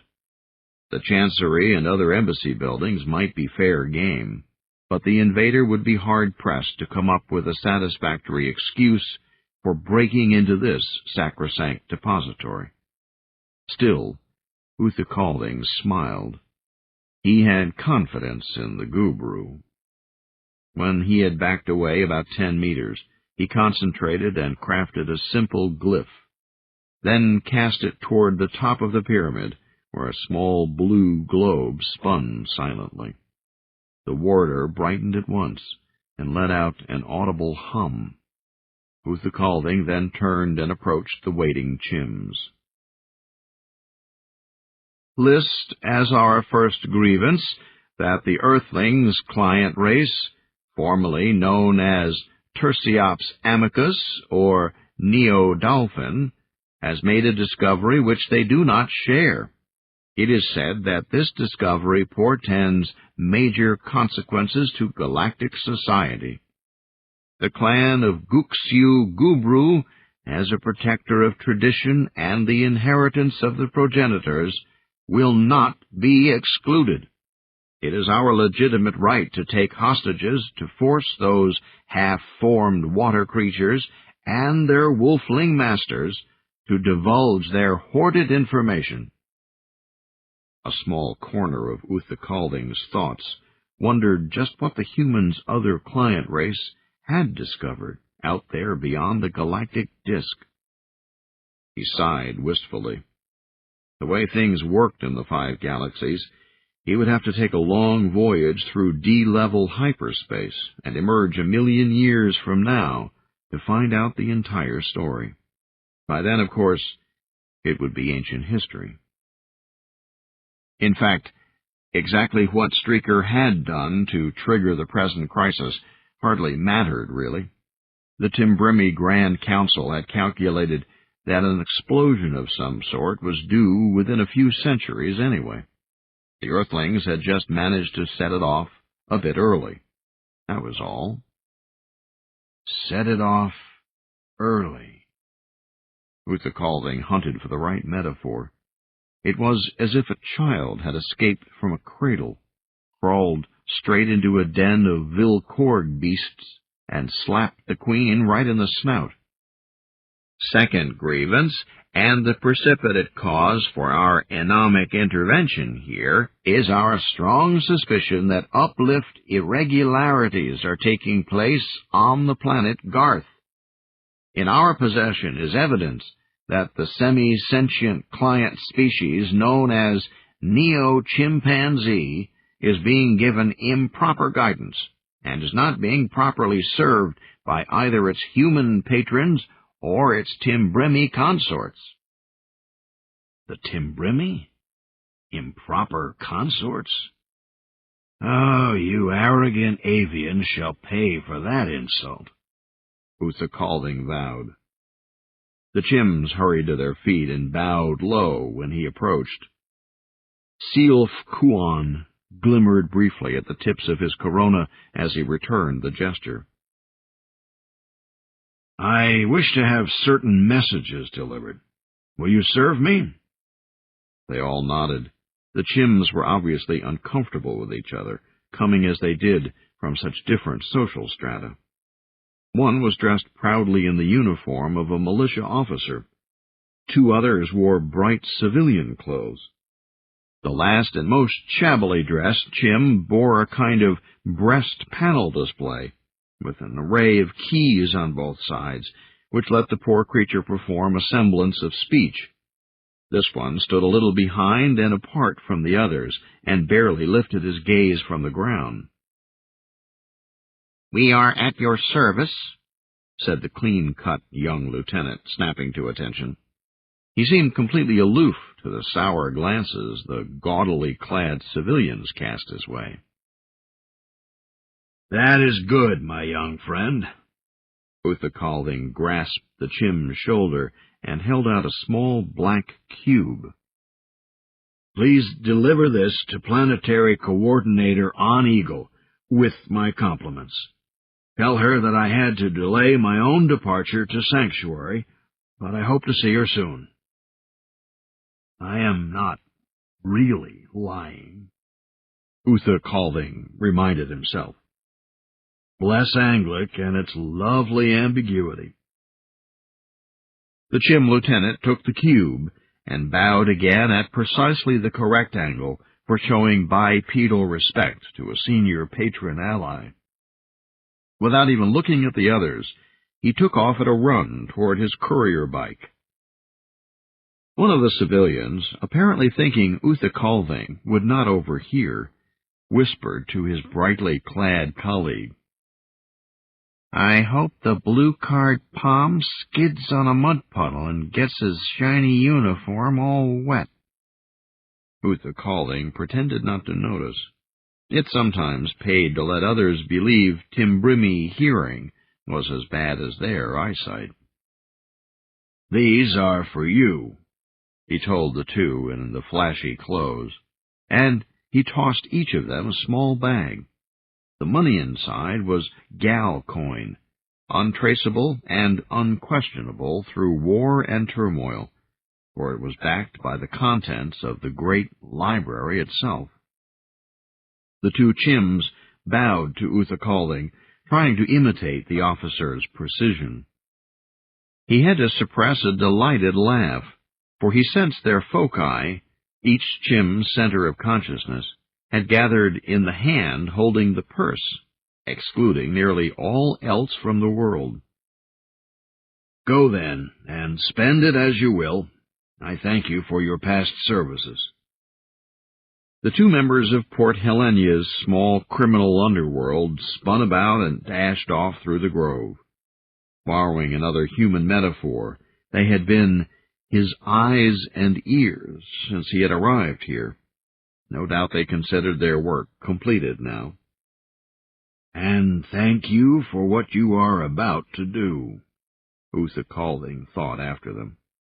He knew this particular band of probationers well. They would spend his money well and gain an appetite for more. In a few days, there would be only one source of such coin. They would have new employers soon, Uther Calding was sure. Have come as friends and protectors of pre-sentient peoples to see that they are given proper guidance and membership in a dignified clan. Only one Chim remained, trying to stand as straight as he could, but the poor creature could not help shifting his weight nervously, grinning anxiously. And what? Uther Calding stopped abruptly. His tendrils waved, and he turned to look out over the sea. A streak of light appeared from the headland across the bay, spearing up and eastward into the sky. Uthakalding shaded his eyes, but he did not waste time envying earthling vision. The glowing ember climbed into the clouds, leaving a kind of trail that only he could detect. It was a shimmering of joyful departure that surged and then faded in a few brief seconds, unraveling with the faint white contrail. Athushushuten, his aide, secretary, and friend, was flying their ship out through the heart of the battle fleet surrounding Garth. And who could tell?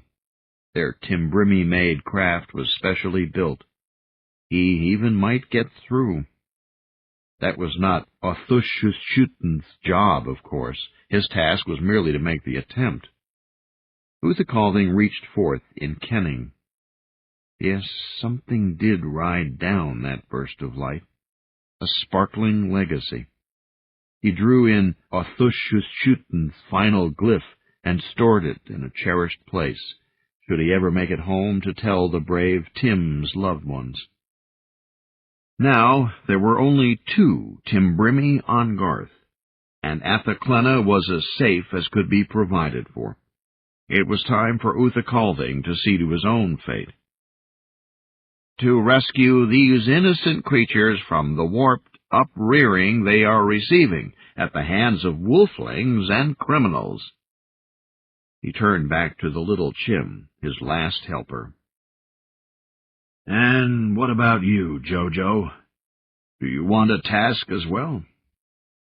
Jojo fumbled with the keys of his panel display. Yes, please.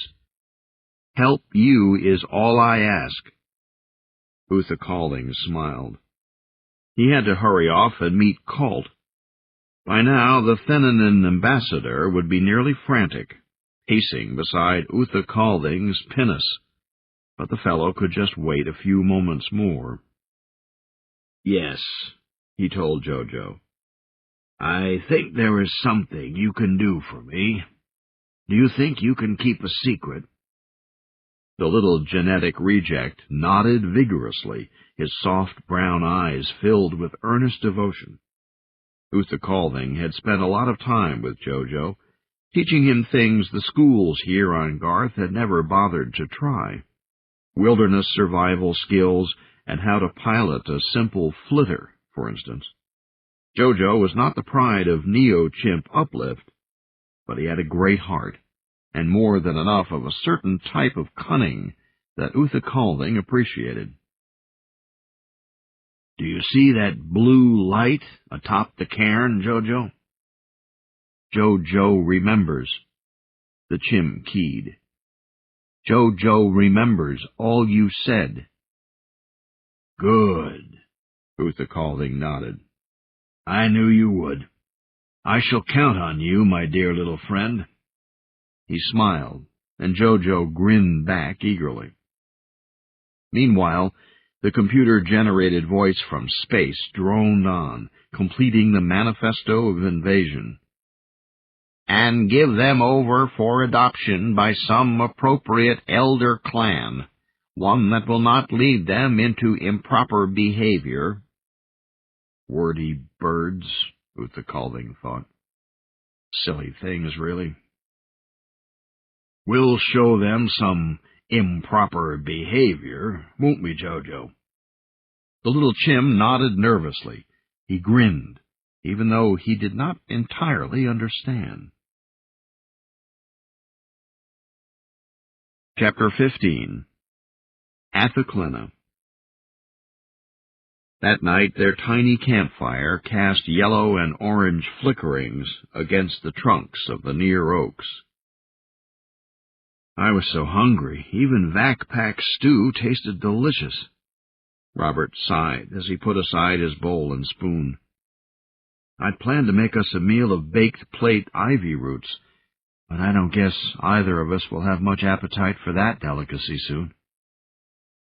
Athaclena felt she understood Robert's tendency to make irrelevant remarks like these.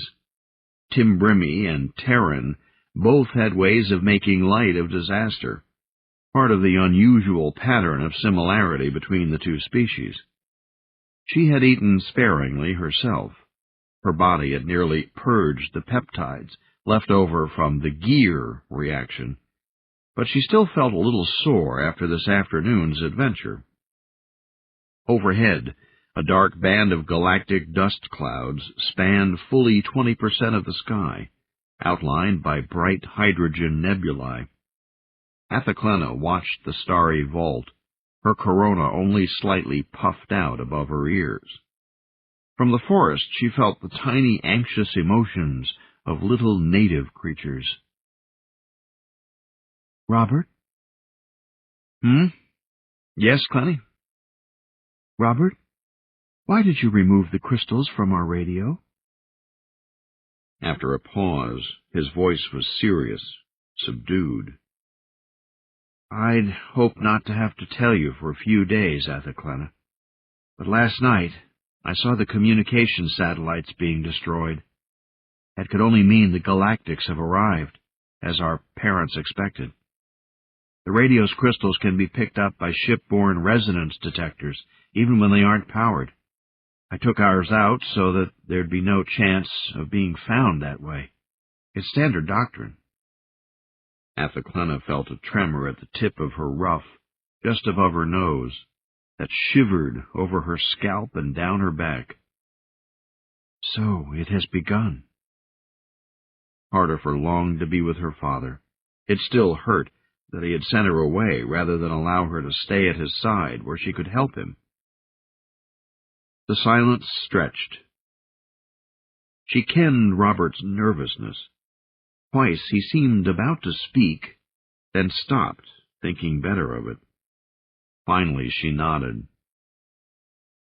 I agree with your logic in removing the crystals, Robert. I even think I understand the protective impulse that made you refrain from telling me about it. You should not do that again, though. It was foolish. Robert agreed seriously. I won't, Athaklena. They lay in silence for a while, until Robert reached over with his good hand and touched hers. Clenny, I want you to know I'm grateful. You saved my life. Robert, she sighed tiredly. But it goes beyond that. When you came into my mind, you showed me things about myself, things I'd never known before. That's an important favor. You can read all about it in textbooks if you want. Self-deception and neuroses are two particularly insidious human plagues. They are not unique to humans, Robert. No, I guess not. What you saw in my mind was probably nothing by pre-contact standards. But given our history, well, even the sanest of us needs reminding from time to time. Athaklena had no idea what to say, so she remained silent. To have lived in humanity's awful dark ages must have been frightening indeed. Robert cleared his throat. What I'm trying to say is that I know how far you've gone to adapt yourself, learning human expressions, making little changes in your physiology. An experiment. She shrugged, another human mannerism. She suddenly realized that her face felt warm. Capillaries were opening in that human reaction she had thought so quaint. She was blushing. Yeah, an experiment. But by rights, it ought to go both ways, Clenny. Timbrimi are renowned around the 5 galaxies for their adaptability. But we humans are capable of learning a thing or two also. She looked up. What do you mean, Robert? I mean that I'd like you to show me some more about Timbrimi ways, your customs. I want to know what your landsmen do that's equivalent to an amazed stare, or a nod, or a grin. Again there was a flicker. Athaklena's corona reached, but the delicate, simple, ghostly glyph he had formed vanished like smoke. Perhaps he was not even aware he had crafted it. She said, blinking and shaking her head. I cannot be sure, Robert, but I think perhaps you have already begun. Robert was stiff and feverish when they struck camp the next morning. He could only take so much anesthetic for his fractured arm and remain able to walk. Athelclena stashed most of his gear in the notch of a gum beech tree and cut slashes in the bark to mark the site. Actually, she doubted anyone would ever be back to reclaim it. I must get you to a physician, she said, feeling his brow. His raised temperature clearly was not a good sign. Robert indicated a narrow slot between the mountains to the south. Over that way, 2 days' march, there's the Mendoza freehold. Mrs. Mendoza was a nurse practitioner before she married Juan and took up farming. Athelclena looked uncertainly at the pass. They would have to climb nearly 1,000 meters to get over it. Robert, are you sure this is the best route? I'm certain I have intermittently sensed sophonts emoting from much nearer, over that line of hills to the east. Robert leaned on his makeshift staff and began moving up the southward trail. Come on, Clenny, he said over his shoulder. I know you want to meet at Garthling, but now's hardly the time. We can go hunting for native presentients after I've been patched up. Athelclena stared after him, astonished by the illogic of his remark. She caught up with him. Robert, that was a strange thing to say. How can I think of seeking out native creatures, no matter how mysterious, until you were tended? The sophonts I have felt to the east were clearly humans and chimps, although I admit there was a strange added element, almost like... Aha! Robert smiled, as if she had made a confession. He walked on. Amazed, Athelclena tried to probe his feelings, but the human's discipline and determination was incredible for a member of a wolfling race. All she could tell was that he was disturbed, and that it had something to do with her mention of sapient thoughts east of here. Oh, to be a true telepath! Once more she wondered why the Timbrimi Grand Council had not defied the rules of the Uplift Institute and gone ahead to develop the capability. She had sometimes envied humans the privacy they could build around their lives and resented the gossipy invasiveness of her own culture. But right now she wanted only to break in there and find out what he was hiding. Her corona waved, and if there had been any Timbrimi within half a mile, they would have winced at her angry, pungent opinion of the way of things. Robert was showing difficulty before they reached the crest of the first ridge, little more than an hour later. Athelclena knew by now that the glistening perspiration on his brow meant the same thing as a reddening and fluffing of a Timbrimi's corona. Overheating. When she overheard him counting under his breath, she knew that they would have to rest. No, he shook his head. His voice was ragged. Let's just get past this ridge and into the next valley. From there on, it's shaded all the way to the pass. Robert kept trudging. There is shade enough here, she insisted, and pulled him over to a rock jumble covered by creepers with umbrella-like leaves, all linked by the ubiquitous transfer vines to the forest in the valley floor. Robert sighed as she helped him sit back against a boulder in the shade. She wiped his forehead, then began unwrapping his splinted right arm. He hissed through his teeth. A faint purpling discolored the skin near where the bone had broken. These are bad signs, aren't they, Robert? For a moment she felt him begin to dissemble. Then he reconsidered, shaking his head. No, I think there's an infection. I'd better take some more Universal. He started to reach for her pack, where his aid kit was being carried, but his equilibrium failed, and Athaklana had to catch him. Enough, Robert. You cannot walk to the Mendoza freehold. I certainly cannot carry you, and I'll not leave you alone for 2 or 3 days. You seem to have some reason to wish to avoid the people who I sensed to the east of here. But whatever it is, it cannot match the importance of saving your life. Robert let her pop a pair of blue pills into his mouth and sipped from the canteen she held for him. All right, Clenny, he sighed. We'll turn eastward. Only promise you'll Corona sing for me, will you? It's lovely, like you are, and it helps me understand you better. And now, I think we'd better get started because I'm babbling. That's one sign that a human being is deteriorating. You should know that by now. Athaklana's eyes spread apart, and she smiled. I was already aware of that, Robert.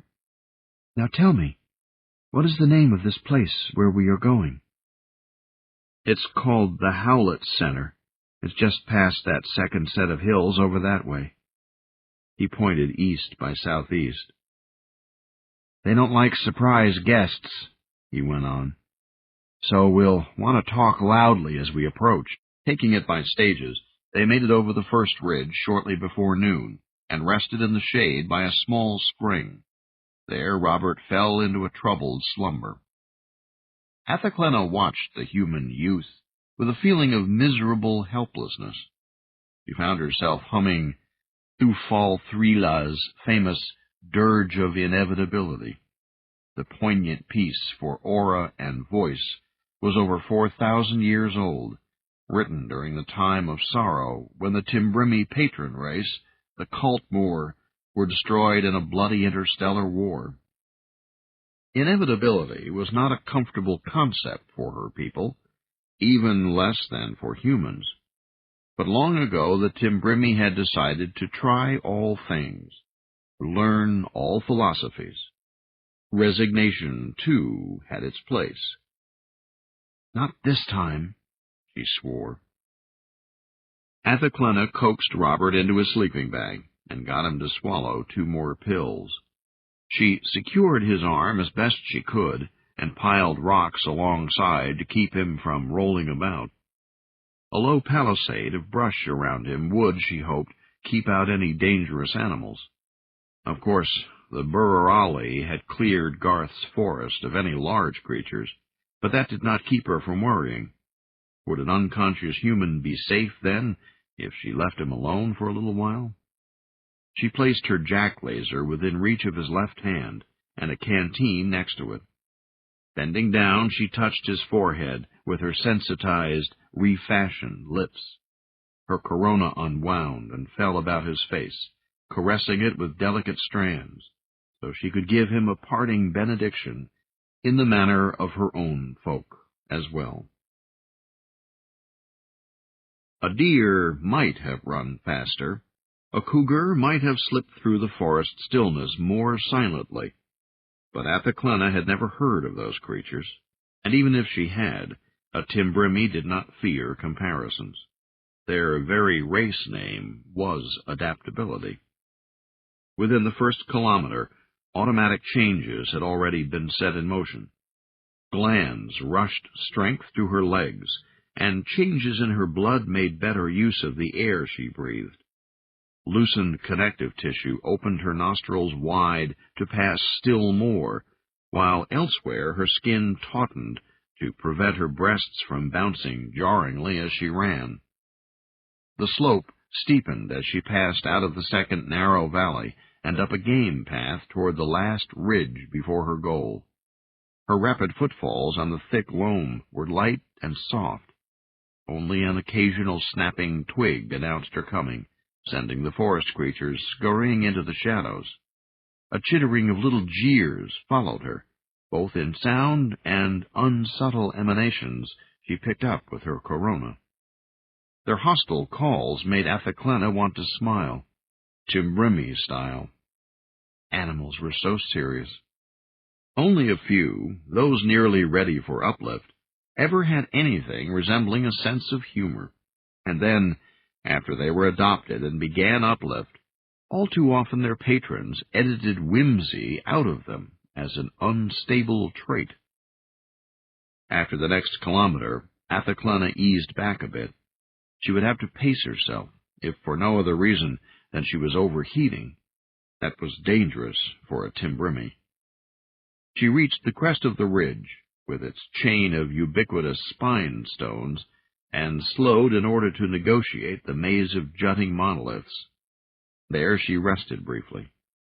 Leaning against one of the tall, rocky outcrops, breathing heavily, she reached out with her corona. The tendrils waved, searching. Yes, there were humans close by, and neo-chimpanzees, too. By now she knew both patterns well. And she concentrated. There was something else also, something tantalizing. It had to be that enigmatic being she had sensed twice before. There was that queer quality that at one moment seemed earthly and then seemed to partake strongly of this world. And it was presentient, with a dark, serious nature of its own. If only empathy were more of a directional sense. She moved forward, tracing a way toward the source through the maze of stones. A shadow fell upon her. Instinctively she leaped back and crouched, hormones rushing combat strength into her hands and arms. Athaklana sucked air, fighting down the gear reaction. He had been expecting to encounter some small, feral survivor of the Burrarali Holocaust, not anything so large. Calm down, she told herself. The silhouette standing on the stone overhead was a large biped, clearly a cousin to man, and no native of Garth. A chimpanzee could never pose a threat to her, of course. Hello? She managed Anglic over the trembling left by the receding gear. Silently she cursed the instinctive reactions which made Timbrimi dangerous beings to cross, but which shortened their lives and often embarrassed them in polite company. The figure overhead stared down at her. Standing on two legs, with a belt of tools around its waist, it was hard to discern against the glare. The bright bluish light of Garth's sun was disconcerting. Even so, Athaklana could tell that this one was very large for a chimpanzee. It did not react. In fact, the creature just stared down at her. A client race as young as neo-chimpanzees could not be expected to be too bright. She made allowances, squinting up at the dark, furry figure, and enunciated, slowly, in Anglic. I have an emergency to report. There is a human being, she emphasized, who is injured not far from here. He needs immediate attention. You must please take me to some humans right now. She expected an immediate response, but the creature merely shifted its weight and continued to stare. Athaklana was beginning to feel foolish. Could she have encountered a particularly stupid chim? Or perhaps a deviant or a sport? New client races produced a lot of variability, sometimes including dangerous throwbacks. Witness what had happened to the Burrarali so recently here on Garth. Athaklana extended her senses. Her corona reached out, and then curled in surprise. It was the presentient. The superficial resemblance, the fur and long arms, had fooled her. This wasn't a chim at all. It was the alien creature she had sensed only minutes ago. No wonder the beast hadn't responded. It had had no patron yet to teach it to talk. Potential quivered and throbbed. He could sense it just under the surface. Athaklana wondered just what one said to a native pre-sophant. He looked more carefully. The creature's dark, furry coat was fringed by the sun's glare. Atop short, bowed legs, it carried a massive body, culminating in a great head with a narrow peak. In silhouette, its huge shoulders merged without any apparent neck. Athaklana recalled Ma Chutalil's famed story about a space gleaner who encountered in forests far from a colony settlement a child who had been brought up by wild limb runners. After catching the fierce, snarling little thing in his nets, the hunter had auracast a simple version of Shchakwan, the mirror of the soul. Athaklana formed the empathy glyph as well as she could remember it. See in me an image of the very you. The creature stood up. It reared back, snorting and sniffing at the air. She thought at first it was reacting to her glyph. Then a noise not far away broke the fleeting connection. The presentient chuffed, a deep grunting sound, then spun about and leaped away, hopping from spine stone to spine stone until it was gone from sight. Athaklana hurried after, but uselessly. In moments she had lost the trail. She sighed finally and turned back to the east, where Robert had said the earthling Howlett's center lay. After all, finding help had to come first. She started picking her way through the maze of spine stones. They tapered off as the slope descended into the next valley.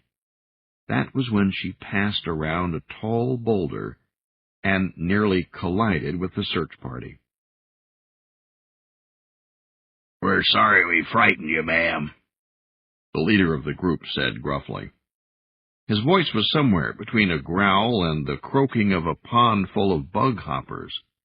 He bowed again. "A seisen picker came in and told us of some sort of ship crash out this way, so we sent out a couple of search parties. You haven't seen anything like a spacecraft coming down, have you?" Athaklana still shivered from the Ifni-damned overreaction. He must have looked terrifying in those first few seconds, when surprise set off another furious change response. The poor creatures had been startled.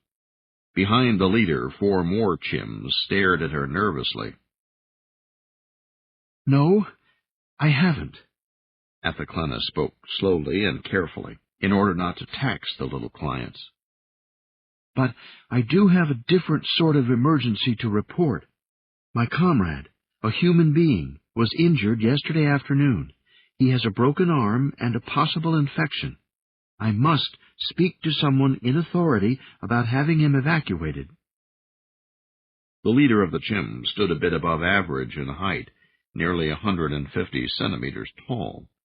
Like the others, he wore a pair of shorts, a tool bandolier, and a light backpack.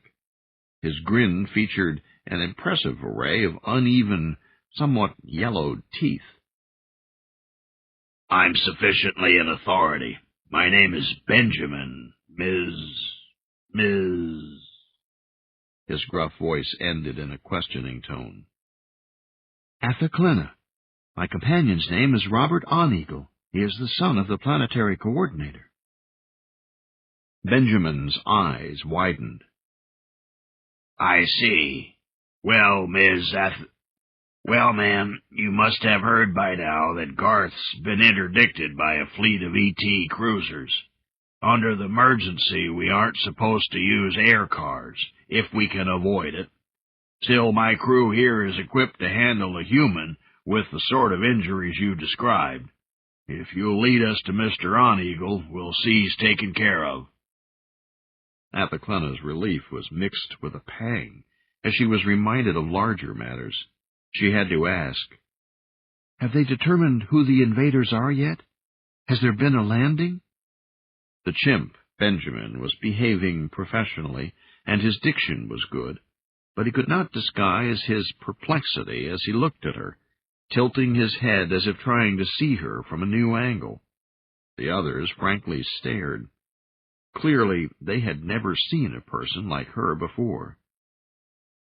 I'm sorry, ma'am, but the news hasn't been too specific. The ETs, The chim peered at her. Pardon me, ma'am, but you aren't human, are you? Great Cultmore, no! Athaclena bristled. Whatever gave you the... Then she remembered all the little external alterations she had made as part of her experiment. She must look very close to human by now, especially with the sun behind her. No wonder the poor clients had been confused. No, she said again more softly. I am no human. I am Timbrimi. The chim sighed and looked quickly at one another. Benjamin bowed, arms crossed in front of him, for the first time offering the gesture of a client greeting a member of a patron-class race. Athaclena's people, like humans, did not believe in flaunting their dominance over their clients. Still, the gesture helped mollify her hurt feelings. When he spoke again, Benjamin's diction was much better. Forgive me, ma'am. What I meant to say was that I'm not really sure who the invaders are. I wasn't near a receiver when their manifesto was broadcast a couple of hours ago. Somebody told me it was the Gubru. There's another rumor they're Thenanin. Athaclena sighed. Thenanin or Gubru? Well, it could have been worse. The former were sanctimonious and narrow-minded. The latter were often vile, rigid, and cruel, but neither were as bad as the manipulative Sorrow or the eerie, deadly Tandu. Benjamin whispered to one of his companions. The smaller chimp turned and hurried down the trail the way they had come, toward the mysterious Howlet Center. Athaclena caught a tremor of anxiety. Once again she wondered what was going on in this valley that Robert had tried to steer her away from, even at risk to his own health. The courier will carry back word of Mr. On-Eagle's condition and arrange transport, Benjamin told her.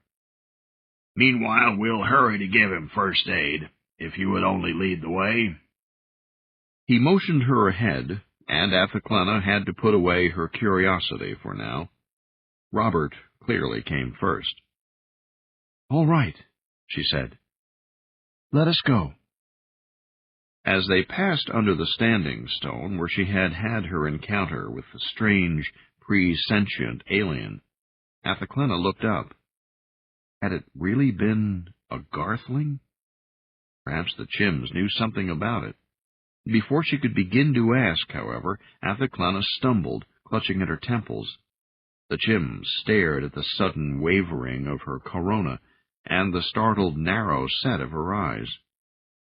It was part sound, a keening that crested high, almost beyond hearing, and partly a sharp itch that crawled up her spine. Ma'am? Benjamin looked up at her, concerned. What is it? Athaclena shook her head. It is... She did not finish, for at that moment there was a flash of gray over the western horizon, something hurtling through the sky toward them, too fast. Before Athaclena could flinch, it had grown from distant dot to behemoth size. Just that suddenly a giant ship appeared, stock still, hovering directly over the valley. Athaclena barely had enough time to cry out, "Cover your ears!" Then thunder broke, a crash and roar that knocked all of them to the ground. The boom reverberated through the maze of stones and echoed off the surrounding hillsides. Trees swayed, some of them cracking and toppling over, and leaves were ripped away in sudden fluttering cyclones. Finally the pealing died away, diffracting and diminishing into the forest. Only after that, and blinking away tremors of shock, did they at last hear the low, loud growl of the ship itself. The gray monster cast shadows over the valley, a huge, gleaming cylinder. As they stared, the great machine slowly settled lower until it dropped below the spine stones and out of sight. The hum of its engines fell to a deep rumble, uncovering the sound of rock falls on the nearby slopes. The Chims slowly stood up and held each other's hands nervously, whispering to each other in hoarse, low voices. Benjamin helped Athaclena to stand. The ship's gravity fields had struck her fully extended corona unprepared. She shook her head, trying to clear it. "That was a warship, wasn't it?" Benjamin asked her.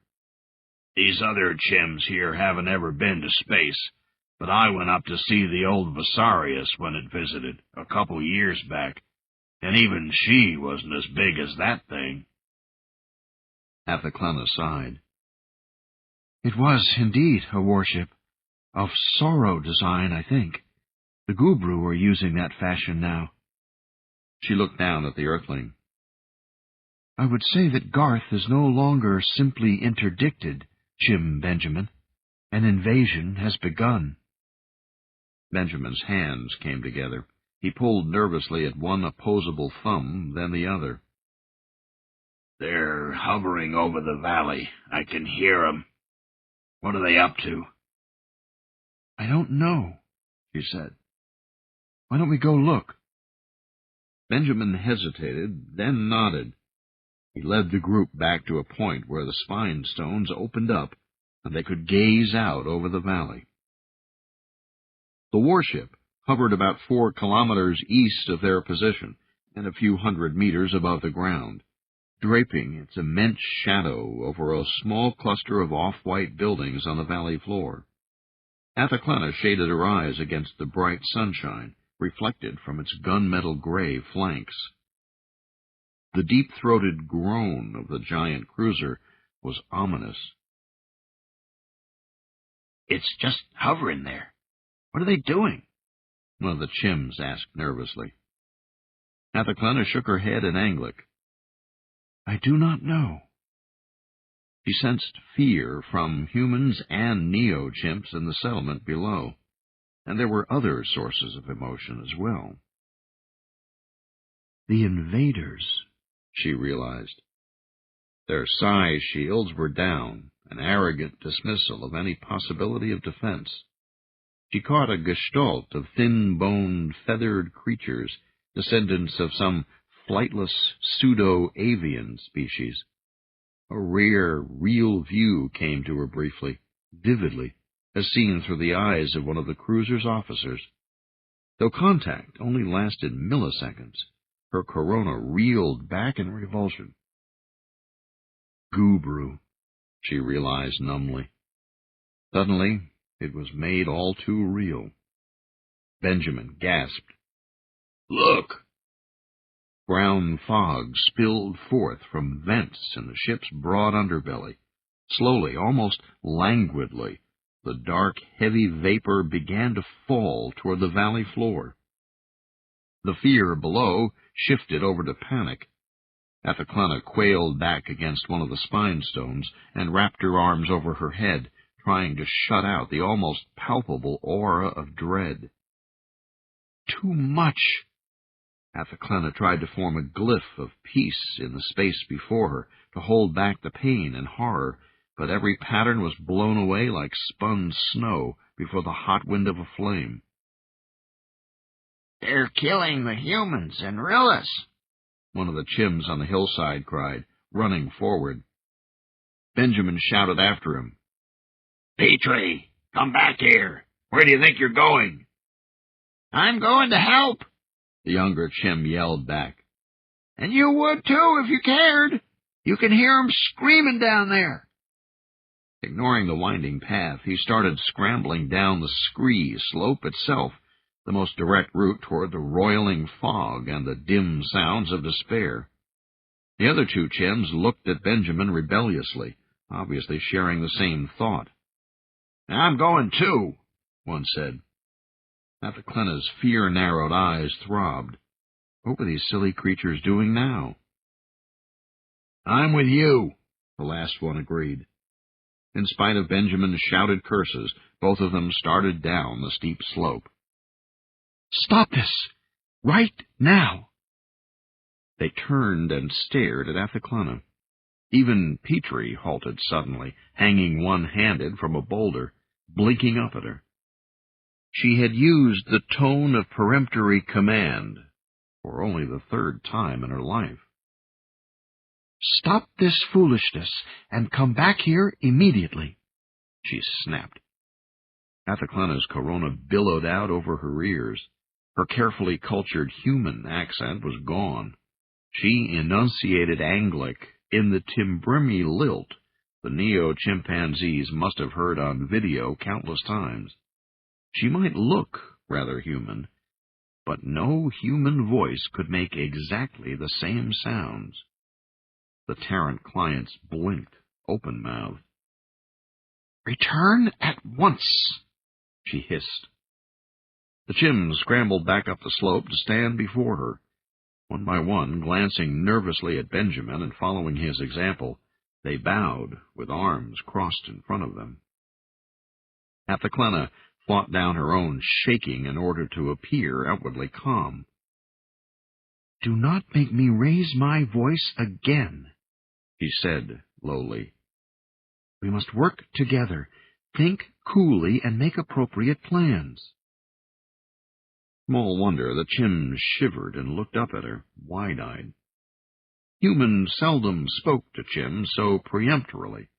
The species might be indentured to man, but by Earth's own law, neo-chimps were nearly equal citizens. We Timbrimi, though, are another matter. Duty, simple duty, had drawn Athaklana out of her totanu, her fear-induced withdrawal. Somebody had to take responsibility to save these creatures' lives. The ugly brown fog had stopped spilling from the Gubru vessel. The vapor spread across the narrow valley like a dark, foamy lake, barely covering the buildings at the bottom. Vents closed. The ship began to rise. Take cover, she told them, and led the Chims around the nearest of the rock monoliths. The low hum of the Gubru ship climbed more than an octave. Soon they saw it rise over the spine stones. Protect yourselves! The Chims huddled close, pressing their hands against their ears. One moment, the giant invader was there, 1,000 meters over the valley floor. Then, quicker than the eye could follow, it was gone. Displaced air clapped inward like a giant's hand, and thunder batted them again, returning in rolling waves that brought up dust and leaves from the forest below. The stunned neo-chimps stared at each other for long moments as the echoes finally ebbed. Finally, the eldest Chim, Benjamin, shook himself. He dusted his hands and grabbed the young Chen named Petrie by the back of his neck, marching the startled Chim over to face Athaklana. Petrie looked down, shamefaced. I'm sorry, ma'am, he muttered gruffly. It's just that there are humans down there, and my mates. Athaklana nodded. One should try not to be too hard on a well-intended client. Your motives were admirable. Now that we are calm, though, and can plan, we'll go about helping your patrons and friends more effectively. She offered her hand. It was less a patronizing gesture than the pat on the head he seemed to have expected from a galactic. They shook, and he grinned shyly.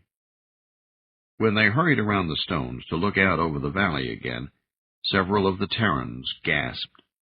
The brown cloud had spread over the lowlands like a thick, filthy sea that flowed almost to the forest slopes at their feet. The heavy vapor seemed to have a sharply defined upper boundary, barely licking at the roots of nearby trees. They had no way of knowing what was going on below, or even if anybody still lived down there. We will split into 2 groups, Athaklana told them. Robert On-Eagle still requires attention. Someone must go to him. The thought of Robert lying semi-conscious back there where she had left him was an unrelenting anxiety in her mind. He had to know he was being cared for. Anyway, she suspected most of these chimps would be better off going to Robert's aid than hanging around this deadly valley. The creatures were too shaken and volatile up here in full view of the disaster. Benjamin, can your companions find Robert by themselves, using the directions I have given? You mean without leading them there yourself? Benjamin frowned and shook his head. I don't know, ma'am. I really think you ought to go along. Athaklena had left Robert under a clear landmark, a giant quail-nut tree close to the main trail. Any party sent from here should have no trouble finding the injured human. She could read the chim's emotions. Part of Benjamin anxiously wished to have one of the renowned Timbrimi here to help, if possible, the people in the valley. And yet he had chosen to try to send her away. The oily smoke churned and rolled below. She could distantly sense many minds down there, turbulent with fear. I will remain, he said firmly. You have said these others are a qualified rescue team. They can certainly find Robert and help him. Someone must stay and see if anything can be done for those below. With a human, there might have been an argument, but the chimps did not even consider contradicting a galactic with a made-up mind. Client-class sophants simply did not do such things.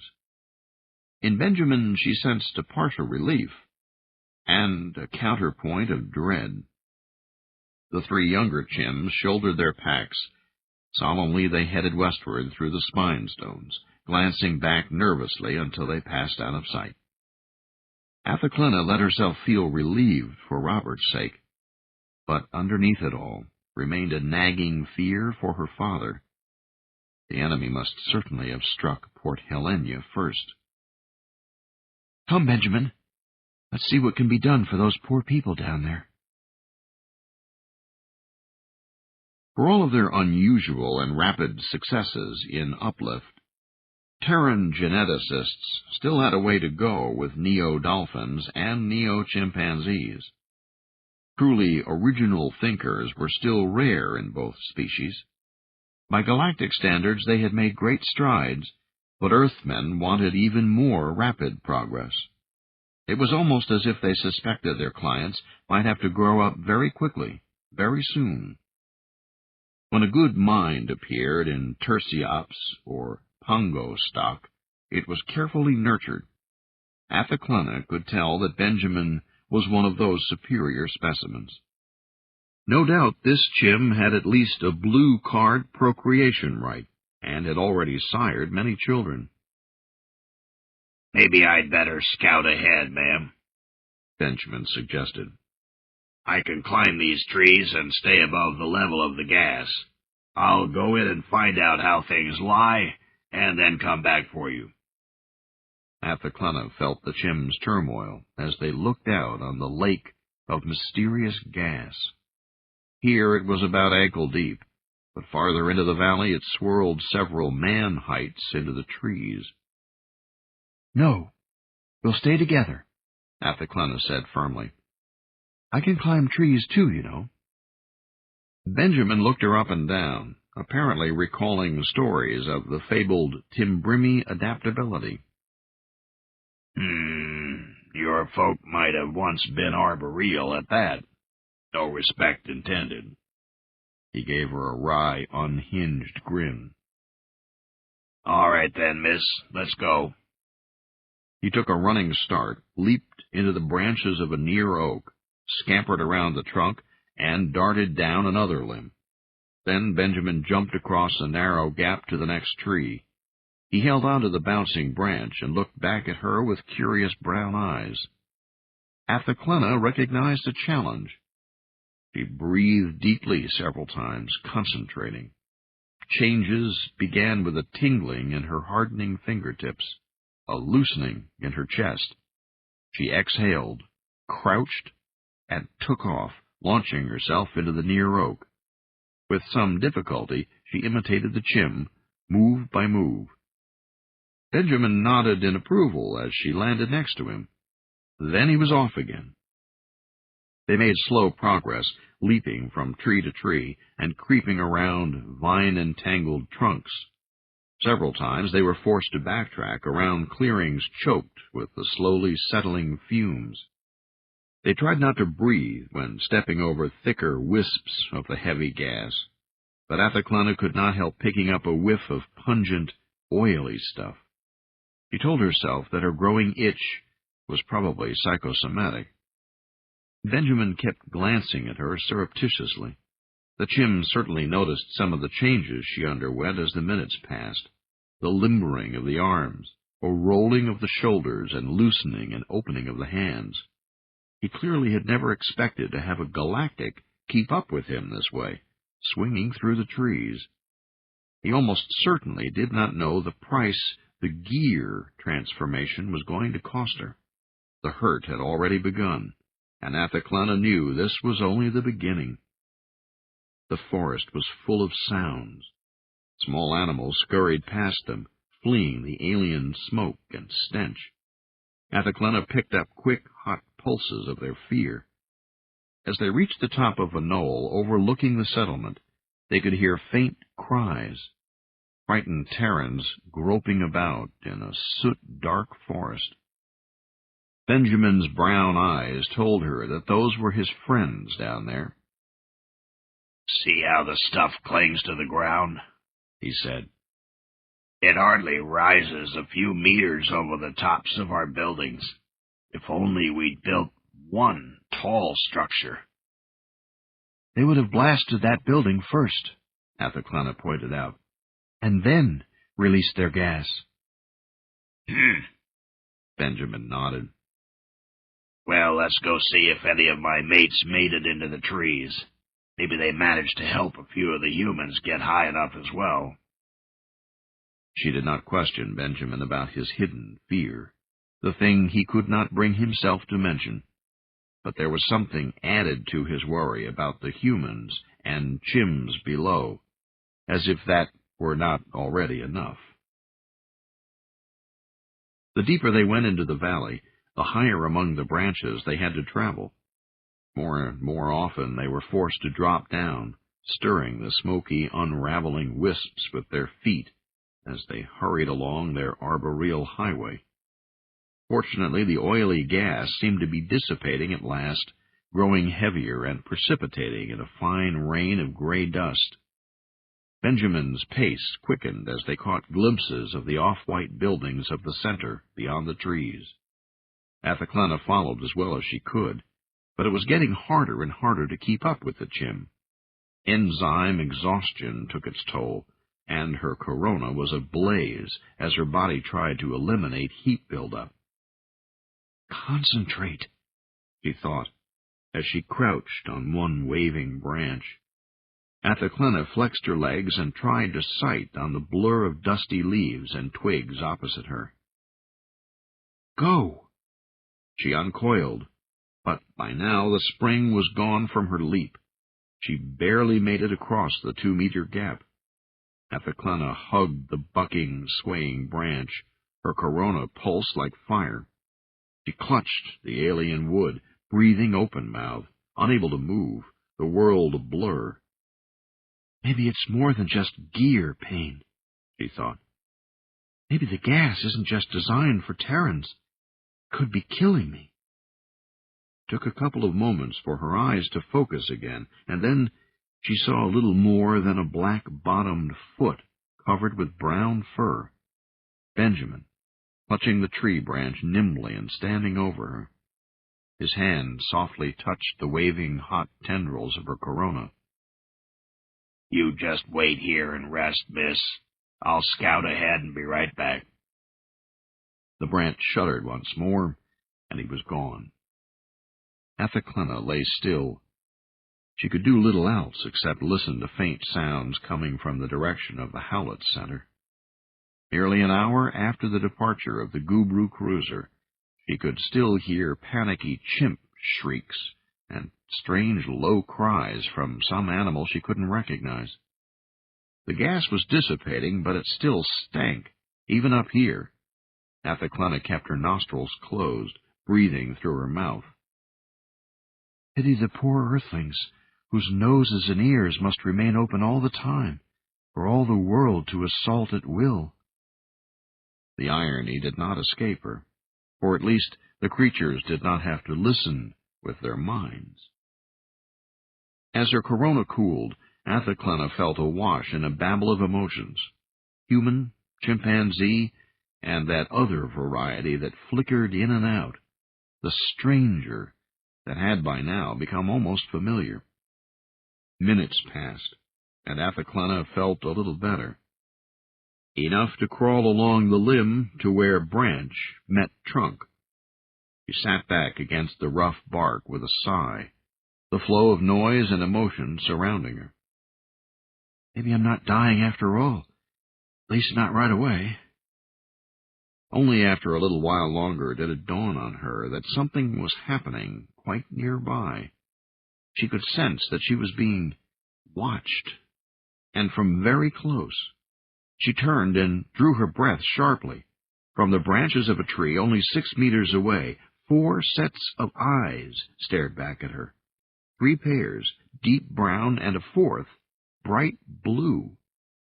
Barring perhaps a few of the sentient, semi-vegetable Kantan, the Timbrimi were the galactics who knew earthlings best. Nevertheless, Athaklana blinked in surprise, uncertain just what it was she was seeing. Closest to the trunk of that tree sat an adult female neo-chimpanzee, a chimmy, dressed only in shorts, holding a chim baby in her arms. The little mother's brown eyes were wide with fear. Next to them was a small, smooth-skinned human child dressed in denim overalls. The little blonde girl smiled back at Athaklana, shyly. But it was the 4th and last being in the other tree that had Athaklana confused. She recalled a neo-dolphin sound sculpture her father had brought home to Timbrim from his travels. This was just after that episode of the ceremony of acceptance and choice of the Titlo, when she had behaved so strangely up in that extinct volcano caldera. Perhaps Uthakaling had wanted to play the sound sculpting for her, to draw her out of her moodiness, to prove to her that the earthly cetaceans were actually charming creatures, not to be feared. He had told her to close her eyes and just let the song wash over her. Whatever his motive, it had had the opposite effect, for in listening to the wild, untamed patterns, she had suddenly found herself immersed in an ocean, hearing an angry sea squall gather. Even opening her eyes, seeing that she still sat in the family listening room, did not help. For the first time in her life, sound overwhelmed vision.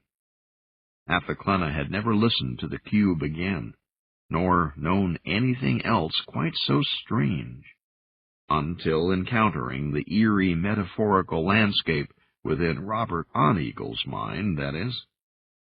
Now she felt that way again, for while the 4th creature across from her looked at first like a very large chimpanzee, her corona was telling quite another story. It cannot be! Calmly, placidly, the brown eyes looked back at her. The being obviously far outweighed all the others combined, yet it held the human child on its lap, delicately, carefully. When the little girl squirmed, the big creature merely snorted and shifted slightly, neither letting go nor taking its gaze from Athaklana. Unlike normal chimpanzees, its face was very black. Ignoring her aches, Athaklana edged forward slowly so as not to alarm them. "Hello," she said carefully in Anglic. The human child smiled again and ducked her head shyly against her furry protector's massive chest. The neo-chimp mother cringed back in apparent fear. The massive creature with the high, flattened face merely nodded twice and snorted again. It fizzed with potential. Etheclena had only once before encountered a species living in that narrow zone between animal and accepted client class sophont. It was a very rare state in the 5 galaxies, for any newly discovered pre-sentient species was soon registered and licensed to some star-faring clan for uplift and indenture. It dawned on Etheclena that this being was already far along towards sentience, but the gap from animal to thinker was supposed to be impossible to cross alone. True, some humans still clung to quaint ideas from the ignorant days before contact, theories proposing that true intelligence could be evolved. But galactic science assured that the threshold could only be passed with the aid of another race, one who had already crossed it. So it had been all the way back to the fabled days of the first race, the progenitors, billions of years ago. But nobody had ever traced patrons for the humans. That was why they were called Kchunon, wolflings. Might their old idea contain a germ of truth? If so, might this creature also? Ah, no! Why did I not see it at once? Etheclena suddenly knew this beast was not a natural find. It was not the fabled Garthling her father had asked her to seek. The family resemblance was simply too unmistakable. She was looking at a gathering of cousins, sitting together on that branch high above the Gubru vapors. Human, neo-chimpanzees, and what? She tried to recall what her father had said about humanity's license to occupy their home world, the Earth.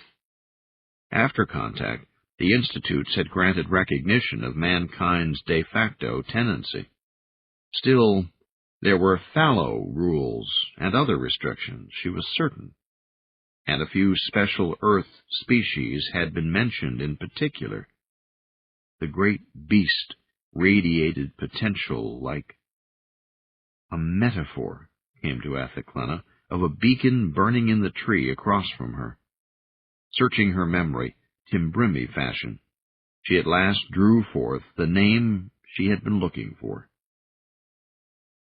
"Pretty thing," he asked softly. "You are a gorilla, aren't you?"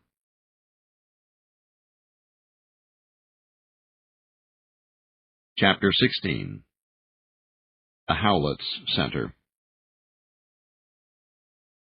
The beast tossed its great head and snorted.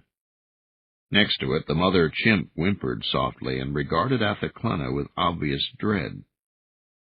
But the little human girl clapped her hands, sensing a game. "Rilla! Johnny's a Rilla, like me!" The child's small fists thumped her chest. She threw back her head and crowed a high-pitched, ululating yell. Gorilla!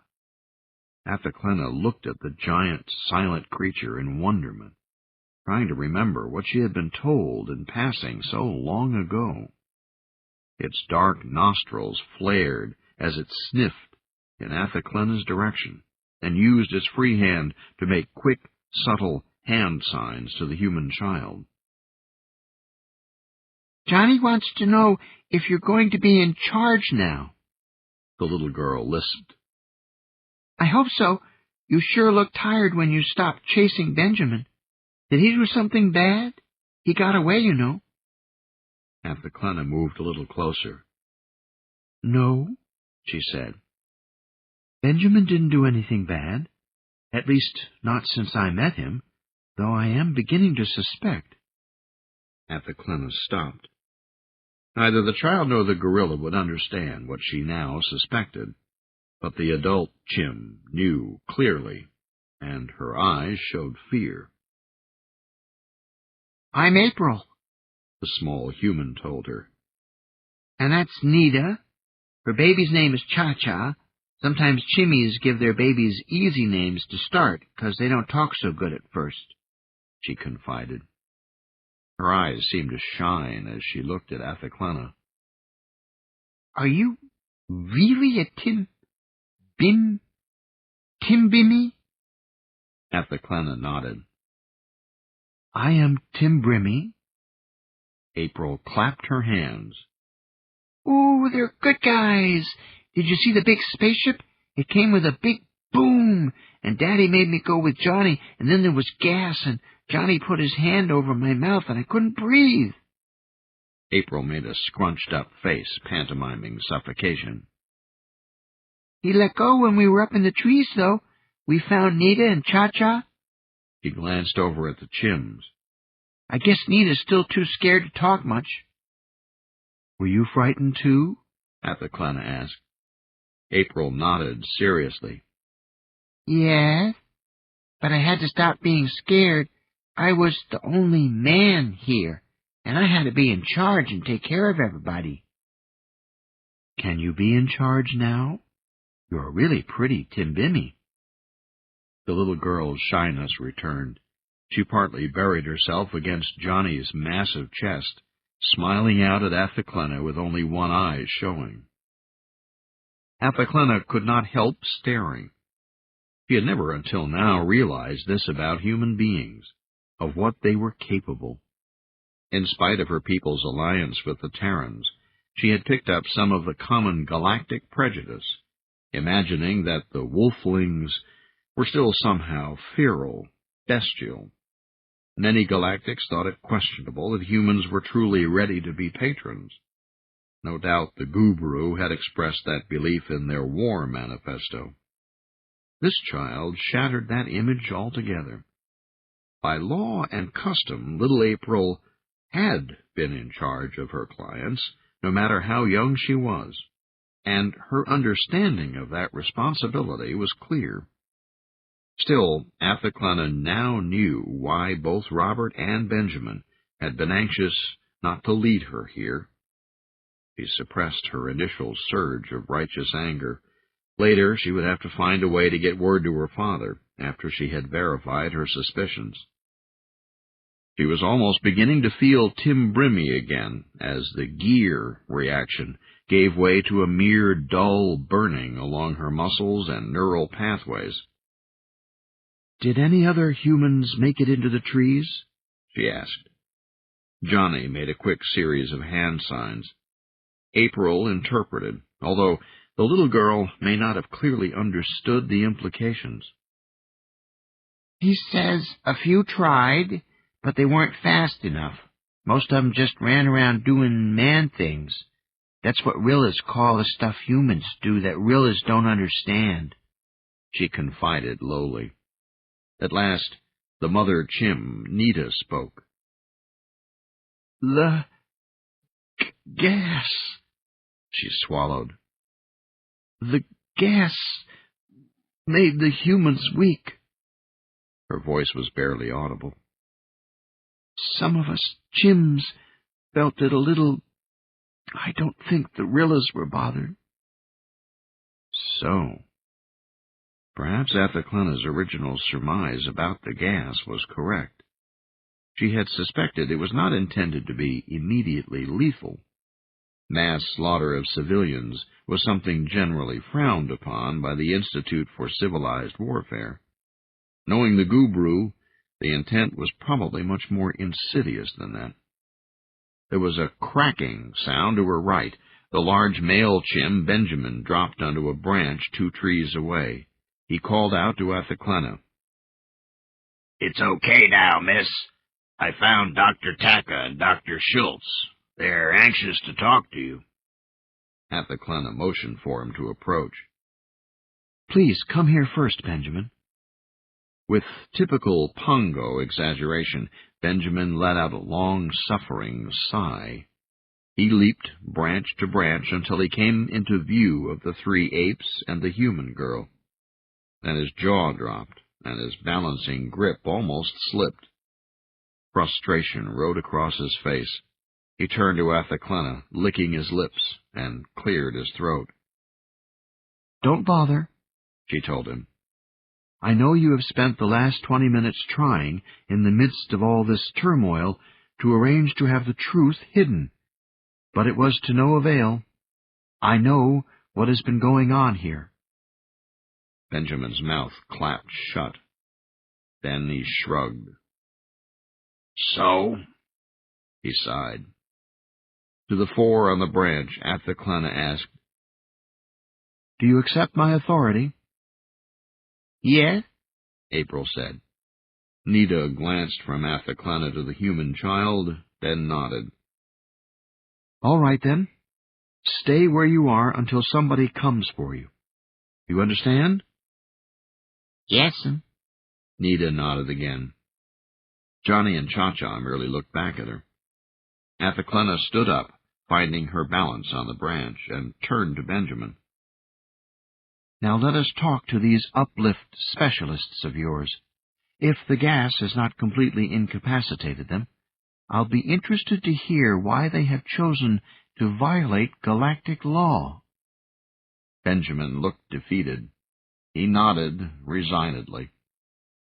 "Also," Athaklena told him as she landed on the branch next to him, "you had better catch up with the chimps and gorillas you sent away, in order that I would not see them. They should be called back.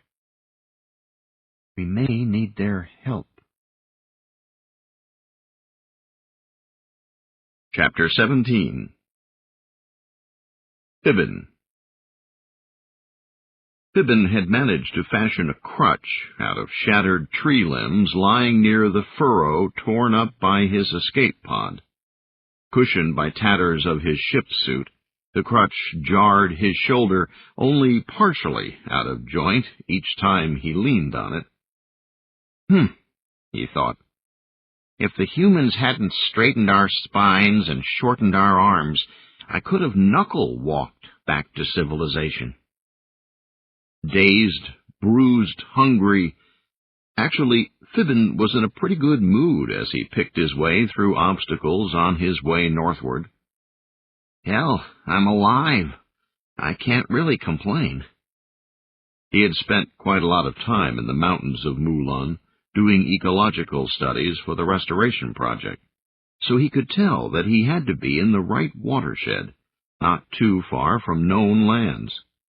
The varieties of vegetation were all quite recognizable, mostly native plants, but also some that had been imported and released into the ecosystem to fill gaps left by the Bururali Holocaust. Fibbin felt optimistic.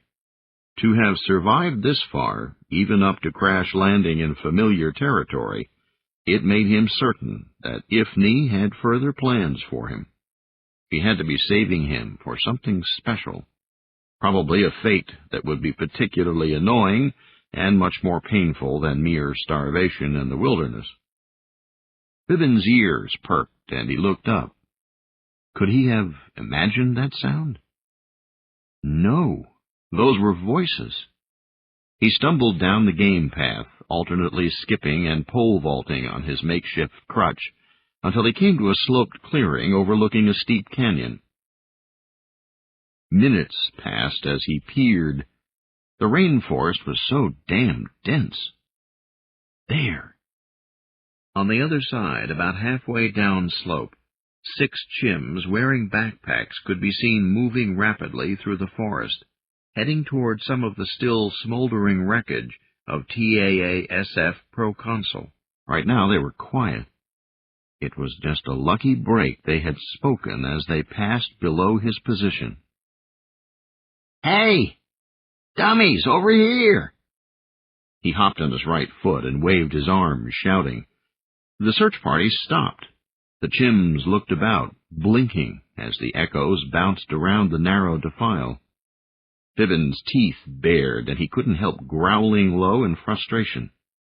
They were looking everywhere, but in his direction. Finally, he picked up the crutch, whirled it above his head, and threw it out over the canyon. One of the chimps exclaimed, grabbing another, they watched the tumbling branch crash into the forest.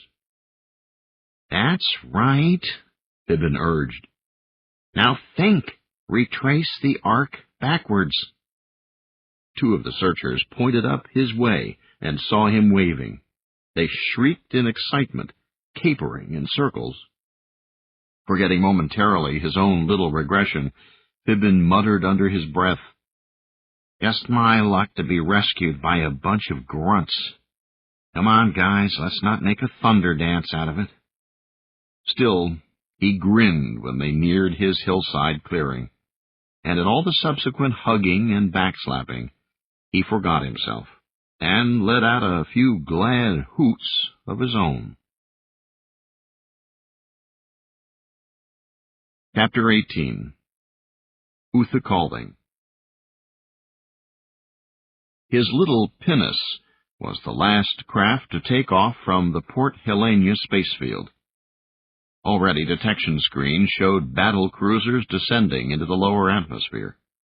Back at the port, a small force of militiamen and Tarragon's Marines prepared to make a futile last stand. Their defiance was broadcast on all channels. "We deny the invaders' rights to land here. We claim the protection of galactic civilization against their aggression. We refuse the Gubru permission to set down on our legal leasehold. In earnest of this, a small, armed, formal resistance detachment awaits the invaders at the capital spaceport. Our challenge—" Uthakalding guided his pinnace with nonchalant nudges on the wrist and thumb controllers. The tiny ship raced southward along the coast of the Sea of Silmar, faster than sound. Bright sunshine reflected off the broad waters to his right. Should they dare to face us being to being, not cowering in their battleships? Uthakalding nodded. "Tell them, Earthlings," he said softly in Anglic. The detachment commander had sought his advice in phrasing the ritual challenge. He hoped he had been of help. The broadcast went on to list the numbers and types of weapons awaiting the descending armada at the spaceport, so the enemy would have no justification for using overpowering force. Under circumstances such as these, the Gubru would have no choice but to assail the defenders with ground troops, and they would have to take casualties. "If the codes still hold," Uthakalding reminded himself. "The enemy may not care about the rules of war any longer." It was hard to imagine such a situation, but there had been rumors from across the far star lanes. A row of display screens rimmed his cockpit. One showed cruisers coming into view of Port Helena's public news cameras. Others showed fast fighters tearing up the sky right over the spaceport. Behind him, Uthakalding heard a low keening as two stilt-like yinin commiserated with each other. Those creatures, at least, had been able to fit into Timbrimi-type seats, but their hulking master had to stand. Colt did not just stand, he paced the narrow cabin, his crest inflating until it bumped the low ceiling again and again. The Thenanin was not in a good mood. "Why, Uthakalding?" he muttered for what was not the first time. "Why did you delay for so long?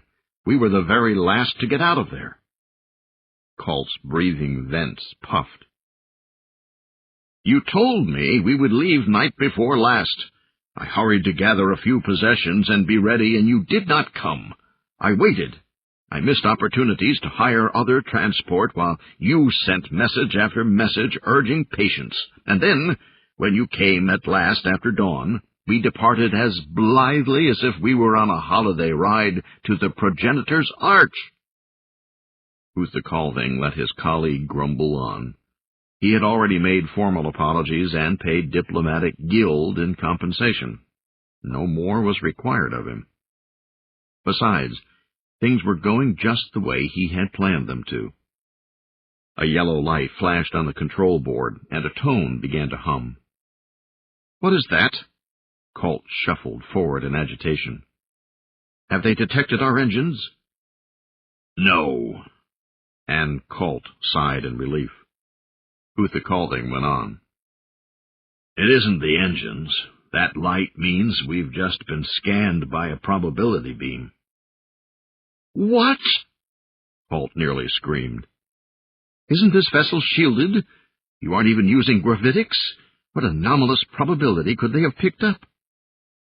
Uther Calding shrugged, as if the human gesture had been born to him. Perhaps the unlikelihood is intrinsic, he suggested. Perhaps it is something about us, about our own fate, that is glowing along the world lines. That may be what they detect. Out of his right eye he saw Colt shiver. The Thenanin race seemed to have an almost superstitious dread of anything having to do with the art, science of reality shaping. Uther Calding allowed true apology to one's enemy to form gently within his tendrils, and reminded himself that his people and Colt's were officially at war.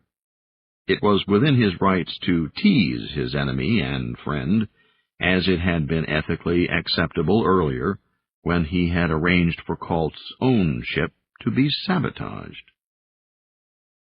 I shouldn't worry about it, he suggested. We've got a good head start. Before the Thenanin could reply, Uther Calding bent forward and spoke rapidly in Gal 7, causing one of the screens to expand its image. Thwilku Chiliu, he cursed. Look at what they are doing. Colt turned and stared. The holo display showed giant cruisers hovering over the capital city, pouring brown vapor over the buildings and parks. Though the volume was turned down, they could hear panic in the voice of the news announcer as he described the darkening skies, as if anyone in Port Helena needed his interpretation. This is not well. Colt's crest bumped the ceiling more rapidly. The Gubru are being more severe than the situation or their war rights here merit. Uther Calding nodded. But before he could speak, another yellow light winked on. What is it now? Colt sighed. Uther Calding's eyes were at their widest separation. It means we are being chased by pursuit craft, he replied. We may be in for a fight. Can you work a Class 57 weapons console, Colt? No, but I believe one of my Yinin. His reply was interrupted as Uther Calding shouted, Hold on! And turned on the pinnace's gravitics. The ground screamed past under them. I am beginning evasive maneuvers, he called out. Good, Colt whispered through his neck vents. Oh, bless the Thenanin thick skull, Uther Calding thought.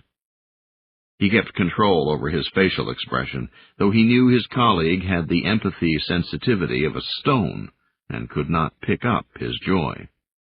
As the pursuing ship started firing on them, his corona began to sing. Chapter 19. Athaclena. Green fingers of forest merged with the lawns and leafy-colored buildings of the center, as if the establishment were intended to be inconspicuous from the air. Although a wind from the west had finally driven away the last visible shreds of the invaders' aerosol, a thin film of gritty powder covered everything below a height of 5 meters, giving off a tangy, unpleasant odor. Athaclena's corona no longer shrank under an overriding roar of panic. The mood had changed amid the buildings. There was a thread of resignation now, and intelligent anger. She followed Benjamin toward the first clearing, where she caught sight of small groups of neo-chimps running pigeon-toed within the inner compound. One pair hurried by carrying a muffled burden on a stretcher. Maybe you shouldn't go down there after all, miss, Benjamin rasped. I mean, it's obvious the gas was designed to affect humans, but even us chimps feel a bit woozy from it. You're pretty important. I am Tim Brimmy, Athaklana answered coolly. I cannot sit here while I am needed by clients and by my peers. Benjamin bowed in acquiescence. He led her down a stair-like series of branches until she set foot with some relief on the ground. The pungent odor was thicker here. Athaklana tried to ignore it, but her pulse pounded from nervousness. They passed what had to have been facilities for housing and training guerrillas. There were fenced enclosures, playgrounds, testing areas. Clearly, an intense, if small-scale effort had gone on here. Had Benjamin really imagined that he could fool her simply by sending the pre-sentient apes into the jungle to hide? She hoped none of them had been hurt by the gas, or in the panicky aftermath. She remembered from her brief history of Earthmen class that guerrillas, although strong, were also notoriously sensitive, even fragile creatures. Chims dressed in shorts, sandals, and the ubiquitous tool bandoliers hurried to and fro on serious errands. A few stared at Athaklana as she approached, but they did not stop to speak. In fact, she heard very few words at all. Stepping lightly through the dark dust, they arrived at the center of the encampment. There, at last, she and her guide encountered humans. They lay on couches on the steps of the main building, a male and a femme. The male human's head was entirely hairless, and his eyes bore traces of epicanthic folding. He looked barely conscious. The other man was a tall, dark-haired female. Her skin was very black, a deep, rich shade Athaklana had never encountered before. Probably she was one of those rare, pure-breed humans who retained the characteristics of their ancient races. In contrast, the skin color of the Chim standing next to her was almost pale pink under their patchy covering of brown hair. With the help of two older-looking Chims, the black woman managed to prop herself up on one elbow as Athaklana approached. Benjamin stepped forward to make the introductions. Dr. Taka, Dr. Schultz, Dr. Mwazelli, Chim Frederick, all of the Terran Wolfling clan. I present you to the respected Athaklana. A Timbrimmy, Ab Cultmore, Ab Brimma, Ab Kralneth, Old Titlo. Athaklana glanced at Benjamin, surprised he was able to recite her species honorific from memory. Dr. Schultz, Athaklana said, nodding to the Chim on the left. To the woman she bowed slightly lower. Dr. Taka. With one last head incline, she took in the other human and Chim. Dr. Mbuzweli and Chim Frederick, please accept my condolences over the cruelty visited on your settlement and your world. The Chims bowed low.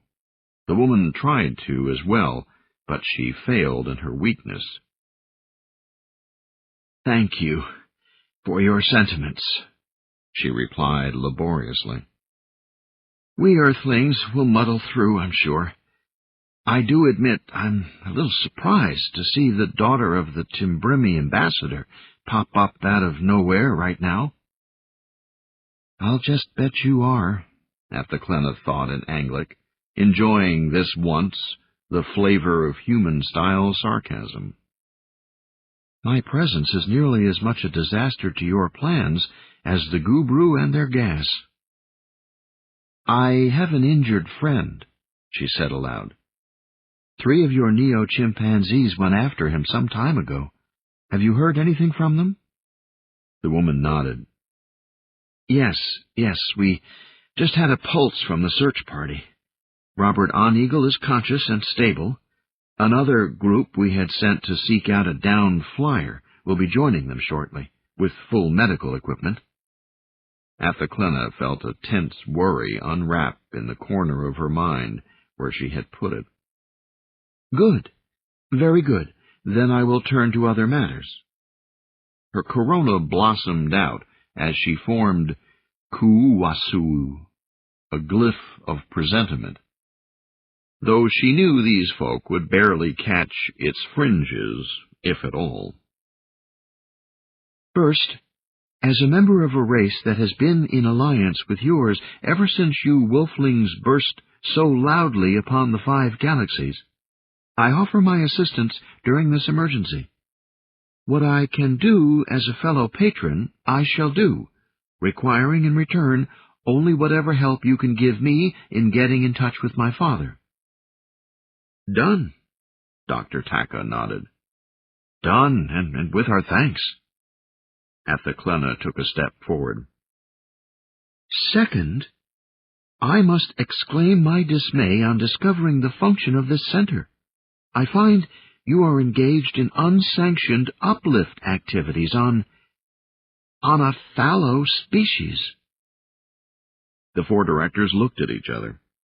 By now, Athaclena could read human expressions well enough to know their chagrined resignation. Furthermore, she went on, I note that you had the poor taste to commit this crime on the planet Garth, a tragic victim of past ecological abuse. Now, just a minute, Chim Frederick protested. How can you compare what we're doing with the Holocaust of the Fred, be quiet. Dr. Schultz, the other Chim, cut in urgently. Frederick blinked. Realizing it was too late to take back the interruption, he muttered on. The only planets Earth Clan's been allowed to settle have been other ET's messes. The second human, Dr. Mbazwele, started coughing. Frederick shut up and turned away. The human male looked up at Athaclena. You have us against the wall, miss, he sighed. Can we ask you to let us explain before you press charges? We're not representatives of our government, you understand. We are private criminals. Athaclena felt a funny sort of relief.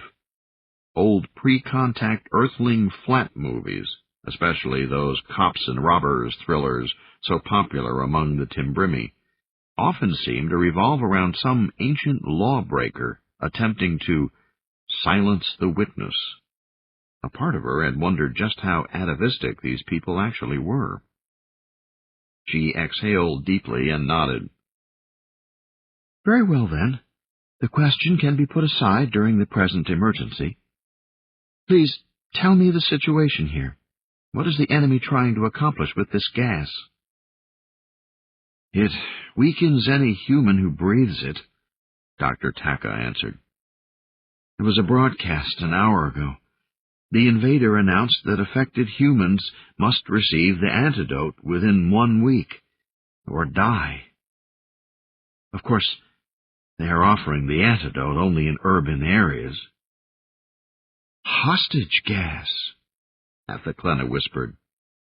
They want all the planet's humans as pawns. Exactly. We must ingather or drop dead in 6 days. Athaclena's corona sparked anger. Hostage gas was an irresponsible weapon, even if it was legal under certain limited types of war. What will happen to your clients? Neo-chimps were only a few centuries old and should not be left unwatched in the wilderness. Dr. Taka grimaced, obviously worried as well. Most chims seem unaffected by the gas, but they have so few natural leaders, such as Benjamin or Dr. Schultz here. Schultz's brown simian eyes looked down at his human friend. Not to worry, Susan. We will, as you say, muddle through.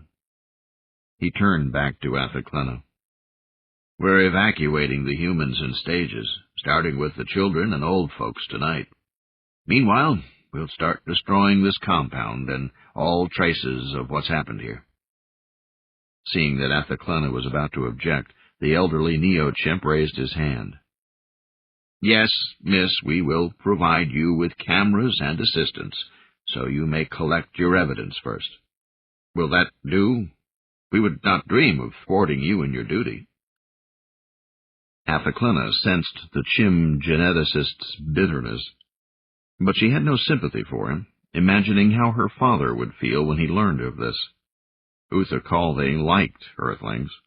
This irresponsible criminality would wound him deeply. No sense in handing the Gubru a justification for their aggression, Dr. Taka added. The matter of the guerrillas can go to the Timbrimi Grand Council if you wish.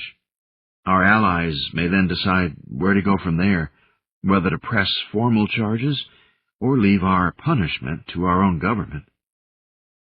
Athaclina saw the logic in it. After a moment, she nodded.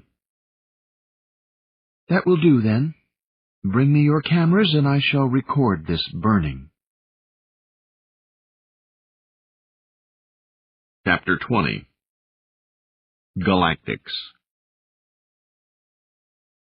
To the Fleet Admiral, the suzerain of Beam and Talon, the argument sounded silly.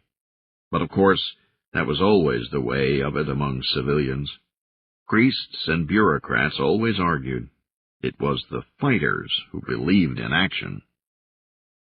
Still, the Admiral had to admit that it was thrilling to take part in their first real policy debate as a threesome.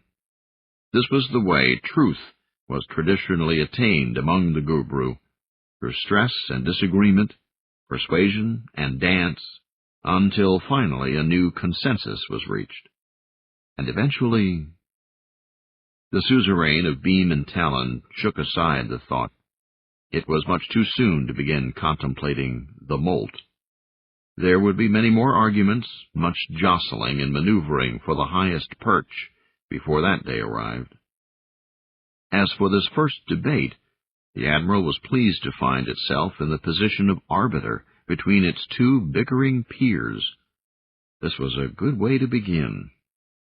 The Terrans at the small spaceport had issued a well-written formal challenge. The suzerain of propriety insisted that Talon soldiers must be sent to overcome the defenders in close combat. The suzerain of cost and caution did not agree. For some time they circled each other on the dais of the flagship's bridge, eyeing each other and squawking pronouncements of argument. Expenses must be kept low enough that we need not burden other fronts. The suzerain of cost and caution thus insisted that this expedition was only one of many engagements currently sapping the strength of the clan of Guxiu Gubru. In fact, it was rather a side battle. Matters were tense across the galactic spiral. In such times it was the job of the suzerain of cost and caution to protect the clan from overextending itself.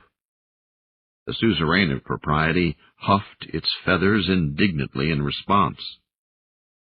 What shall expense matter, mean, signify, stand for, if we fall, topple, drop, plummet from grace, in the eyes of our ancestrals? We must do what is right. Zoon! Observing from its own perch of command, the suzerain of Beam and Talon watched the struggle to see if any clear patterns of dominance were about to manifest themselves. It was thrilling to hear and see the excellent argument dances performed by those who had been chosen to be the Admiral's mates. All three of them represented the finest products of hot egg engineering, designed to bring out the best qualities of the race. Soon, it was obvious that its peers had reached a stalemate. It would be up to suzerain of Beam and Talon to decide. It certainly would be less costly if the expeditionary force could simply ignore the insolent wolflings below until the hostage gas forced them to surrender. Or, with a simple order, their redoubt could be reduced to slag. But the suzerain of propriety refused to accept either option. Such actions would be catastrophic, the priest insisted. The bureaucrat was just as adamant not to waste good soldiers on what would be essentially a gesture. Deadlocked, the two other commanders eyed the suzerain of beam and talon as they circled and squawked, fluffing their glowing white down. Finally, the admiral ruffled its own plumage and stepped onto the dais to join them. To engage in ground combat would mean expense, but it would be honorable, admirable. A third factor decides, swings the final vote. That is, the training need of Talon soldiers, training against wolfling troops. Ground forces shall attack them, beam to beam, hand to talon. The issue was decided. A stooped colonel of the Talon soldiers saluted and hurried off with the order. Of course, with this resolution, propriety's perch position would rise a little. Cautions descended, but the quest for dominance had only just begun. So it had been for their distant ancestors, before the Guxiu turned the primitive Proto-Gubru into starfarers. Wisely, their patrons had taken the ancient patterns and shaped and expanded them into a useful, logical form of government for a sapient people. Still, part of the older function remained. The suzerain of beam and talon shivered as the tension of argument was released, and although all three of them were still quite neuter, the admiral felt a momentary thrill that was deeply, thoroughly sexual. Chapter 21. Fibbin and Robert. The two rescue parties encountered each other more than a mile into the high pass. It was a somber gathering. The three who had started out that morning with Benjamin were too tired to do more than nod to the subdued group returning from the crash site. But the battered pair who had been rescued exclaimed on seeing each other. Robert on Eagle. When did they let you out of study hall? Does your mommy know where you are? The injured Chim leaned on a makeshift crutch and wore the singed remains of a tattered TAASF ship suit. Robert looked up at him from the stretcher and grinned through an anesthetic haze. Fibbin, in good all's name, was that you I saw smoking out of the sky? Figures. What did you do, fry 10 megacredits worth of scout boat? Fibbin rolled his eyes. More like 5 megs. She was an old tub, even if she did all right by me. Robert felt a strange envy. So, I guess we got whomped. You could say that. 1-on-1 we fought well. Would have been all right if there'd been enough of us. Robert knew what his friend meant. You mean there's no limit to what could have been accomplished with an infinite number of monkeys? Fibbin cut in. His snort was a little less than a laugh, but more than an ironic grin. The other Chims blinked in consternation. This level of banter was a bit over their heads, but what was more disturbing was how blithely this Chen interrupted the human son of the planetary coordinator. I wish I could have been there with you, Robert said seriously. Fibbin shrugged. Yeah, Robert, I know. But we all had orders. For a long moment they were silent. Fibbin knew Megan on Eagle well enough, and he sympathized with Robert. Well, I guess we're both due for a stint in the mountains, assigned to holding down beds and harassing nurses. Fibbin sighed, gazing toward the south. If we can stand the fresh air, that is. He looked down to Robert. These Chims told me about the raid on the center. Scary stuff. Clenny'll help him straighten things out, Robert answered. His attention had started to drift. They obviously had him doped to a dolphin's blowhole. She knows a lot more than she thinks she does. Fibbin had heard about the daughter of the Timbrimi ambassador. Sure, he said softly, as the others lifted the stretcher once more. "And E.T.'ll straighten things out. More likely than not, that girlfriend of yours will have everybody thrown in the clink, invasion or no invasion." But Robert was now far away, and Fibbin had a sudden strange impression. It was as if the human Mel's visage was not entirely Terran any longer. His dreamy smile was distant and touched with something unearthly. Chapter 22. Athaclina.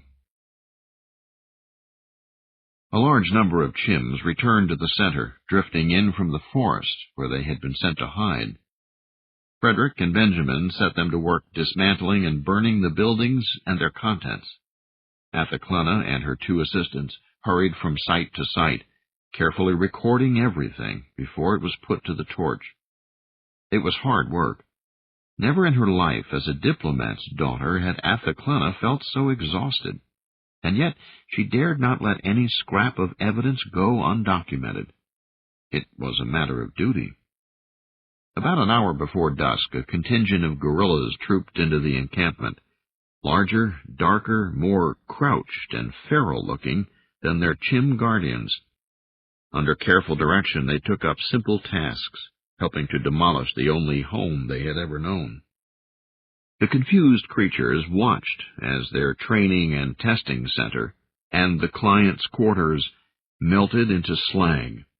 A few even tried to halt the destruction, stepping in front of the smaller, soot-covered chimps and waving vigorous hand signs, trying to tell them that this was a bad thing. Athaclina could see how, by their lights, it wasn't logical. But then, the affairs of patron-class beings often did seem foolish.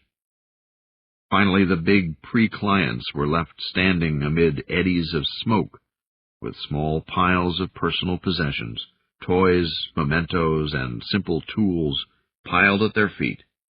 They stared blankly at the wreckage, not knowing what to do. By dusk, Athaclina had been nearly worn down by the emotions that fluxed through the compound.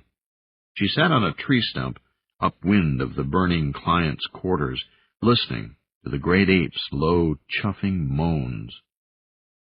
Her aides slumped nearby with their cameras and bags of samples, staring at the destruction, the whites of their eyes reflecting the flickering flames.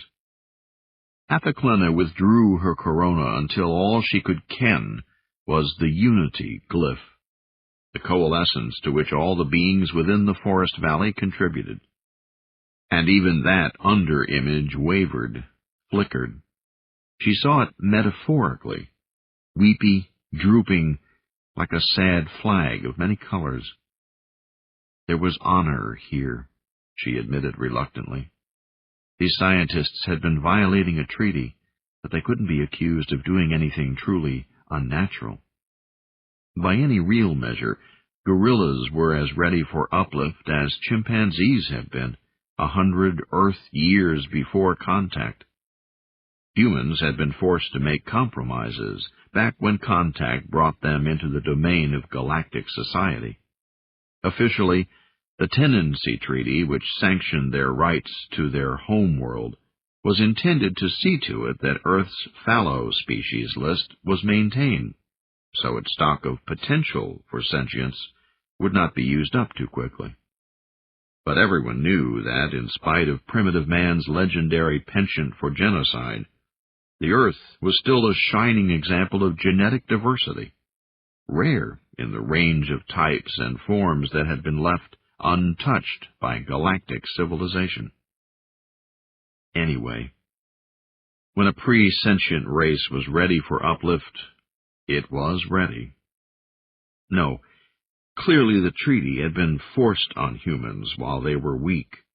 They were allowed to claim neo-dolphins and neo-chimps, species already well on the road to sapiency before contact. But the senior clans weren't about to let Homo sapiens go uplifting more clients than anybody else around. Why, that would have given wolflings the status of senior patrons. Athaclena sighed. It wasn't fair, certainly. But that did not matter. Galactic society depended on oaths kept. A treaty was a solemn vow, species to species. Violations could not go unreported. Athaclena wished her father were here. Uther Calving would know what to make of the things she had witnessed here, the well-intended work of this illegal center, and the vile but perhaps legal actions of the Gubru. Uther Calving was far away, though, too far even to touch within the empathy net. All she could tell was that his special rhythm still vibrated faintly on the Nahakieri level, and while it was comforting to close her eyes and inner ears and gently ken it, that faint reminder of him told her little. Nahakieri essences could linger longer after a person left this life, as they had for her dead mother, Mathakluwana. They floated, like the songs of earth whales at the edges of what might be known by creatures who lived by hands and fire. "Excuse me, ma'am." A voice that was hardly more than a raspy growl broke harshly over the faint underglyph, dispersing it.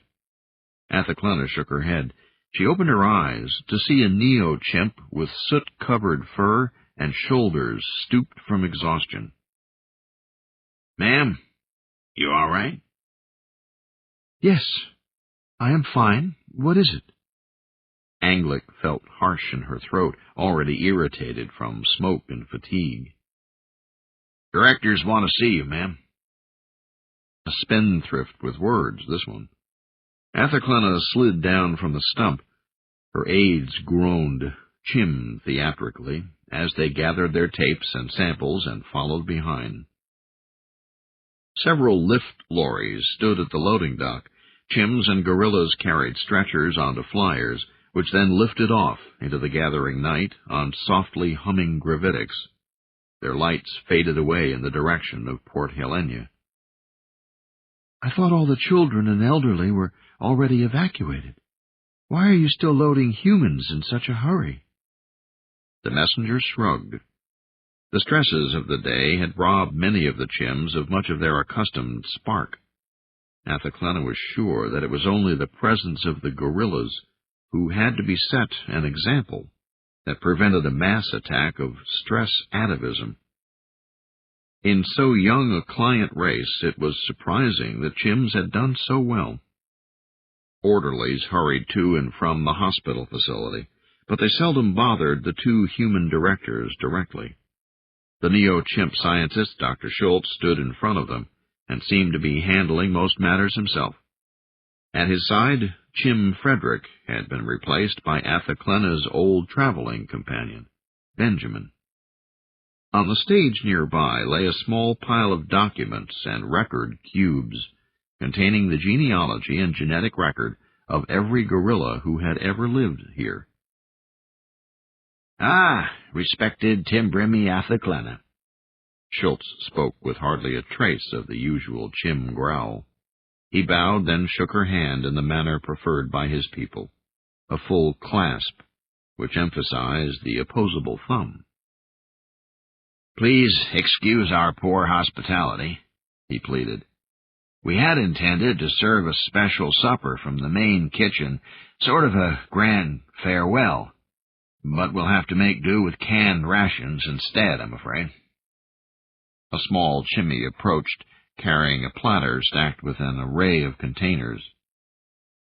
"Dr. Elaine Sue is our nutritionist," Schultz continued. "She tells me you might find these delicacies palatable." Athaclena stared at the cans. Kuthra! Here, 500 parsecs from home, to find an instant pastry made in her own hometown. Unable to help it, she laughed aloud. "We have placed a full load of these, plus other supplies, aboard a flitter for you. We recommend you abandon the craft soon after leaving here, of course. It won't be long before the Gubru have their own satellite network in place, and thereafter air traffic will be impractical. It won't be dangerous to fly toward Port Helena, Athaklana pointed out. The Gubru will expect an influx for many days as people seek antidote treatments. He motioned at the frantic pace of activity. So why the near panic I sense here? Why are you evacuating the humans so quickly? Who? Looking as if he feared to interrupt her, Schultz nevertheless cleared his throat and shook his head meaningfully. Benjamin gave Athaklana a pleading look. Please, sir, Schultz implored with a low voice. Please speak softly. Most of our chums haven't really guessed. He let the sentence hang. Athaklana felt a cold thrill along her ruff. For the first time, she looked closely at the two human directors, Taka and Mbazweli. They had remained silent all along, nodding as if understanding and approving everything being said. The black woman, Dr. Taka, smiled at her, unblinkingly. Athaklana's corona reached out, then curled back in revulsion. She whirled on Schultz. You are killing her. Schultz nodded miserably. Please, sir, softly. You are right, of course. I have drugged my dear friends so they can put up a good front until my few good gym administrators can finish here. Get our people away without a panic. It was at their own insistence. Dr. Taka and Dr. Mbazweli felt they were slipping away too quickly from effects of the gas. He added, sadly, weakly. You did not have to obey them. This is murder. Benjamin looked stricken. Schultz nodded. It was not easy. Jim Frederick was unable to bear the shame even this long, and has sought his own peace. I, too, would probably take my life soon, were my death not already as inevitable as my human colleagues.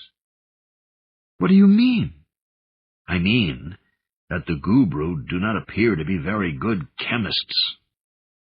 The elderly neo-chimp laughed bitterly, finishing with a cough. Their gas is killing some of the humans. It acts faster than they said it would. Also, it seems to be affecting a few of us gyms. Athaklana sucked in her breath. I see. She wished she did not. There is another matter we thought you should know about, Schultz said.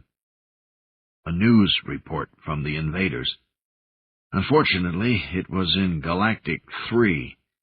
The Gubrus spurn Anglic, and our translation program is primitive. But we know it regarded your father. Athaklana felt removed, as if she were hovering above it all. In this state, her numbed senses gathered in random details. She could ken the simple forest ecosystem, little native animals creeping back into the valley, wrinkling their noses at the pungent dust, avoiding the area near the center for the fires that still flickered there. Yes? She nodded, a borrowed gesture that all at once felt alien again. Tell me. Schultz cleared his throat. Well, it seems your father's star cruiser was sighted leaving the planet. It was chased by warships. The Gubrus say that it did not reach the transfer point. Of course, one cannot trust what they say. Athaklana's hips rocked slightly out of joint as she swayed from side to side. Tentative mourning, like a trembling of the lips as a human girl might begin to sense desolation. No, I will not contemplate this now. Later. I will decide later what to feel. Of course, you may have whatever aid we can offer, Jim Schultz continued quietly. Your flitter has weapons as well as food. You may fly to where your friend Robert On-Eagle has been taken if you wish. We hope, however, that you will choose to remain with the evacuation for a time. At least until the gorillas are safely hidden in the mountains, under the care of some qualified humans who might have escaped. Schultz looked up at her earnestly, his brown eyes harrowed with sadness. I know it is a lot to ask, honored Timbrimi Athaclena, but will you take our children under your care for a time, as they go into exile in the wilderness?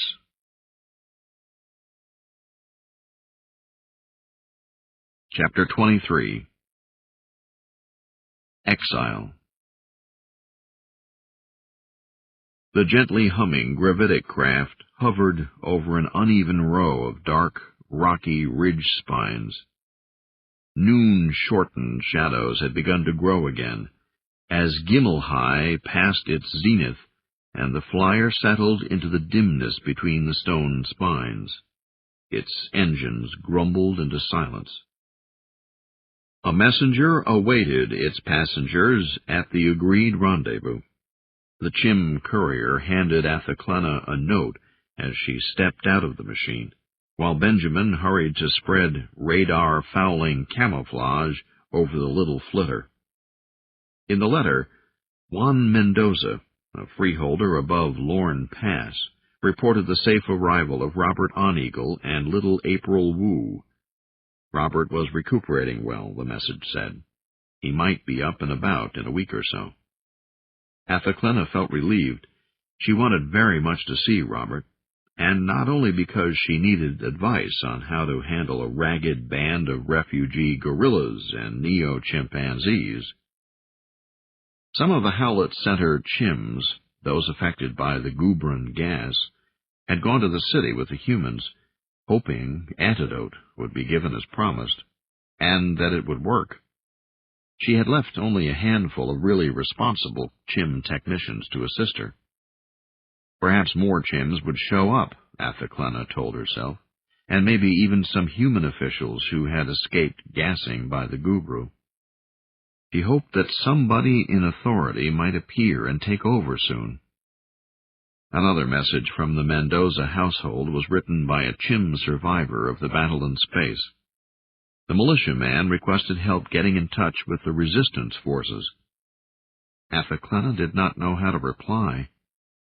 In the late hours last night, as great ships descended upon Port Helena and the towns of the archipelago, there had been frantic telephone and radio calls to and from sites all over the planet. There were reports of ground fighting at the spaceport. Some said that it was even hand-to-hand for a time. Then there was silence, and the Gubru armada consolidated without further incident. It seemed that in half a day the resistance so carefully planned by the Planetary Council had fallen completely apart. All traces of a chain of command had dissolved, for nobody had foreseen the use of hostage gas. How could anything be done when nearly every human on the planet was taken so simply out of action? A scattering of Chims were trying to organize here and there, mostly by telephone, but few had thought out any but the most nebulous plans. Athaclena put away the slips of paper and thanked the messenger. Over the hours since the evacuation, she had begun to feel a change within herself. What had yesterday been confusion and grief had evolved into an obstinate sense of determination. I will persevere. Uthakalding would require it of me, and I will not let him down. Wherever I am, the enemy will not thrive near me. She would also preserve the evidence she had gathered, of course. Some day the opportunity might come to present it to Timbrimi authorities. It could give her people an opportunity to teach the humans a badly needed lesson on how to behave as a galactic patron race must, before it was too late. If it was not too late already. Benjamin joined her at the sloping edge of the ridgetop. There. He pointed into the valley below. There they are, right on time. Athaclena shaded her eyes. Her corona reached forth and touched the network around her. Yes, and now I see them as well. A long column of figures moved through the forest below, some small ones, brown in color, escorting a more numerous file of larger, darker shapes. Each of the big creatures carried a bulging backpack.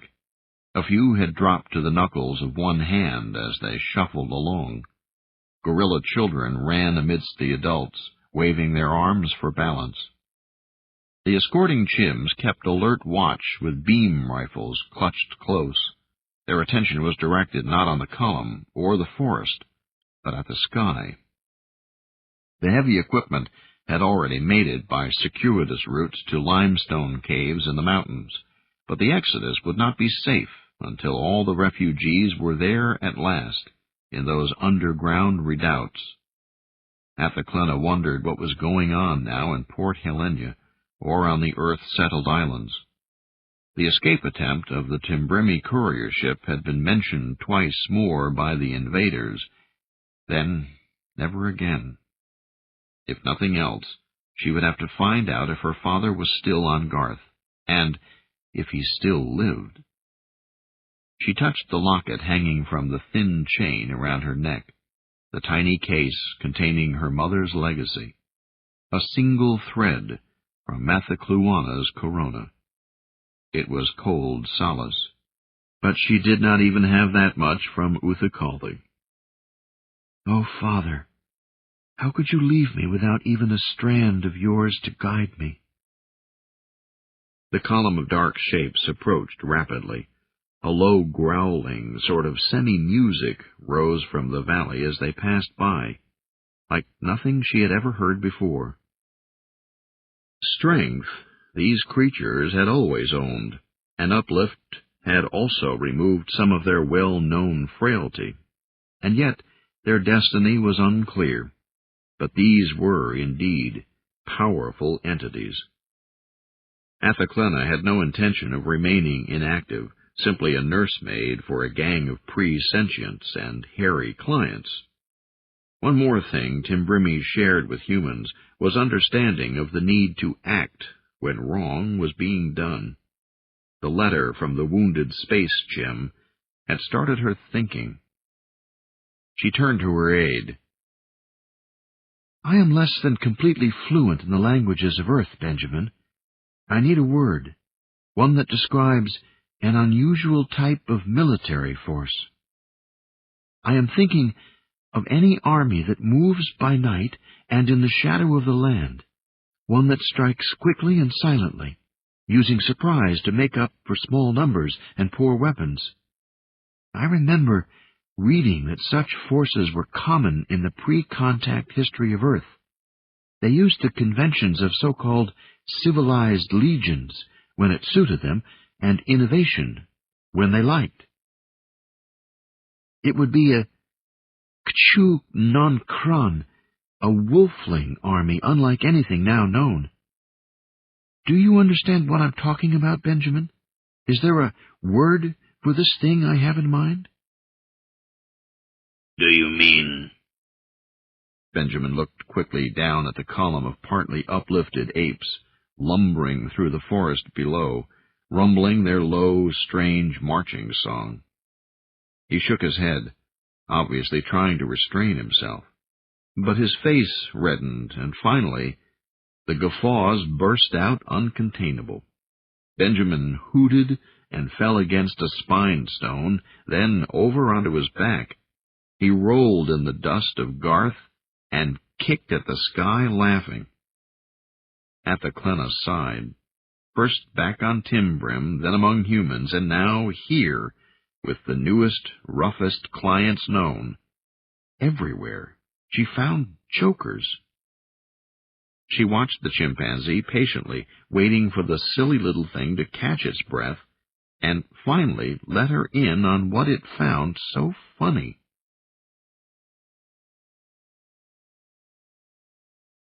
Part 2. Patriots.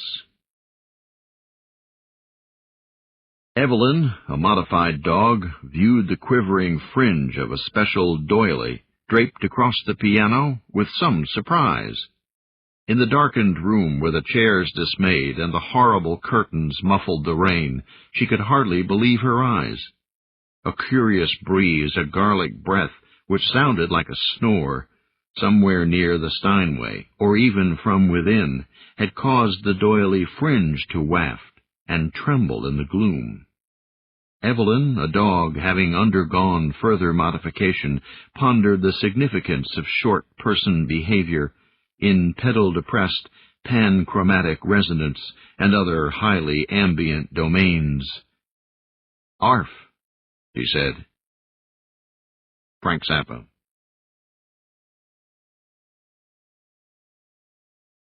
Chapter 24. Fibbin. Tall, gangling, stork-like figures watched the road from atop the roof of a dark, low-slung bunker. Their silhouettes, outlined against the late afternoon sun, were in constant motion, shifting from one spindly leg to another in nervous energy, as if the slightest sound would be enough to set them into flight. Serious creatures, those birds, and dangerous as hell. Not birds, Fibbin reminded himself as he approached the checkpoint. Not in the earthly sense, at least. But the analogy would do. Their bodies were covered with fine down. Sharp, bright yellow beaks jutted from sleek, swept-back faces. And although their ancient wings were now no more than slender, feathered arms, they could fly. Black, glistening gravitic backpacks more than compensated for what their avian ancestors had long ago lost. Talon soldiers. Fibbin wiped his hands on his shorts, but his palms still felt damp.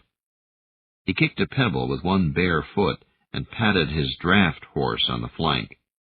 The placid animal had begun to crop a patch of blue native grass by the side of the road. "Come on, Tycho," Fibbin said, tugging on the reins. "We can't hang back or they'll get suspicious. Anyway, you know that stuff gives you gas." Tycho shook his massive gray head and farted loudly. "I told you so," Fibbin waved at the air. A cargo wagon floated just behind the horse. The dented, half-rusted bin of the farm truck was filled with rough burlap sacks of grain. Obviously, the anti-grav stator still worked, but the propulsion engine was kaput. "Come on, let's get on with it." Fibbin tugged again. Tycho gamely nodded, as if the workhorse actually understood.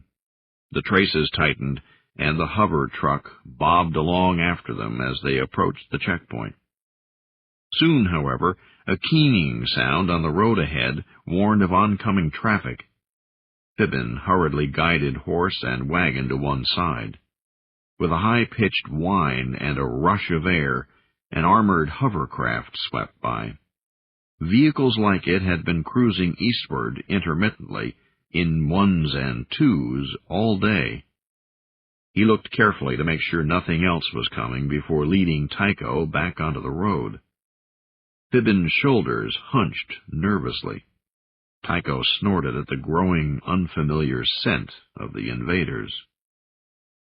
"Halt!" Fibbin jumped involuntarily. The amplified voice was mechanical, toneless, and adamant. "Move! Move to this side! This side for inspection!" Fibbin's heart pounded. He was glad his role was to act frightened. It wouldn't be hard. "Hasten! Make haste and present yourself!" Fibbin led Tycho toward the inspection stand, 10 meters to the right of the highway. He tied the horse's tether to a railed post and hurried around to where a pair of Talon soldiers waited. Fibbin's nostrils flared at the alien's dusty, lavender aroma. "I wonder what they taste like," he thought, somewhat savagely. It would have made no difference at all to his great-to-the-10th grandfather that these were sentient beings. To his ancestors, a bird was a bird. He bowed low, hands crossed in front of him, and got his first close look at the invaders. They did not seem all that impressive up close. True, the sharp yellow beak and razor-like talons looked formidable, but the stick-legged creatures were hardly much taller than Fibbin, and their bones looked hollow and thin. No matter, these were starfarers, senior patrons class beings, whose library-derived culture and technology were all but omnipotent, long before humans rose up out of Africa's savannah, blinking with the dawn light of fearful curiosity. By the time man's lumbering slow ships stumbled upon galactic civilization, the Gubru and their clients had wrested a position of some eminence among the powerful interstellar clans. Fierce conservatism and facile use of the great library had taken them far since their own patrons had found them on the Gubru homeworld and given them the gift of completed minds. Fibbin remembered huge, bellipotent battle cruisers, dark and invincible under their shimmering alacrus shields, with the lambent edge of the galaxy shining behind them. Tycho nickered and shied aside as one of the Talon soldiers, its saber rifle loosely slung, stepped past him to approach the tethered truck. The alien climbed onto the floating farm hover to inspect it. The other guard twittered into a microphone. Half buried in the soft down around the creature's narrow, sharp breastbone, a silvery medallion emitted clipped Anglic words. State identity and purpose. Fibbin crouched down and shivered, pantomiming fear. He was not sure many Gubru knew much about neo-chimps. In the few centuries since contact, little information would have yet passed through the massive bureaucracy of the Library Institute and found its way into local branches. And, of course, the Galactics relied on the library for nearly everything. Still, verisimilitude was important. Fibbin's ancestors had understood one answer to a threat when a counter-bluff was ruled out: submission. Fibbin knew how to fake it. He crouched lower and moaned. The Gubru whistled in apparent frustration, probably having gone through this before. It chirped again, more slowly this time. Do not be alarmed. You are safe. The Vodor medallion translated at a lower volume than before. You are safe. Safe. We are Gubru, galactic patrons of high clan and family. You are safe. Young half-sentients are safe when they are cooperative. You are safe. Half-sentients. Fibbin rubbed his nose to cover a sniff of indignation. Of course, that was what the Gubru were bound to think. And, in truth, few 400-year-old client races could be called fully uplifted. Still, Fibbin noted yet another score to settle. He was able to pick out meaning here and there in the invaders' chirpings before the Vodor translated them. But one short course in Galactic 3 back in school was not much to go on, and the Gubru had their own accent and dialect. You are safe, the Vodor soothed. The humans do not deserve such fine clients. You are safe. Gradually, Fibbin backed away and looked up, still trembling. Don't overact, he reminded himself. He gave the gangling avian creature an approximation of a correct bow of respect from a bipedal junior client to a senior patron. The alien would surely miss the slight embellishment, an extension of the middle fingers, that flavored the gesture. Now, the Vodar barked, perhaps with a note of relief. state name and purposes. I'm Fibbin. Sir? His hands fluttered in front of him. It was a bit of theater, but the guru might know that neo-chimpanzees under stress still spoke, using parts of the brain originally devoted to hand control. It certainly looked as if the taloned soldier was frustrated. Its feathers ruffled, and it hopped a little dance. Purpose. State your purpose in approaching the urban area. Fibbin bowed again quickly. The hover won't work no more. The humans are all gone. Nobody to tell us what to do at the farm. He scratched his head. I figured, well, they must need food in town, and maybe somebody can fix the cart and trade for grain. His voice rose hopefully. The second guru returned and chirped briefly to the one in charge. Fibbin could follow its Gal 3 well enough to get the gist. The hover was a real farm tool. It would not take a genius to tell that the rotors just needed to be unfrozen for it to run again. Only a helpless drudge would haul an anti-gravity truck all the way to town behind a beast of burden, unable to make such a simple repair on his own. The first guard kept one taloned, splay-fingered hand over the Vodor, but Fibbin gathered their opinion of chims had started low and was rapidly dropping. The invaders hadn't even bothered to issue identity cards to the neo-chimpanzee population. For centuries, Earthlings, humans, dolphins, and chims had known the galaxies were a dangerous place where it was often better to have more cleverness than one was credited for. Even before the invasion, word had gone out among the chim population of Garth that it might be necessary to put on the old "Yes, massa" routine. Yeah, Fibbin reminded himself. But nobody ever counted on all the humans being taken away. Fibbin felt a knot in his stomach when he imagined the humans, males, femmes, and children, huddled behind barbed wire in crowded camps.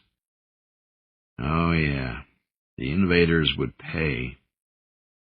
The Talon soldiers consulted a map. The first guru uncovered its Vodor and twittered again at Fibbin. You may go, the Vodor barked. Proceed to the east side garage complex. You may go. East side garage. Do you know the east side garage? Fibbin nodded hurriedly. Yes, sir. Good. Good creature. Take your grain to the town storage area, then proceed to the garage. To the garage. Good creature. Do you understand? Yes. Fibbin bowed as he backed away, and then scuttled with an exaggeratedly bow-legged gait over to the post, where Tycho's reins were tied. He averted his gaze as he led the animal back onto the dirt embankment beside the road. The soldiers idly watched him pass, chirping contemptuous remarks they were certain he could not understand.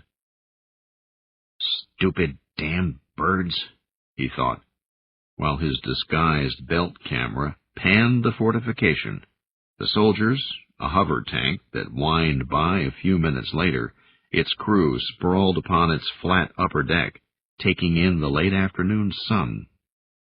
Fibbin waved as they swept by, staring back at him. I'll bet you'd taste just fine in a nice orange glaze, he thought after the feathered creatures. Fibbin tugged the horse's reins. Come on, Tycho, he urged. We gotta make Port Helena by nightfall. Farms were still operating in the valley of the Sind.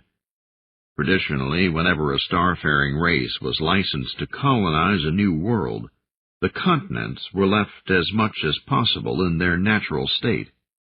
On Garth as well, the major Earthling settlements had been established on an archipelago in the shallow western sea. Only those islands had been converted completely to suit Earth-type animals and vegetation. But Garth was a special case. The Burrarali had left a mess, and something had to be done quickly to help stabilize the planet's rocky ecosystem. New forms had to be introduced from the outside to prevent a complete biosphere collapse. That meant tampering with the continents. A narrow watershed had been converted in the shadow of the mountains of Mulan.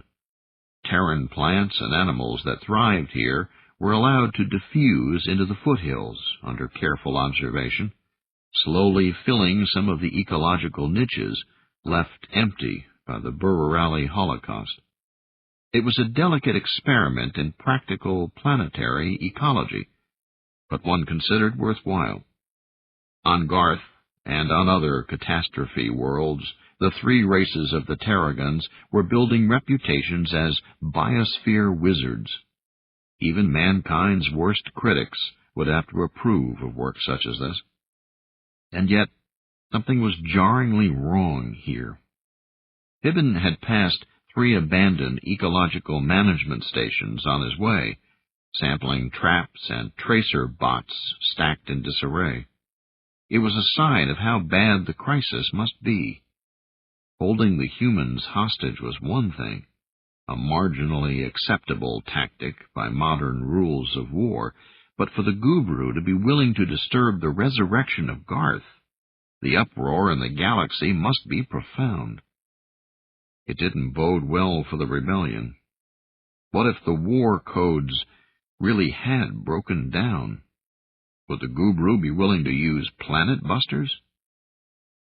That's the General's problem, Fibbin decided. I'm just a spy. She's the E.T. expert. At least the farms were working, after a fashion. Fibbin passed one field cultivated with zygo wheat, and another with carrots. The robo-tillers went their rounds, weeding and irrigating. Here and there he saw a dispirited chim riding a spider-like controller unit, supervising the machinery. Sometimes they waved to him.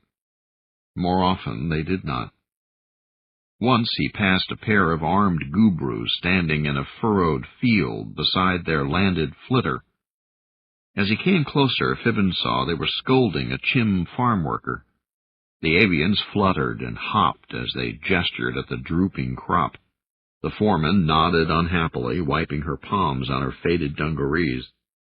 She glanced at Fibbin as he passed by along the road, but the aliens went on with their rebuke, oblivious.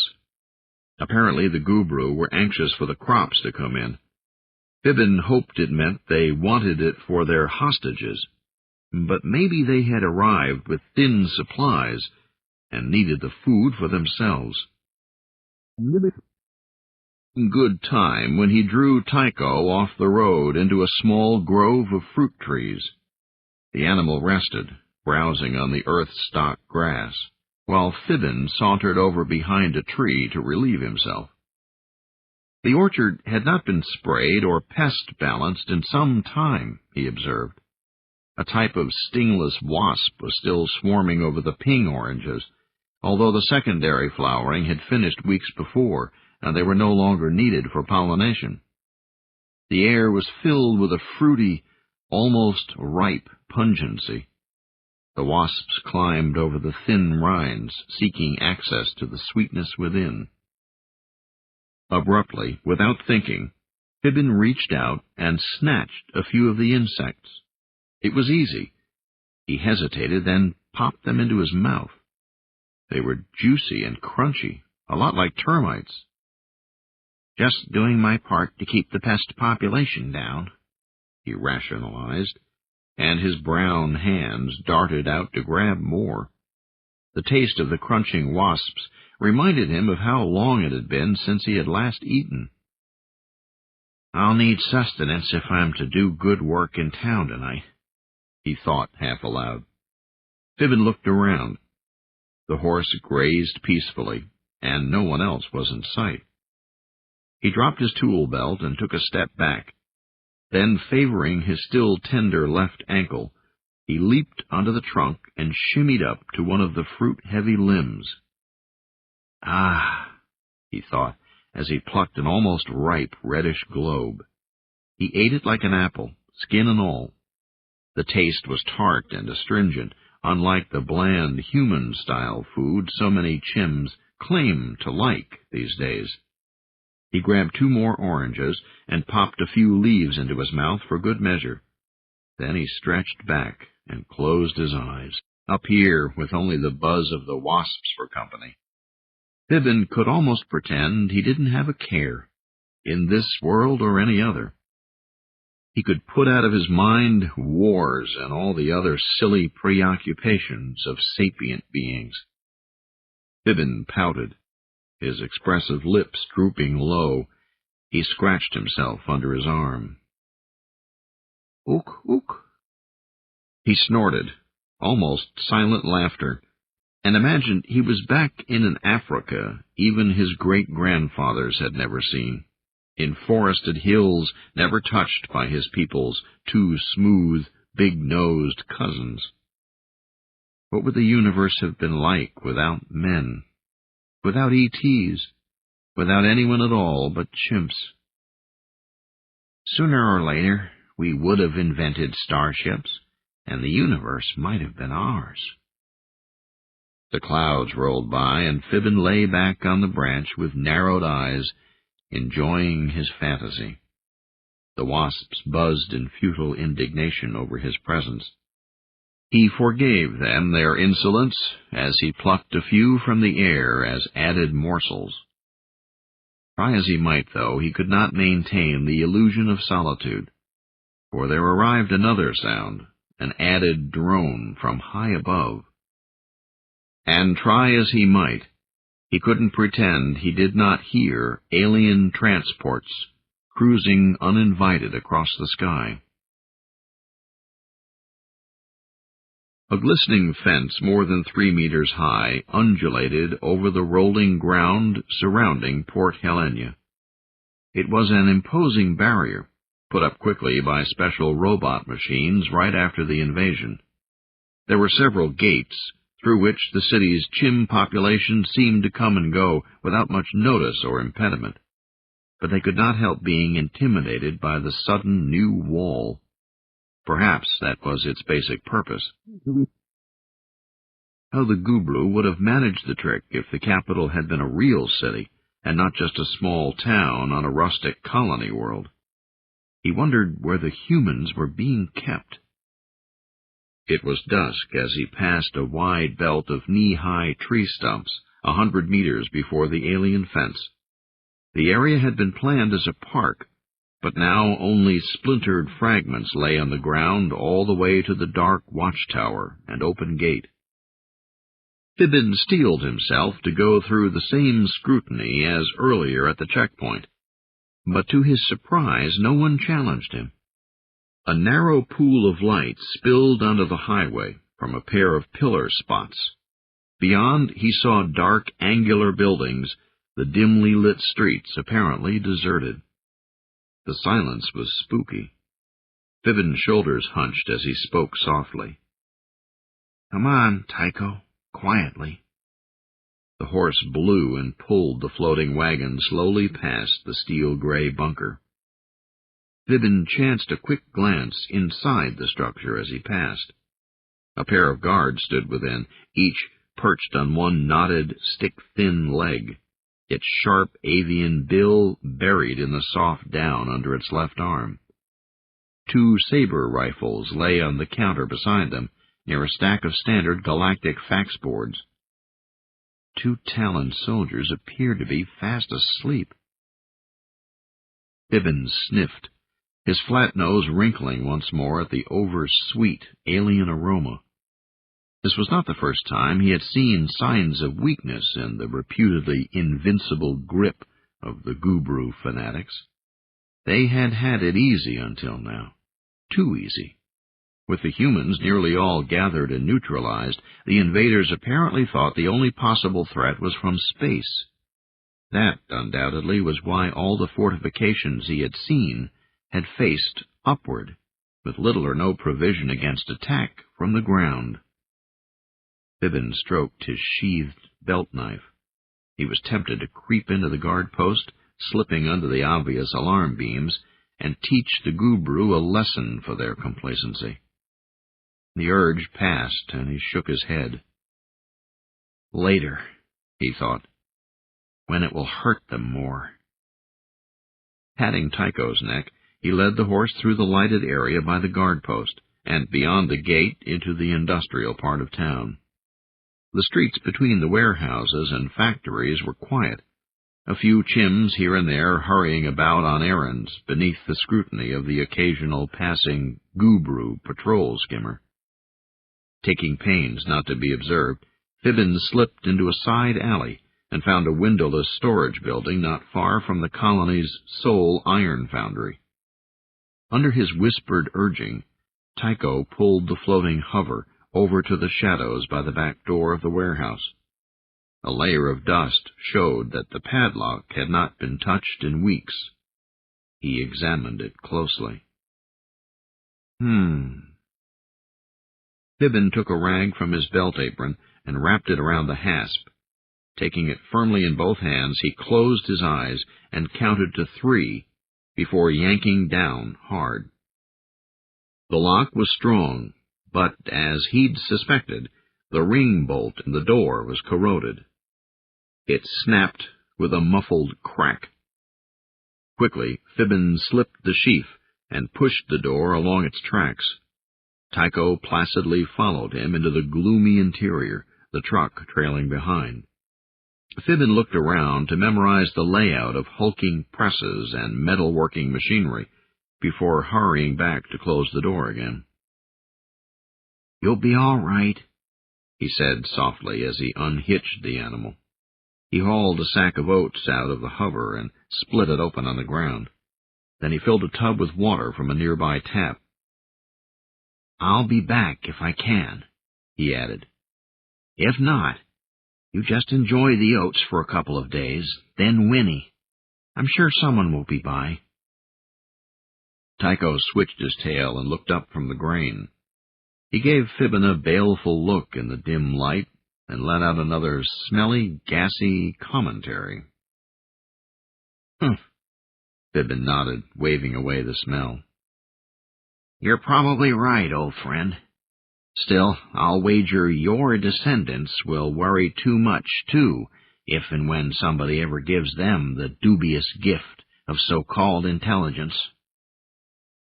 He patted the horse in farewell and loped over to the door to peer outside. It looked clear out there, quieter than even the gene-poor forests of Garth. The navigation beacon atop the Tarragon's building still flashed, no doubt used now to guide the invaders in their night operations. Somewhere in the distance, a faint electric hum could be heard. It wasn't far from here to the place where he was supposed to meet his contact. This would be the riskiest part of his foray into town. Many frantic ideas had been proposed during the 2 days between the initial Gubru gas attacks and the invaders' complete seizure of all forms of communication. Hurried, frenzied telephone calls and radio messages had surged from Port Helena to the archipelago and to the continental outlands. During that time, the human population had been thoroughly distracted, and what remained of government communications were coded. So it was mainly chims, acting privately, who filled the airwaves with panicked conjectures and wild schemes, most of them horrifically dumb. Fibbin figured that was just as well, for no doubt the enemy had been listening in even then. Their opinion of neo-chimps must have been reinforced by the hysteria. Still, here and there had been voices that sounded rational. "Wheat hidden amid the chaff." Before she died, the human anthropologist, Dr. Taka, had identified one message as having come from one of her former postdoctoral students, one Galet Jones, a resident of Port Helena. It was this chim the general had decided to send Fibbin to contact. Unfortunately, there had been so much confusion. No one but Dr. Tacko could say what this Jones person looked like, and by the time someone thought to ask her, Dr. Tacko was dead. Fibbin's confidence in the rendezvous site and password was slim at best. "Probably we haven't even got the night right," he grumbled to himself. He slipped outside and closed the door again, replacing the shattered bolt so the lock hung back in place. The ring tilted at a slight angle, but it could fool someone who wasn't looking very carefully. The larger moon would be up in an hour or so. He had to move if he was going to make his appointment in time. Closer to the center of Port Helena, but still on the wrong side of town, he stopped in a small plaza to watch light pour from the narrow basement window of a working Chim's bar. Bass-heavy music caused the panes to shake in their wooden frames. Fibbin could feel the vibration all the way across the street, through the soles of his feet. It was the only sign of life for blocks in all directions, if one did not count quiet apartments where dim lights shone dimly through tightly drawn curtains.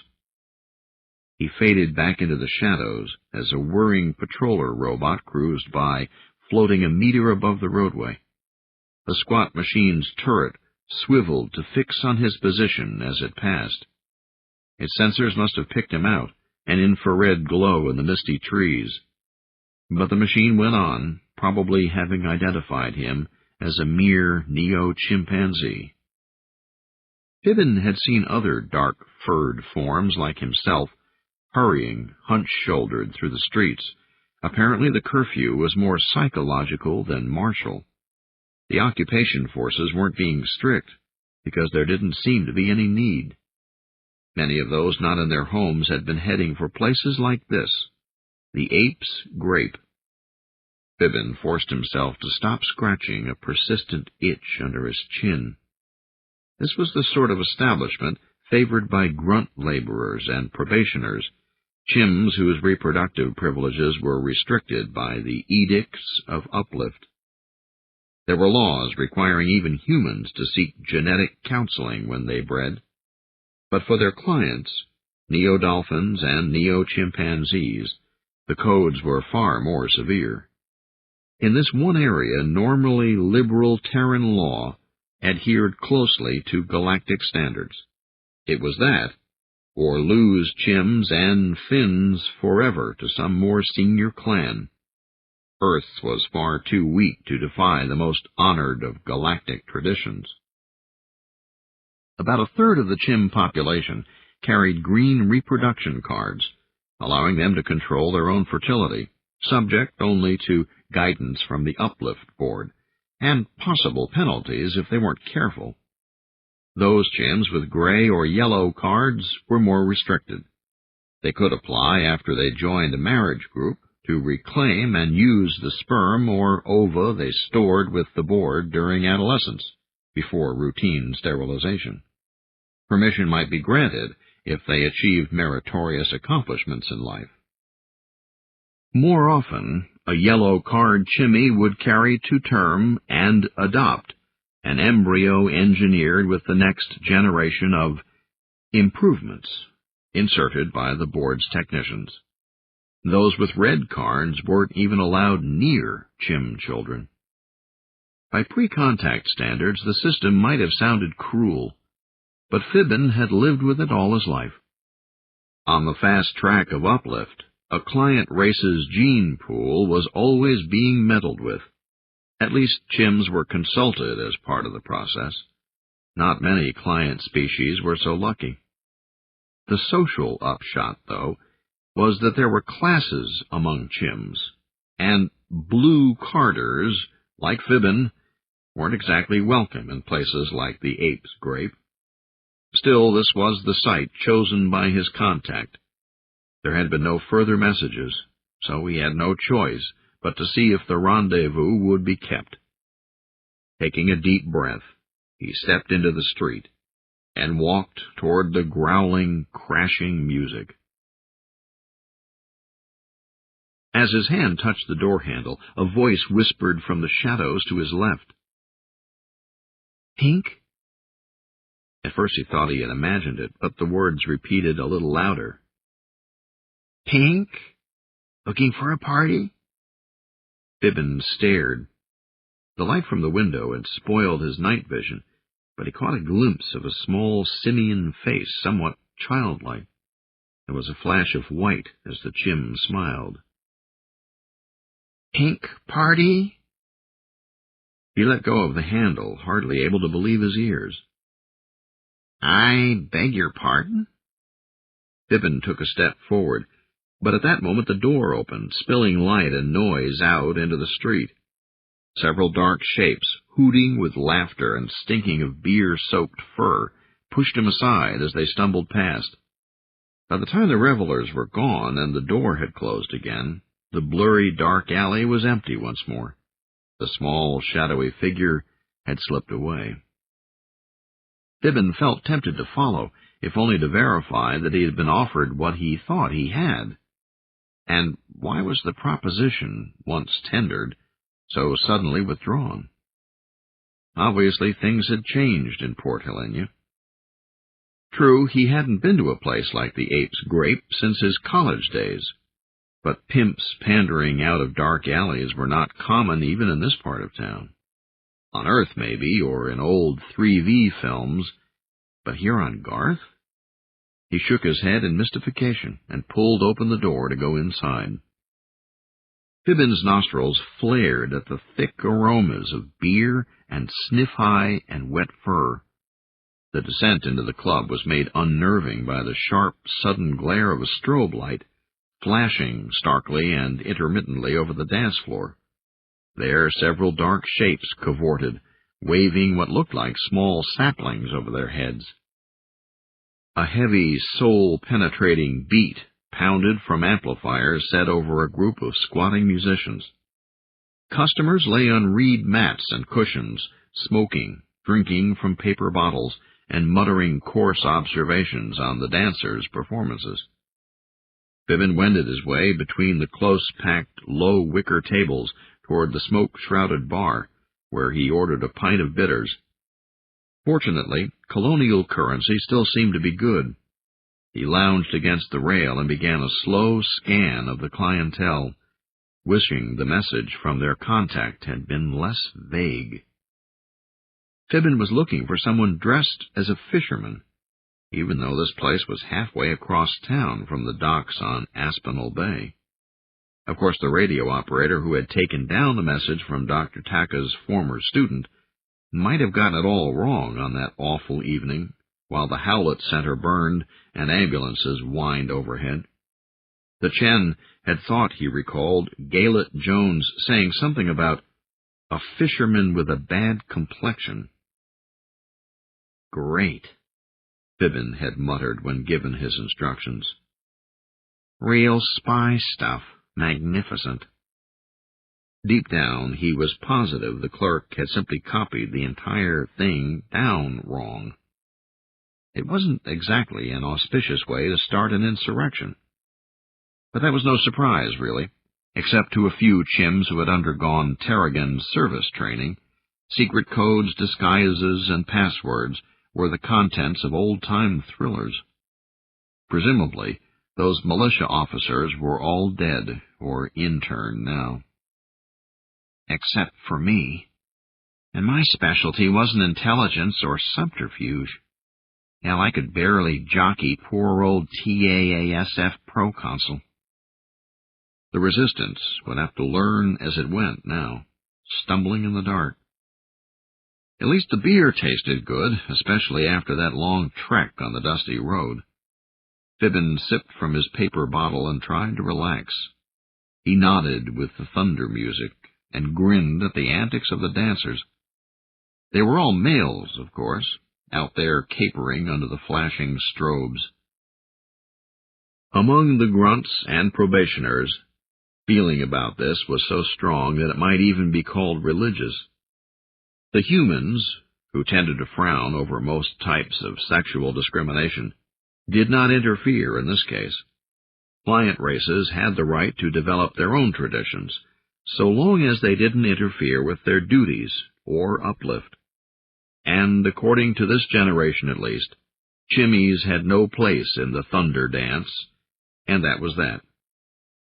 Fibbin watched one big naked male leap to the top of a jumbled pile of carpeted rocks, brandishing a shaker twig.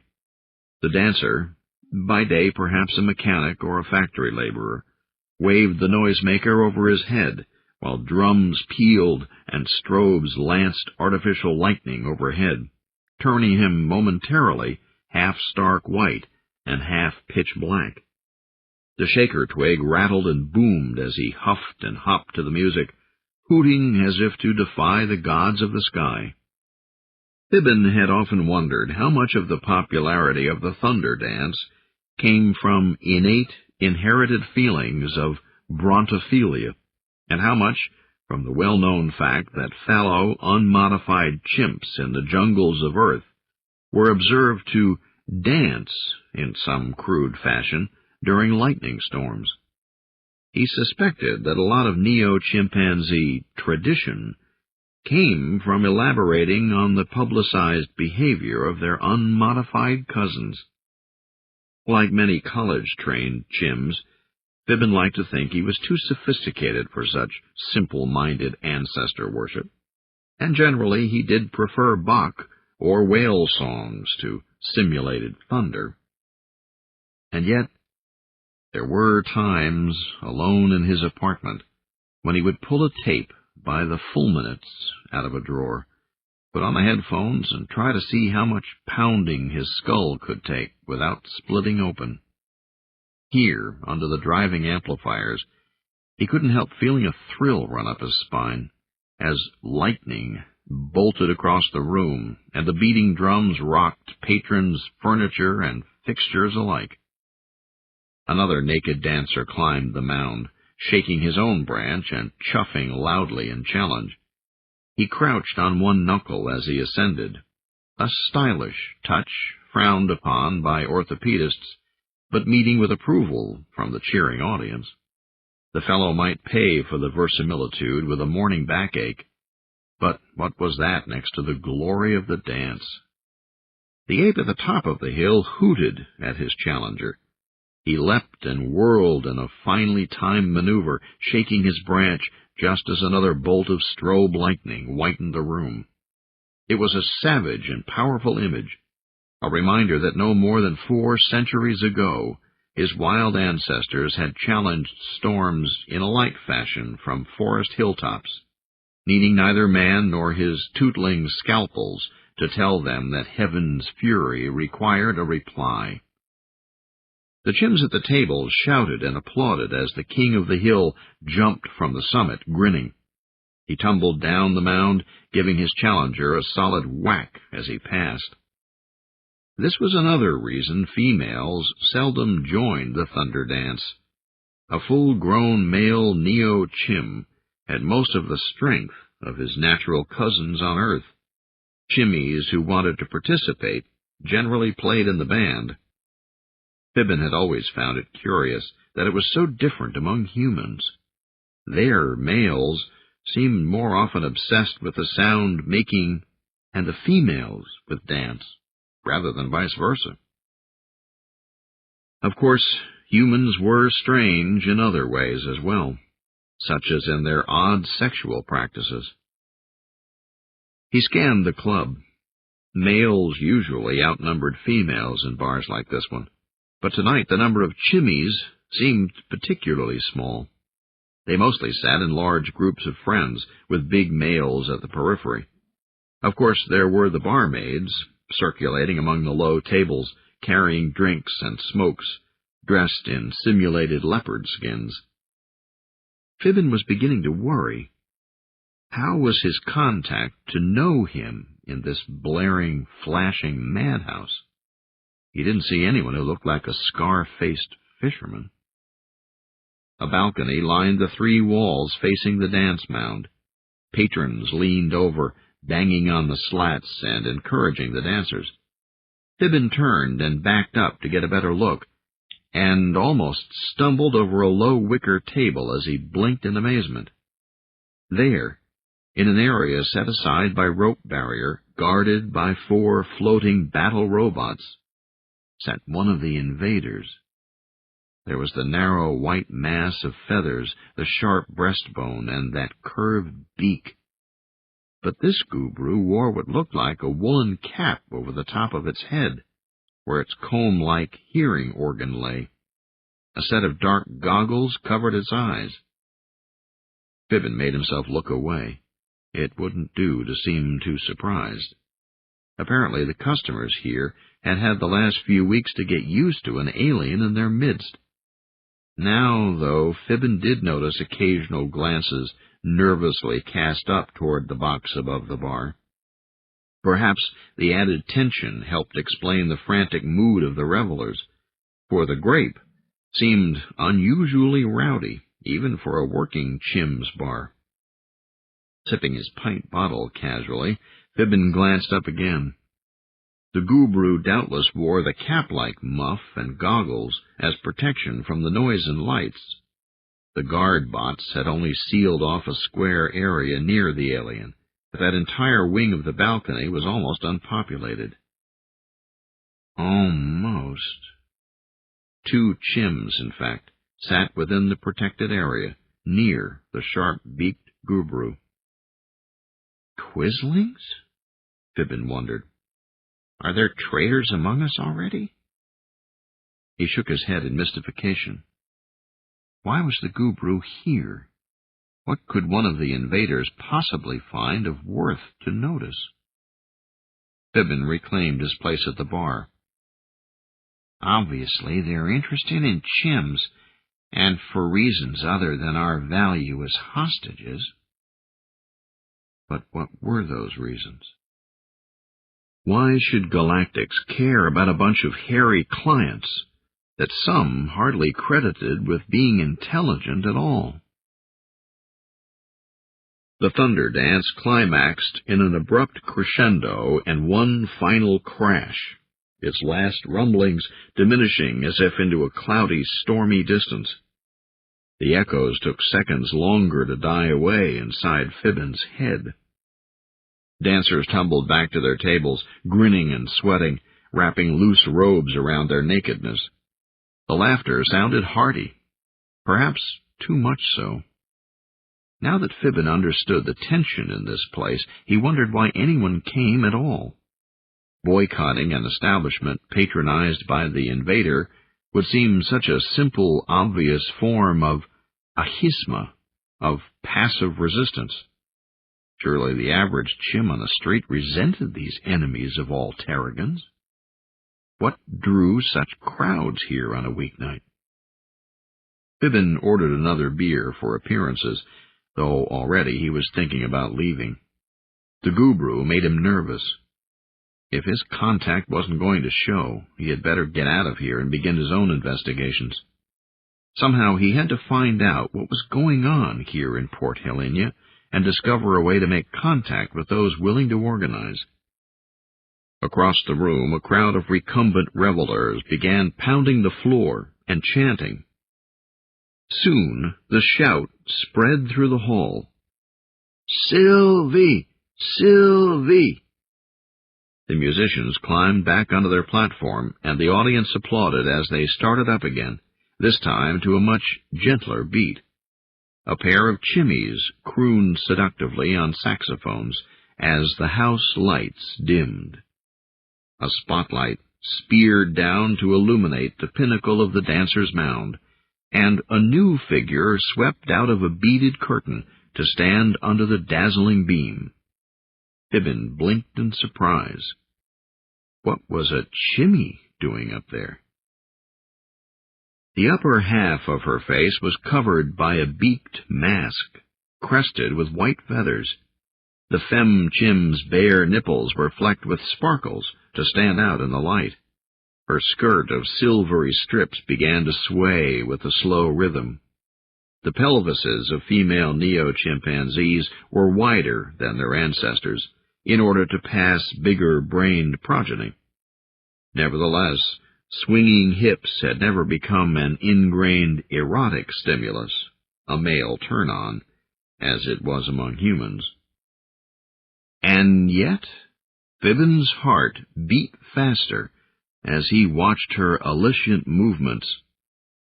In spite of the mask, his first impression had been of a young girl, but soon he realized that the dancer was a mature female, with faint marks of having nursed.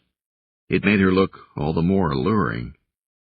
As she moved, the swaying strips of her skirt flapped slightly, and Fibbin soon saw that the fabric was silvery only on the outside. On the inner face, each stripe of fabric tinted gradually upward toward a bright rosy color. He flushed and turned away. The thunder dance was one thing.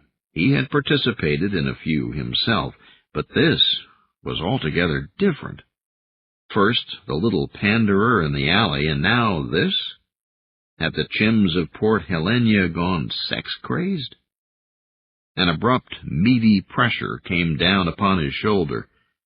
Fibbin looked up to see a large, fur-backed hand resting there, leading up a hairy arm to one of the biggest Chims he had ever seen. He was nearly as tall as a small man, and obviously much stronger.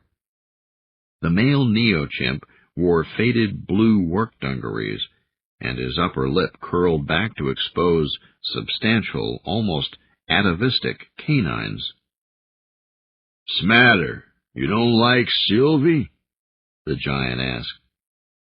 Although the dance was still in its languid opening phase, the mostly male audience was already hooting encouragement. Fibbin realized he must have been wearing his disapproval on his face like an idiot. A true spy would have feigned enjoyment in order to fit in. "Headache." He pointed to his right temple. "Rough day. I guess I'd better go." The big neo-chimp grinned, his huge paw not leaving Fibbin's shoulder. "Headache? Or maybe it's too bold for you. Maybe you ain't had your first sharing yet, Out of the corner of his eye, Fibbin saw a swaying, teasing display, still demure, but growing more sensual by the moment. He could feel the seething sexual tension beginning to fill the room, and couldn't guess where it might lead. There were important reasons why this sort of display was illegal, one of the few activities humans proscribed their clients. "Of course I've been in sharings," he snapped back. "It's just that here, in public, it could cause a riot." The big stranger laughed and poked him amiably. "When?" "I beg your pardon? What do you mean?" "I mean, when did you first share, From the way you talk, I'll bet it was one of those college parties, right? Am I right, Mr. Blue Card?" Fibbin glanced quickly right and left. First impressions notwithstanding, the big fellow seemed more curious and drunk than hostile. But Fibbin wished he'd go away. His size was intimidating, and they might be attracting attention. "Yeah," he muttered, uncomfortable with the recollection. "It was a fraternity initiation." The Chimmy students back at college might be good friends with the Chens and their classes, but they were never invited to sharings. It was just too dangerous to think of green-card females sexually. And anyway, they tended to be paranoid about pregnancy before marriage and genetic counseling. The possible costs were just too great.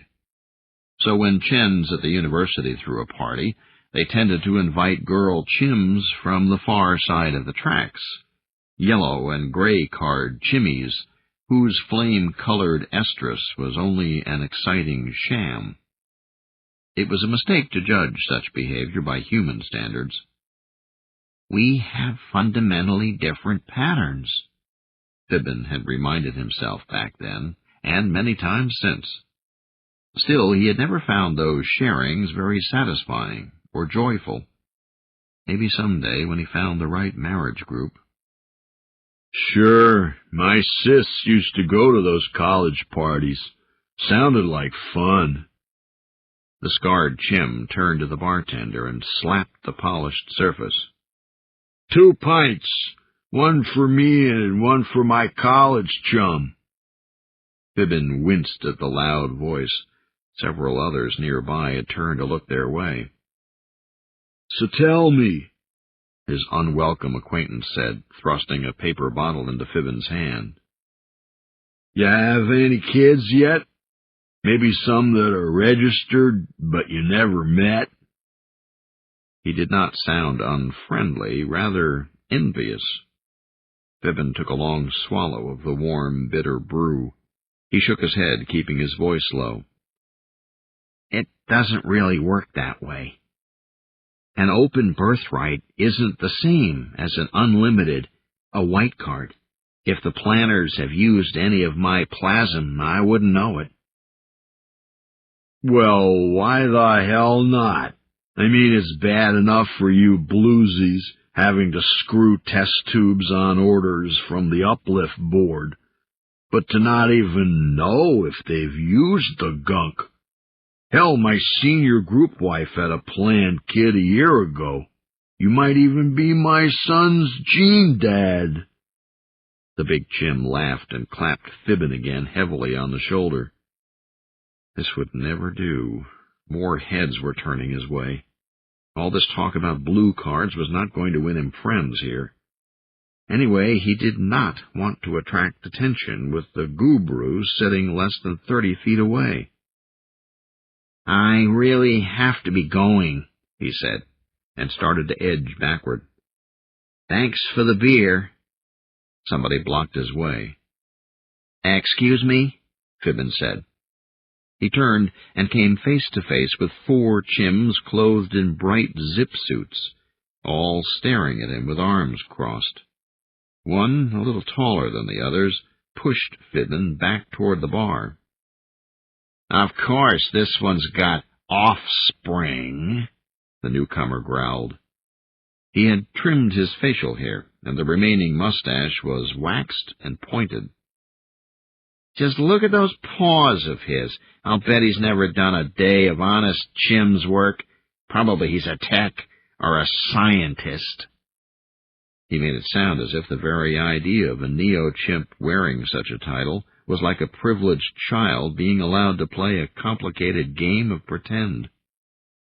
The irony of it was that while Fibbin's hands might be less calloused than many here, under his shirt were burn scars from crash landing on a hillside at Mach 5.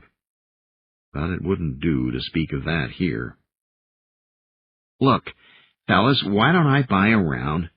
His money flew across the bar as the tallest zip-suiter slapped his hand. Worthless crap. They'll be collecting it soon like they'll be collecting you ape aristocrats. Shut up! Somebody yelled from the crowd, a brown mass of hunched shoulders. Fibbin glimpsed Sylvie rocking up on the mound. The separate strips of her skirt rippled, and Fibbin caught a glimpse that made him start with amazement. She really was pink, her briefly exposed genitals in full estrus. The zip-suiter prodded Fibbin again. Well, Mr. College Man, what good is your blue card gonna do you when the gurus start collecting and sterilizing all you free breeders, huh? One of the newcomers, a slope-shouldered chim with a barbelet, receding forehead, had a hand in a pocket of his bright garment, gripping a pointed object. His sharp eyes seemed carnivorously intent, and he left the talking to his mustachioed friend. Fibbin had just come to realize that these guys had nothing to do with the big chim in the dungarees. In fact, that fellow had already edged away into the shadows. I don't know what you're talking about. You don't. They've been going through the colonial records, bub, and picking up a lot of college chims like you for questioning. So far, they've just been taking samples, but I've got friends who say they're planning a full-tilt purge. Now, what do you think of that? Shut the fuck up! Someone yelled. This time several faces turned. Fibbin saw glazed eyes, flecks of saliva, and bared fangs. He felt torn. He wanted desperately to get out of here. But what if there were some truth in what the zip suits were saying? If so, this was important information. Fibbin decided to listen a little while longer. "That's pretty surprising," he said, putting an elbow on the bar. "The Gubru are fanatical conservatives. Whatever they do to other patron-level races, I'd bet they'd never interfere with the process of uplift. It's against their own religion." Mustache only smiled. "Is that what your college education tells you, Blue Boy? Well, it's what the Galactics are saying that counts now." They were crowding Fibbin, this bunch who seemed more interested in him than in Sylvie's provocative gyrations. The crowd was hooting louder, the music beating harder. Fibbin's head felt as if it might crack under the noise. Too cool to enjoy a working man's show? Never done any real labor, but snap his fingers and our own chimneys come running. Fibbin could tell something was false here. The one with the mustache was overly calm, his barbarous taunts too deliberate. In an environment like this, with all the noise and sexual tension, a true grunt shouldn't be able to focus so well. Probationers, he realized suddenly. Now he saw the signs.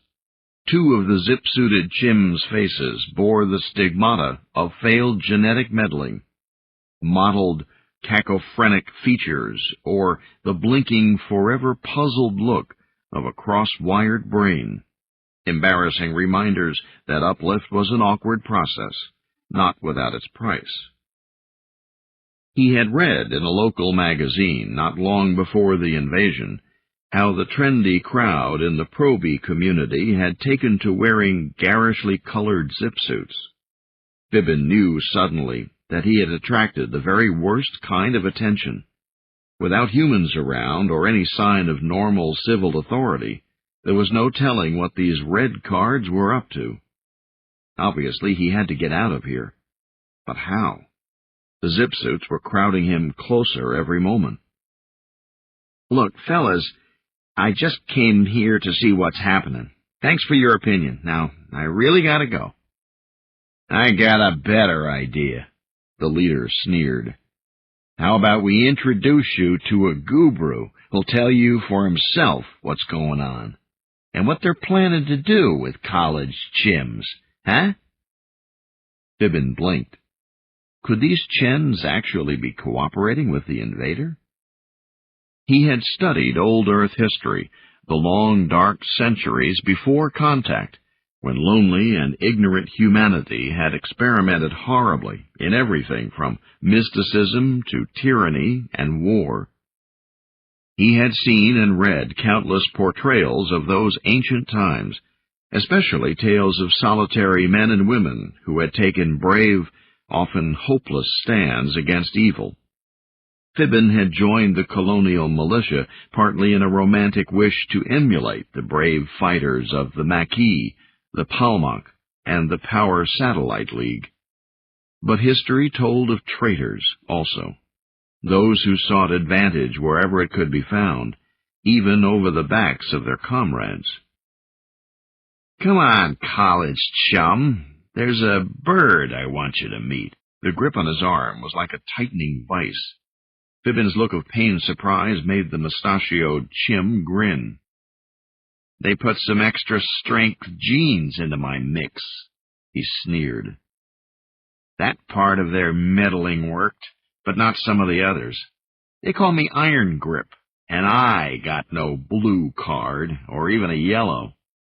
Now let's go. We'll ask Bright Talon Squadron Lieutenant to explain what the Gubru's plans are for Chim Bright Boys." In spite of the painful pressure on his arm, Fibbin affected nonchalance. "Sure, why not? Are you willing to put a wager on it, though?" His upper lip curled back in disdain. If I remember my sophomore xenology right, the Gubra are pretty sharply clocked into a diurnal cycle. I'll bet behind those dark goggles of his you'll find that bloody bird is fast asleep. Think you'll like being awakened just to discuss the niceties of Uplift with the likes of you? For all his bravado, Iron Grip was obviously sensitive about his level of education. Fibbin's put-on assurance momentarily set him back, and he blinked at the suggestion that anyone could possibly sleep through all the cacophony around them. Finally, he growled angrily, "We'll just see about that. Come on." The other Zip suits crowded close. Fibbin knew he wouldn't stand a chance taking on all 6 of them. And there would be no calling on the law for help either. Authority wore feathers these days. His escorts prodded him through the maze of low tables. Lounging customers chuffed in irritation as Iron Grip nudged them aside, but their eyes, glazed in barely restrained passion, were all on Sylvie's dance as the tempo of the music built. A glance over his shoulder at the performer's contortions made Fibbin's face feel hot. He backed away without looking and stumbled into a soft mass of fur and muscle. "Ow!" a seated customer howled, spilling his drink. "Sorry," Fibbin muttered, stepping away quickly. His sandals crunched upon another brown hand, producing yet another shout. The complaint turned into an outraged scream as Fibbin ground the knuckle down, then twisted away to apologize once again. "Sit down!" a voice shouted from the back of the club. Another squeaked, "Yeah, beat it! You're in the way!" Iron Grip glared suspiciously at Fibbin and tugged on his arm. Fibbin resisted briefly, then released, coming forward suddenly and shoving his captor back into one of the wicker tables. Drinks and sniff stands toppled, sending the seated Chim scrambling to their feet, huffing indignantly.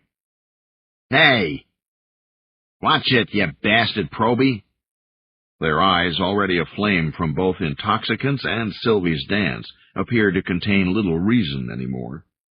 Iron Grip's shaven face was pale with anger.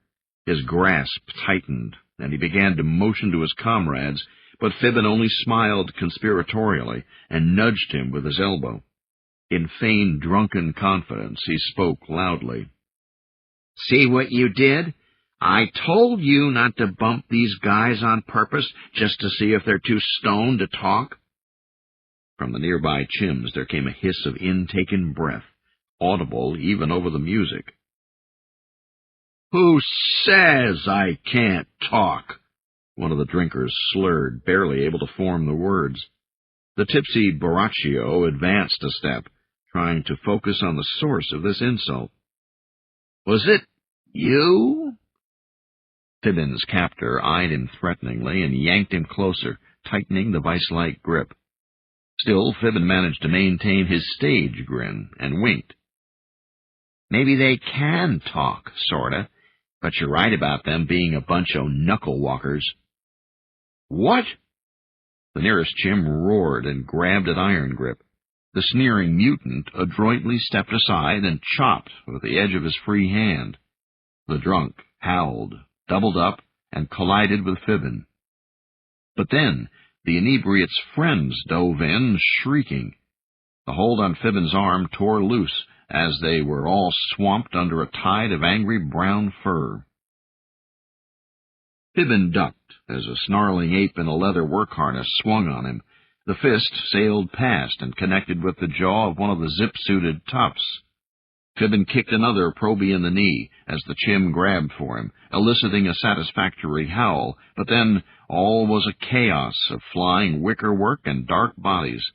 Cheap straw tables blew apart as they crashed down upon heads, the air filled with flying beer and hair. The band increased its tempo, but it was barely to be heard over shrieks of outrage or combative glee. There was a wild moment as Fibbin felt himself lifted bodily by strong simian arms. They weren't gentle. "Whoa!" He sailed over the riot and landed in a crash amidst a group of previously uninvolved revelers. The customers stared at him in momentarily stunned puzzlement. Before they could react, Fibbin picked himself up from the rubble, groaning. He rolled out into the aisle, stumbling as a sharp pain seemed to lance through his still tender left ankle. The fight was spreading, and two of the bright zip suits were headed his way, canines gleaming. To make matters worse, the customers, whose party he had so rudely interrupted, were on their feet now, chuffing in anger. Hands reached for him. "Some other time, perhaps," Fibbin said politely. He hopped out of the debris, away from his pursuers, hurriedly threading between the low tables. When there was no other way forward, he didn't hesitate, but stepped up onto a pair of broad, hunched shoulders and launched off, leaving his erstwhile springboard grunting in yet another pile of splintered wicker. Fibbin somersaulted over a last row of customers and tumbled to one knee in a broad open area, the dance floor. Only a few meters away towered the Thunder Mound, where the alluring Sylvie was bearing down for her final grind, apparently oblivious to the growing commotion below. Fibbin moved quickly across the floor, intending to dash past the bar and out one of the exits beyond. But the moment he stepped out into the open area, a sudden blaze of light lanced down from above, dazzling him. From all sides there erupted a tremendous cheer. Something had obviously pleased the crowd, but what? Peering up against the glare, Fibbin couldn't see that the ecdysiast had done anything new and spectacular, at least no more so than before. Then he realized that Sylvie was looking straight at him. Behind the bird-like mask, he could see her eyes watching him in amusement. He whirled. So were most of those not yet enveloped by the spreading brawl. The audience was cheering him. Even the guru in the balcony appeared to be tilting its goggle-shielded head his way. There wasn't time to sort out the meaning of this. Fibbin saw that several more of his tormentors had broken free of the melee. They were distinctive in their bright clothes as they gestured to each other, moving to cut him off from the exits. Fibbin quashed a sense of panic. They had him cornered. There has to be another way out, he thought furiously. And then he realized where it would be. The performer's door, above and behind the padded dance mound.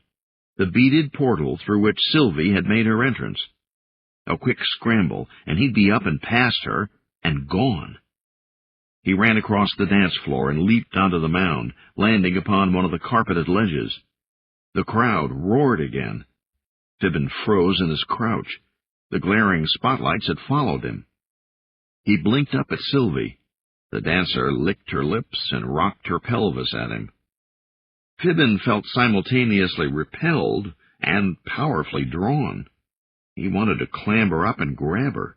He wanted to find some dark niche in a tree branch somewhere and hide.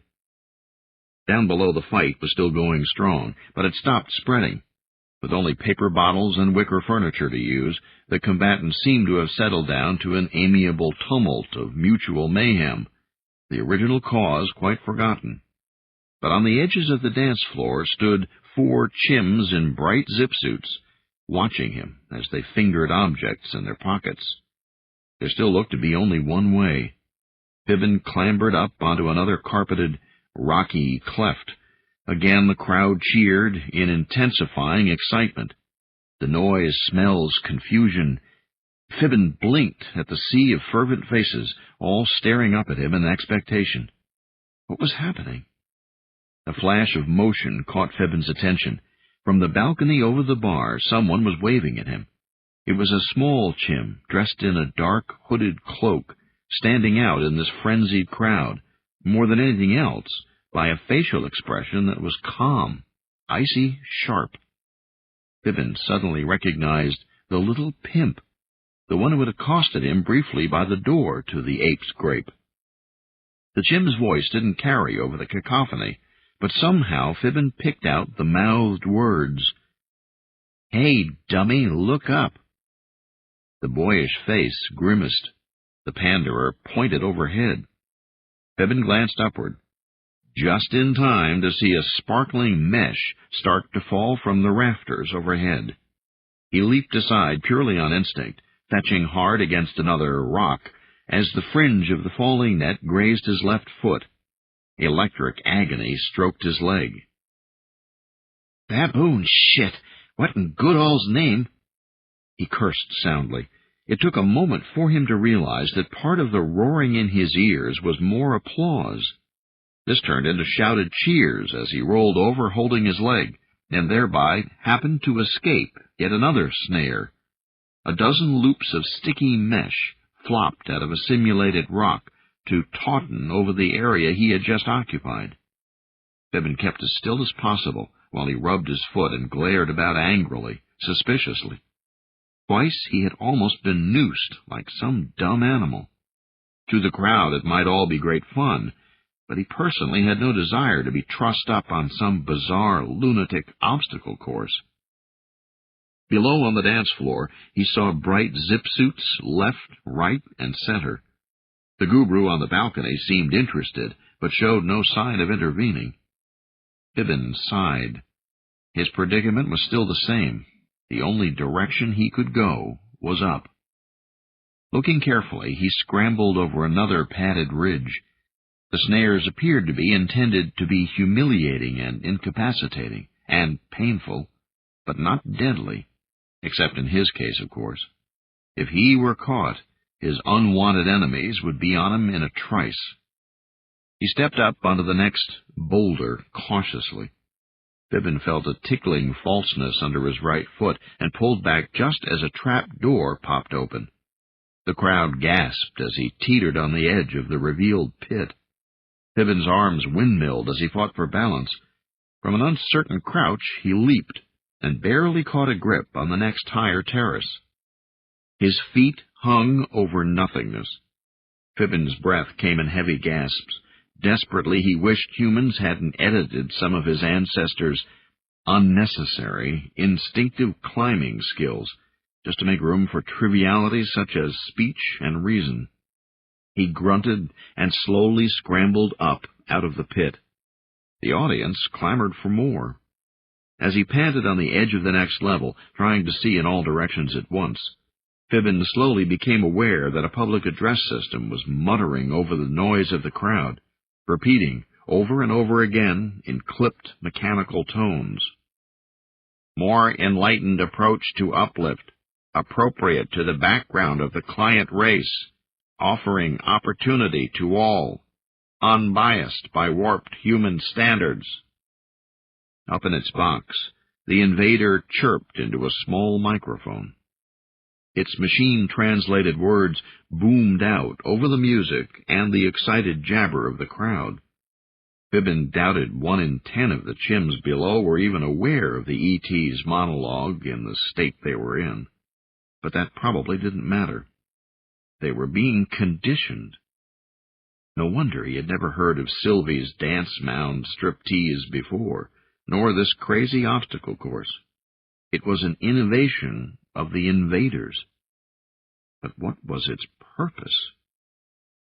They couldn't have managed all this without help, Fibbin thought angrily.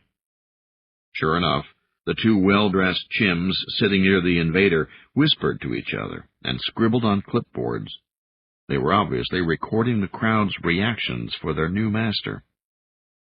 Fibbin scanned the balcony and noted that the little pimp in the cowled robe stood not far outside the guru's ring of robot guards.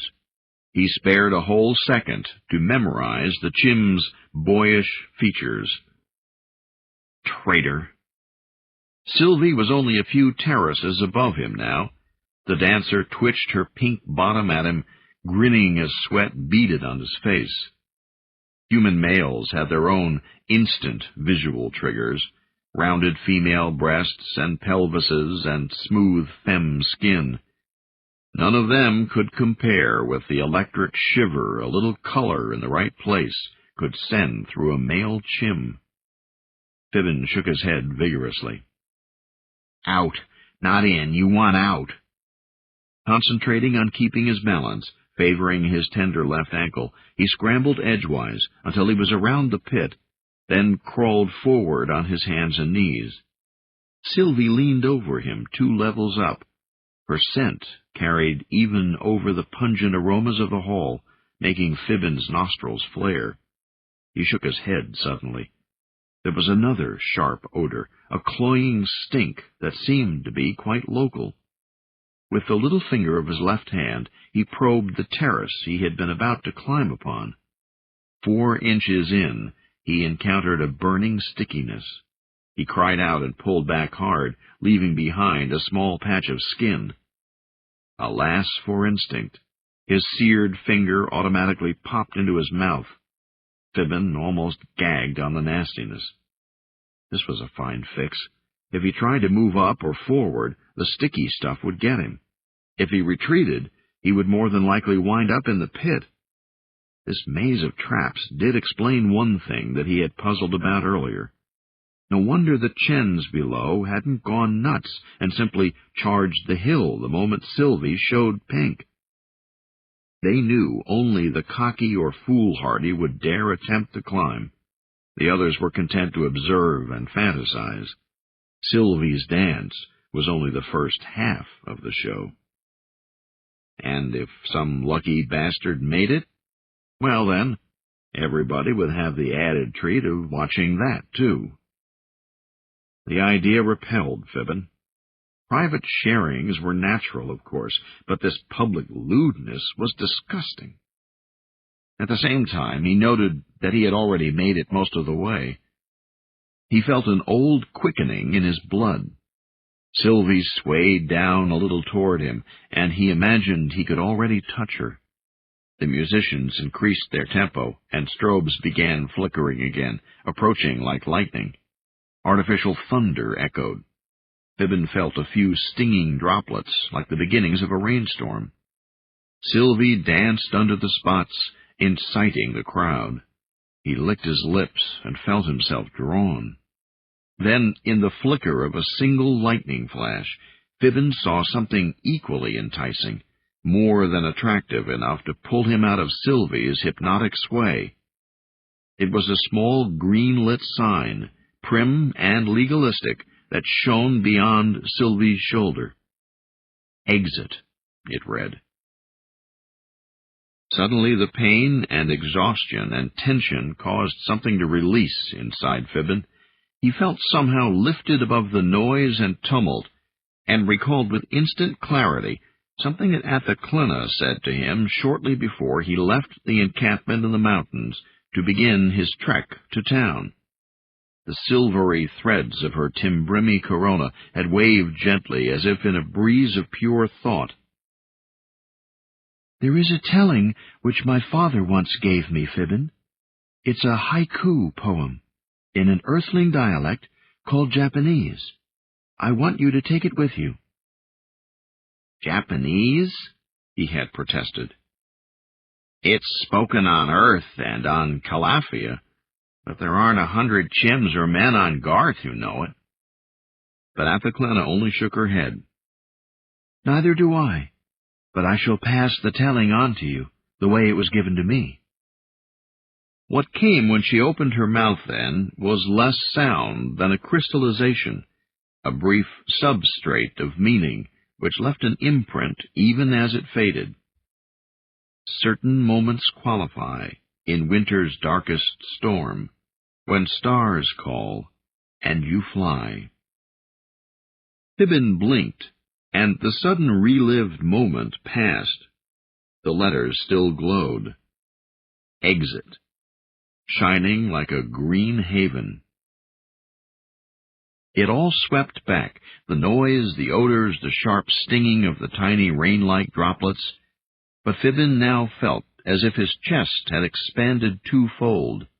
Lightness spread down his arms and into his legs. They seemed to weigh next to nothing.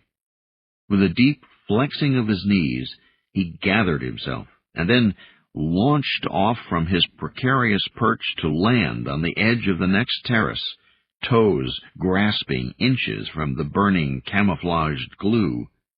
The crowd roared, and Sylvie stepped back, clapping her hands. Fibbin laughed. He slapped his chest rapidly, as he had seen the gorillas do, beating counter-time to the rolling thunder. The audience loved it. Grinning, he stepped along the edge of the sticky patch, tracing its outline more by instinct than the faint difference in coloration. Arms spread wide for balance, he made it look harder than it actually felt. The ledge ended where a tall tree, simulated out of fiberglass and green plastic tassels, towered out of the slope of the mound. Of course the thing was booby-trapped. Fibbin wasted no time inspecting it. He leapt up to tap the nearest branch lightly, and teetered precariously as he landed, drawing gasps from those below. The branch reacted a delayed instant after he touched it. Just time enough for him to have gotten a solid grip on it, had he tried. The entire tree seemed to writhe. Twigs turned into curling ropes, which would have snared an arm if he were still holding on. With a yip of exhilaration, Fibbin leaped again, this time grabbing a dangling rope as the branch swayed down again. He rode it up like a pole vaulter, sailing over the last 2 terraces and the surprised dancer, and flew on into the jungle-like mass of girders and wiring overhead. Fibbin let go at the last moment and managed to land in a crouch upon a catwalk. For a moment he had to fight for balance on the tricky footing. A maze of spotlights and unsprung traps lay all around him. Laughing, he hopped about, tripping releases, sending wires, nets, and tangle ropes spilling over onto the mound. There were tubs of some hot, oatmeal-like substance which he kicked over. Splatters on the orchestra sent the musicians diving for cover. Now Fibbin could easily see the outlines of the obstacle course. Clearly there was no real solution to the puzzle, except the one he had used, bypassing the last few terraces altogether. In other words, one had to cheat. The mound was not a fair test, then. A Chen couldn't hope to win by being more clever, only by letting others take the risks first, suffering pain and humiliation in the traps and deadfalls.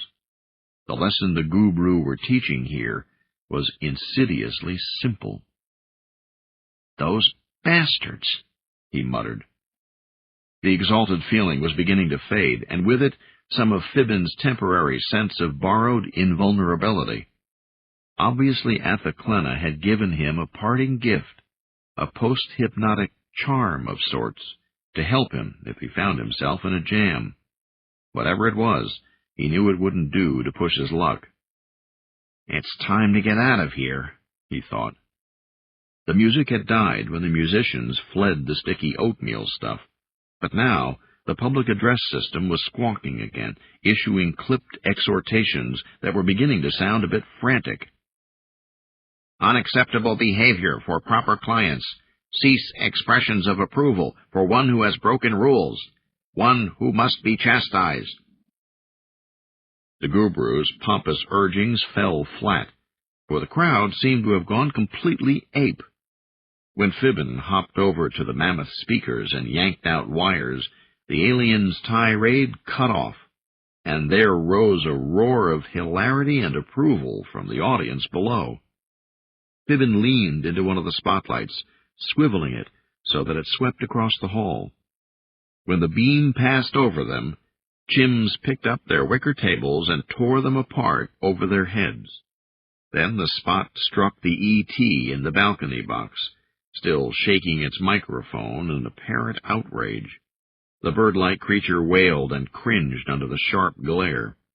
The 2 chimps sharing the VIP box dove for cover as the battle robots rotated and fired at once. Fibbin leaped from the rafters just before the spotlight exploded in a shower of metal and glass. He landed in a roll and came to his feet at the peak of the dance mound. King of the mountain. He concealed his limp as he waved to the crowd. The hall shook with their cheers. They abruptly quieted as he turned and took a step toward Sylvie. This was the payoff.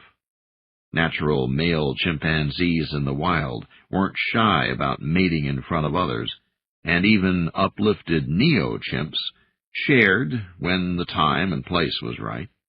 They had few of the jealousy or privacy taboos which made male humans so strange. The evening's climax had come much sooner than the guru planned, and in a fashion it probably did not like, but the basic lesson could still be the same. Those below were looking for a vicarious sharing, with all the lessons psychologically tailored. Sylvie's bird mask was part of the conditioning. Her bared teeth shone as she wriggled her bottom at him. The many-slitted skirt whirled in a rippling flash of provocative color. Even the zip-suiters were staring now, licking their lips in anticipation, their quarrel with him forgotten. At that moment, he was their hero. He was each of them. Fibbin quashed a wave of shame. "We're not so bad, not when you figure we're only 300 years old. The guru want us to feel we're barely more than animals, so we'll be harmless. But I hear even humans used to sometimes revert like this back in the olden days."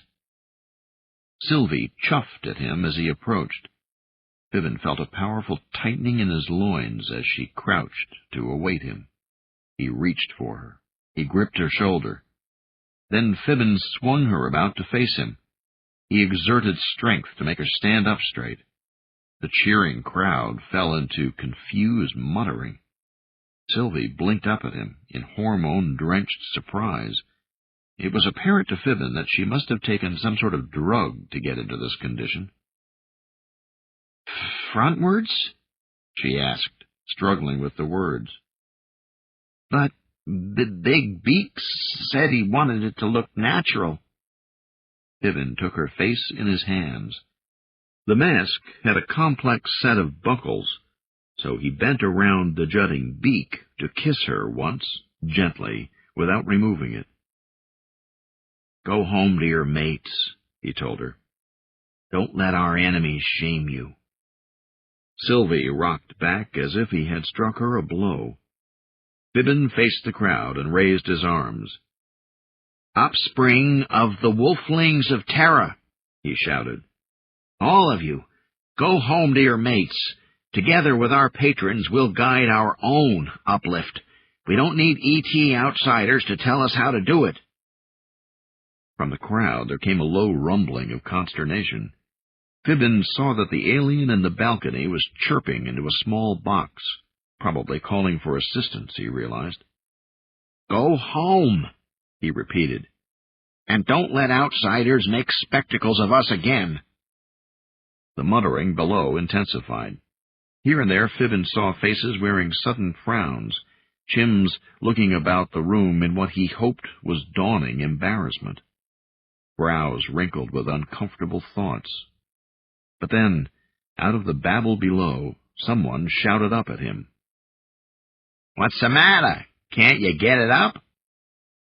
About half of the crowd laughed uproariously. There were follow-up jeers and whistles, especially from the front rows.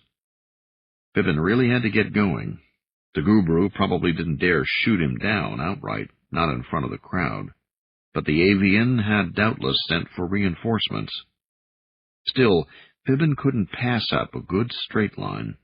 He stepped to the edge of the plateau and glanced back at Sylvie. He dropped his pants. The jeers stopped abruptly. Then the brief silence was broken by whistles and wild applause. "Cretins," Fibbin thought. But he did grin and wave before rebuttoning his fly. By now, the guru was flapping its arms and squawking, pushing at the well-dressed neo-chimps who shared its box. They, in turn, leaned over to shout at the bartenders. There were faint noises that sounded like sirens in the distance. Fibbin grabbed Sylvie for one more kiss. She answered this time, swaying as he released her. He paused for one last gesture up at the alien, making the crowd roar with laughter. Then he turned and ran for the exit. Inside his head, a little voice was cursing him for an extroverted idiot. This wasn't what the General sent you to town to do, fool. He swept through the beaded curtain, but then stopped abruptly, face to face with a frowning neo-chimp in a cowled robe. Fibbin recognized the small chim he had briefly seen twice this evening, first outside the door to the ape's grape, and later standing just outside the gubrew's balcony box. "You," he accused. "Yeah, me," the panderer answered. "Sorry I can't make the same offer as before, but I guess you've had other things on your mind tonight." Fibbin frowned. "Get out of my way." He moved to push the other aside. "Max," the smaller chim called. A large form emerged from the shadows. It was the huge, scar-faced fellow he had met at the bar just before the zip-suited probationers showed up. The one so interested in his blue card. There was a stun gun in his meaty grasp. He smiled apologetically. "Sorry, chum." Fibbin tensed, but it was already too late. A rolling tingle washed over his body, and all he managed to do was stumble and fall into the smaller chim's arms. He encountered softness and an unexpected aroma. "By Ifni," he thought in a stunned instant. "Help me, Max," the nearby voice said. "We've got to move fast." Strong arms lifted him, and Fibbin almost welcomed the collapse of consciousness after this last surprise, that the young-faced little pimp was actually a chimmy, a girl. Chapter 25. Galactics. The suzerain of Cost and Caution left the command conclave in a state of agitation. Dealing with its fellow suzerains was always physically exhausting. 3 adversaries dancing and circling, forming temporary alliances, separating and then reforming again, shaping an ever-changing synthesis. So it would have to be as long as the situation in the outer world was indeterminate, in a state of flux. Eventually, of course, matters here on Garth would stabilize. One of the 3 leaders would prove to have been most correct, the best leader. Much rested upon that outcome, not least what color each of them would wear at the end, and what gender. But there was no hurry to begin the molt. Not yet. There would be many more conclaves before that day arrived, and much plumage to be shed. Caution's first debate had been with the suzerain of Propriety, over using Talon soldiers to subdue the Terrigan's Marines at the planetary spaceport. In fact, that initial argument had been little more than a minor squabble, and when the suzerain of Beam and Talon finally tipped the scales, intervening in favor of Propriety, Caution surrendered with good grace. The subsequent ground battle had been expensive and good soldiery, but other purposes were served by the exercise. The suzerain of Cost and Caution had known that the vote would go that way. Actually, it had had no intention of winning their first argument. It knew how much better it was to begin the race in last place, with the priest and the admiral in temporary contention. As a result, both of them would tend to ignore the civil service for a while. Setting up a proper bureaucracy of occupation and administration would take a lot of effort, and the suzerain of Cost and Caution did not want to waste energy on preliminary squabbles, such as this most recent one. As the chief bureaucrat stepped away from the meeting pavilion and was joined by its aides and escorts, the other 2 expedition leaders could still be heard crooning at each other in the background. The conclave was over, yet they were still arguing over what had already been decided. For the time being, the military would continue the gas attacks, seeking out any humans who might have escaped the initial dosings. The order had been issued minutes ago. The high priest, the suzerain of Propriety, was worried that too many human civilians had been injured or killed by the gas. A few neo-chimpanzees had also suffered. This wasn't catastrophic from a legal or religious point of view, but it would complicate matters eventually. Compensation might have to be paid, and it could weaken the Gubru case if the matter ever came before interstellar adjudication. The suzerain of Beam and Talon had argued that adjudication was very unlikely. After all, with the 5 galaxies in an uproar, who was going to care about a few mistakes made on a tiny backwater dirt speck such as this? "We care," the suzerain of propriety had declared, and it made its feelings clear by continuing to refuse to step off its perch onto the soil of Garth. To do so prematurely would make the invasion official, it stated, and that would have to wait. The small but fierce space battle and the defiance of the spaceport had seen to that. By resisting effectively, however briefly, the legal leaseholders had made it necessary to put off making any formal seizures for a while. Any further mistakes could not only harm Gubru claims here, but prove terribly expensive as well. The priest had fluttered its alacroas plumage after making that point, smugly certain of victory. After all, expense was an issue that would certainly win it an ally. Propriety felt it would surely be joined by cost and caution here. How foolish to think that the moult will be decided by early bickering such as these, the suzerain of cost and caution had thought, and proceeded to side with the soldiery. "Let the gassings go on, continue, and seek out all those still in hiding," it had said to the priest's dismay and the admiral's crowing delight. The space battle and landings had proved extraordinarily costly, but not as expensive as it all would likely have been without the coercion program. The gas attacks had achieved the objective of concentrating nearly the entire human population onto a few islands, where they might be simply controlled. It was easy to understand why the suzerain of Beam and Talon wanted it that way. The bureaucrat also had experience dealing with wolflings. It, too, would feel much more comfortable with all of the dangerous humans gathered where it could see them. Soon, of course, something would have to be done to curtail the high costs of this expedition. Already the roost masters had recalled elements of the fleet. Matters were critical on other fronts. It was vital to keep a tight perch grip on expenses here.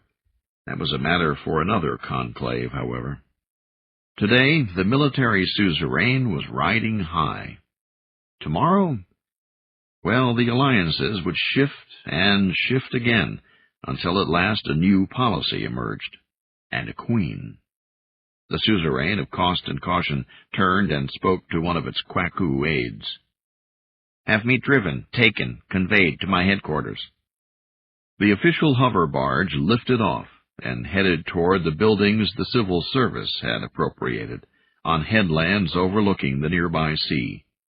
As the vehicle hissed through the small earthling town, guarded by a swarm of battle robots, it was watched by small crowds of the dark, hairy beasts the human wolflings prized as their eldest clients.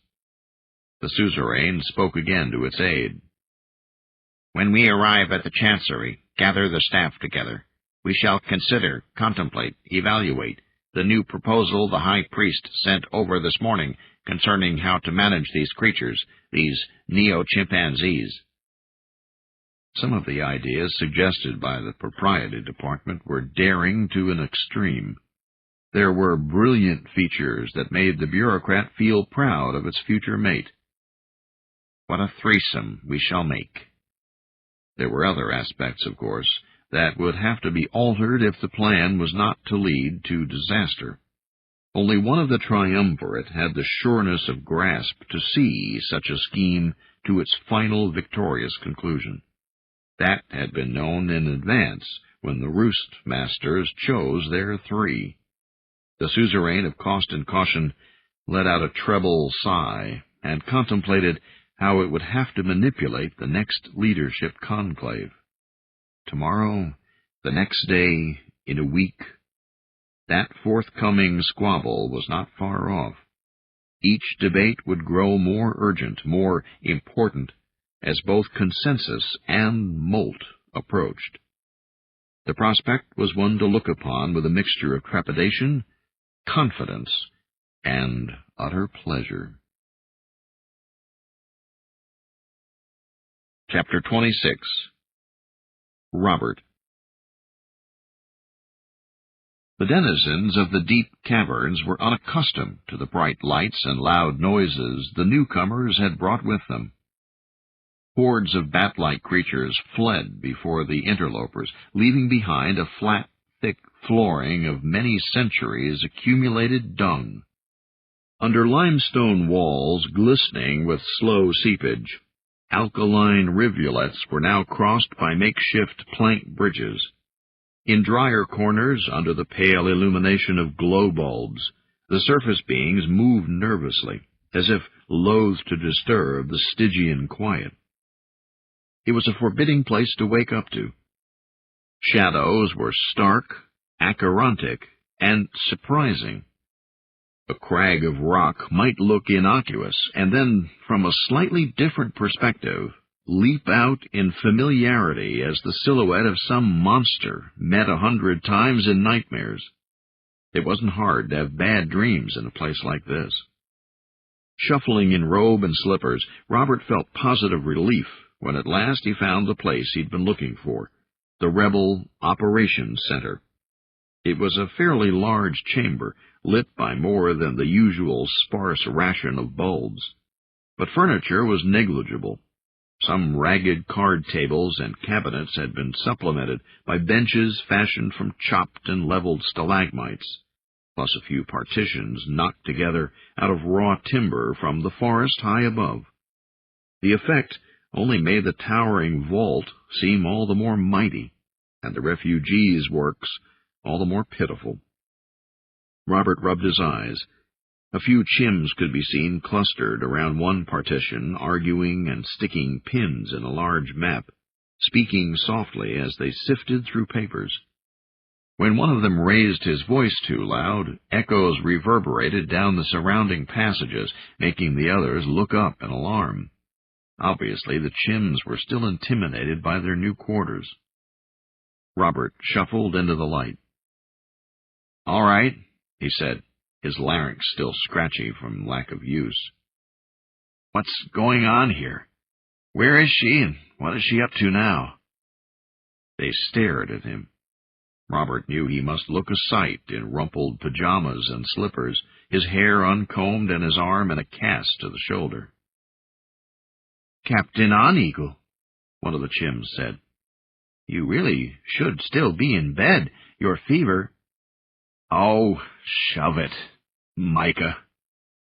Robert had to think to remember the fellow's name. The last few weeks were still a fog in his mind. "My fever broke 2 days ago. I can read my own chart.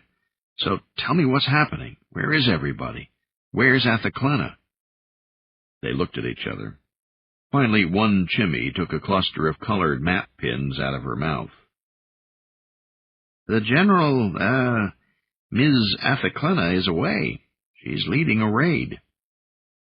"A raid?" Robert blinked. "On the Gubru?" He brought a hand to his eyes as the room seemed to waver. "Oh, Ifni." There was a rush of activity as 3 chims got in each other's way, hauling over a wooden folding chair. Robert sat down heavily. He saw that these chims were all either very young or old. Athaclena must have taken most of the able-bodied with her. "Tell me about it," he said to them. A senior-looking chimmy, bespectacled and serious, motioned the others back to work and introduced herself. "I am Dr. Sue," she said. "At the center I worked on gorilla genetic histories." Robert nodded. "Dr. Sue, yes. I recall you helped treat my injuries." He remembered her face peering over him through a fog while the infection raged hot through his lymphatic system. "You were very sick, Captain On-Eagle. It wasn't just your badly fractured arm, or those fungal toxins you absorbed during your accident. We are now fairly certain you also inhaled traces of the Gubru coercion gas back when they dosed the Mendoza freehold. Robert blinked. The memory was a blur. He had been on the mend, up in the Mendoza's mountain ranch, where he and Fibbin had spent a couple of days talking, making plans. Somehow they would find others and try to get something started, maybe make contact with his mother's government in exile if it still existed. Reports from Athaklena told of a set of caves that seemed ideal as a headquarters of sorts. Maybe these mountains could be a base of operations against the enemy. Then one afternoon there were suddenly frantic Chims running everywhere. Before Robert could speak, before he could even stand, they had plucked him up and carried him bodily out of the farmhouse and up into the hills. There were sonic booms, terse images of something immense in the sky. But I thought the gas was fatal if... His voice trailed off. If there's no antidote, yes, but your dose was so small. Dr. Sue shrugged. As it is, we nearly lost you. Robert shivered. What about the little girl? She is with the gorillas. The Chim nutritionist smiled. She's as safe as anyone can be these days. He sighed and sat back a little. That's good, at least. The Chims carrying little April Wu must have got up to the heights in plenty of time. Apparently, Robert barely made it. The Mendozas had been slower still and were caught in the stinking cloud that spilled from the belly of the alien ship. Dr. Sue went on. The Rillas don't like the caves, so most of them are up in the high valleys, foraging in small groups under loose supervision, away from any buildings. Structures are still being gassed regularly, you know, whether they contain humans or not. Robert nodded. The Gubru are being thorough. He looked at the wall board stuck with multicolored pins. The map covered the entire region from the mountains north across the Vale of Sind and west to the sea. There the islands of the archipelago made a necklace of civilization. Only one city lay on shore, Port Helena, on the northern verge of Aspinall Bay. South and east of the Mulun Mountains lay the wilds of the main continent, but the most important feature was depicted along the top edge of the map. Patient, perhaps unstoppable, the great gray sheets of ice encroached lower every year, the final bane of Garth. The map pins, however, dealt with a much closer, nearer-term calamity. It was easy to read the array of pink and red markers. They've really got a grip on things, haven't they? The elderly Chim, named Micah, brought Robert a glass of water. He frowned at the map also. Yes, sir. The fighting seems to all be over. The Gubru have been concentrating their energies around the port and the archipelago so far. There's been little activity here in the mountains, except this perpetual harassment by robots dropping coercion gas. But the enemy has established a firm presence every place that was colonized. Where do you get your information? Mostly from invader broadcasts and censored commercial stations in Port Helena. The general also sent runners and observers off in all directions. Some of them have reported back already. Who's got runners? Micah looked a bit embarrassed. Some of the Chims find it hard to pronounce Miss Athaklena's name, sir. So, well... His voice trailed off. Robert sniffed. I'm going to have a talk with that girl, he thought. He lifted his water glass and asked, Who did she send to Port Helena? That's going to be a touchy place for a spy to get into. Dr. Sue answered without much enthusiasm. Athaclina chose a chim named Fibbin Bulger. Robert coughed, spraying water over his robe. Dr. Sue hurried on.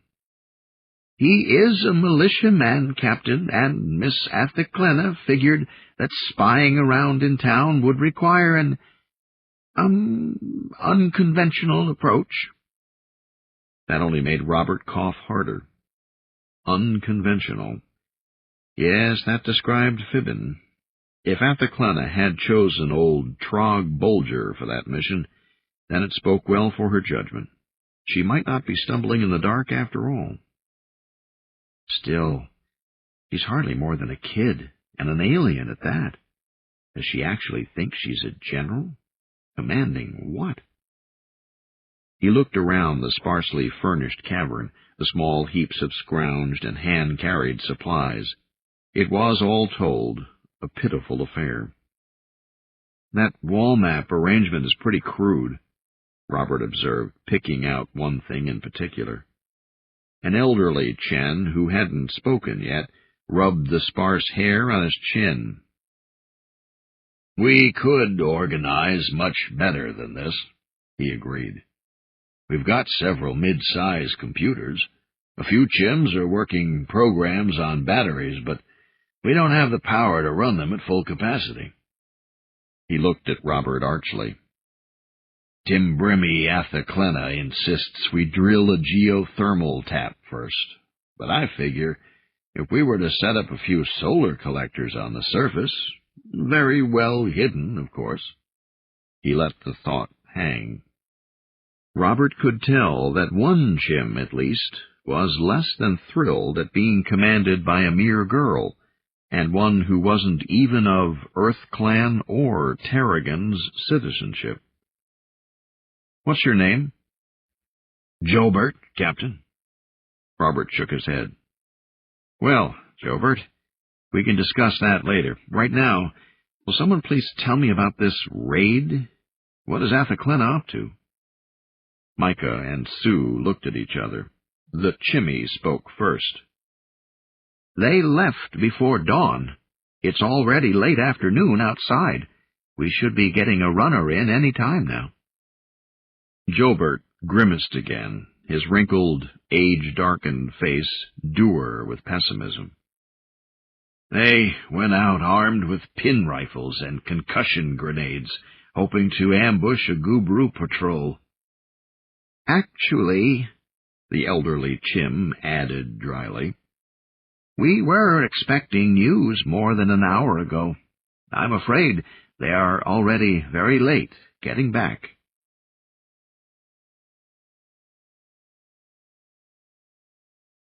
Chapter 26. Fibbin. Fibbin awoke in darkness, fetal curled under a dusty blanket. Awareness brought back the pain. Just pulling his right arm away from his eyes took a stoic effort of will, and the movement set off a wave of nausea. Unconsciousness beckoned him back seductively.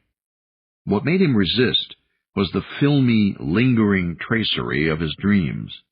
They had driven him to seek consciousness, those weird, terrifying images and sensations. The last vivid scene had been a cratered desert landscape. Lightning struck the stark sands all around him, pelting him with charged, sparking shrapnel, whichever way he tried to duck or hide. He recalled trying to protest, as if there were words that might somehow placate a storm, but speech had been taken from him. By effort of will, Fibbin managed to roll over on the creaking cot. He had to knuckle-rub his eyes before they would open, and then all they made out was the dimness of a shabby little room. A thin line of light traced the overlap of heavy black curtains covering a small window. His muscles trembled spasmodically.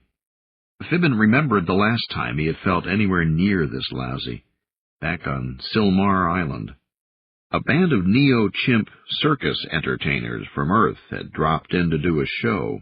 The visiting strong man offered to wrestle the college champion, and like an idiot, Fibbin had accepted. It had been weeks before he walked again without a limp. Fibbin groaned and sat up. His inner thighs burned like fire. "Oh, Mama," he moaned. "I'll never scissors hold again." His skin and body hair were moist. Fibbin sniffed the pungent odor of Dalcebo, a strong muscle relaxant. So at least his captors had taken efforts to spare him the worst after-effects of stunning. Still, his brain felt like a misbehaving gyroscope when he tried to rise. Fibbin grabbed the teetering bedside table for support as he stood up, and held his side while he shuffled over to the solitary window. He grabbed rough fabric on both sides of the thin line of light and snapped the drapes apart.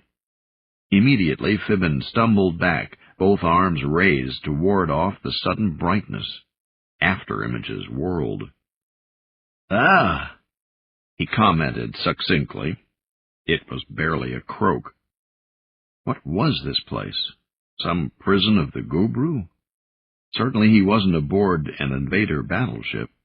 He doubted the fastidious galactics would use native wood furnishings or decorate in late antediluvian shabby. He lowered his arms, blinking away tears. Through the window he saw an enclosed yard, an unkempt vegetable garden, a couple of climbing trees. It looked like a typical small commune house, the sort a Chim group marriage family might own. Just visible over the nearby roofs, a line of hilltop eucalyptus trees told him he was still in Port Helena, not far from Sea Bluff Park. Perhaps the Gubru were leaving his interrogation to their quislings, or his captors could be those hostile probationers. They might have their own plans for him. Fibbin's mouth felt as if dust weavers had been spinning traps in it. He saw a water pitcher on the room's only table. One cup was already poured. He stumbled over and grabbed for it, but missed and knocked it crashing to the floor. "Focus," Fibbin told himself. "You want to get out of this, try to think like a member of a starfaring race." It was hard. The sub-vocalized words were painful just behind his forehead. He could feel his mind try to retreat, to abandon Anglic for a simpler, more natural way of thinking. Fibbin resisted an almost overpowering urge to simply grab up the pitcher and drink from it directly. Instead, in spite of his thirst, he concentrated on each step involved in pouring another cup. His fingers trembled on the pitcher's handle. "Focus." Fibbin recalled an ancient Zen adage. Before enlightenment, chop wood, pour water. After enlightenment, chop wood, pour water. Slowing down in spite of his thirst, he turned the simple act of pouring into an exercise. Holding on with two shaking hands, Fibbin managed to pour himself about half a cupful, slopping about as much onto the table and floor. No matter. He took up the tumbler and drank in deep, greedy swallows. The second cup poured easier. His hands were steadier. "That's it. Focus. Choose the hard path, the one using thought." At least Chims had it easier than Neo-Dolphins. The other earthly client race was 100 years younger and had to use 3 languages in order to think at all. He was concentrating so hard that he didn't notice when the door behind him opened. "Well, for a boy who's had such a busy night, you sure are chipper this morning." Fibbin whirled. Water splattered the wall as he brought up the cup to throw it, but the sudden movement seemed to send his brain spinning in his head. The cup clattered to the floor, and Fibbin clutched at his temples, groaning under a wave of vertigo. Blearily, he saw a Chimmy in a blue sarong. She approached, carrying a tray. Fibbin fought to remain standing, but his legs folded and he sank to his knees. "Bloody fool," he heard her say. Bile in his mouth was only one reason he couldn't answer. She set her tray on the table and took hold of his arm. Only an idiot would try to get up after taking a full stunner jolt at close range. Fibbin snarled and tried to shake her hands off. Now he remembered. This was the little pimp from the ape scrape, the one who had stood in the balcony not far from the guru, and who had him stunned just as he was about to make his escape. "Let me alone," he said. "I don't need any help from a damn traitor." At least that was what he had intended to say, but it came out more as a slurred mumble. "Right. Anything you say," the Chimmy answered evenly. She hauled him by one arm back to the bed. In spite of her slight size, she was quite strong. Fibbin groaned as he landed on the lumpy mattress. He kept trying to gather himself together, but rational thoughts seemed to swell and fade like ocean surf. "I'm going to give you something. You'll sleep for at least 10 hours, then maybe you'll be ready to answer some questions." Fibbin couldn't spare the energy to curse her. All his attention was given over to finding a focus, something to center on. Anglic wasn't good enough anymore. He tried Galactic 7. "Na, ka, cha, creche," he counted thickly. Yes, he heard her say. "But now we're all quite aware how well educated you are." Fibbin opened his eyes as the Chimmy leaned over him, a capsule in her hand. With a finger snap, she broke it, releasing a cloud of heavy vapor. He tried to hold his breath against the anesthetic gas, knowing it was useless. At the same time, Fibbin couldn't help noticing that she was actually fairly pretty, with a small, childlike jaw and smooth skin. Only her wry, bitter smile ruined the picture. "My, you are an obstinate Chen, aren't you? Be a good boy now. Breathe in and rest," she commanded. Unable to hold out any longer, Fibbin had to inhale at last. A sweet odor filled his nostrils like overripe forest fruit. Awareness began dissipating in a floating glow. It was only then Fibbin realized that she, too, had spoken in perfect, unaccented Galactic 7. Chapter 28. Government in Hiding. Megan On Eagle blinked away tears. She wanted to turn away, not to look, but she forced herself to watch the carnage one more time.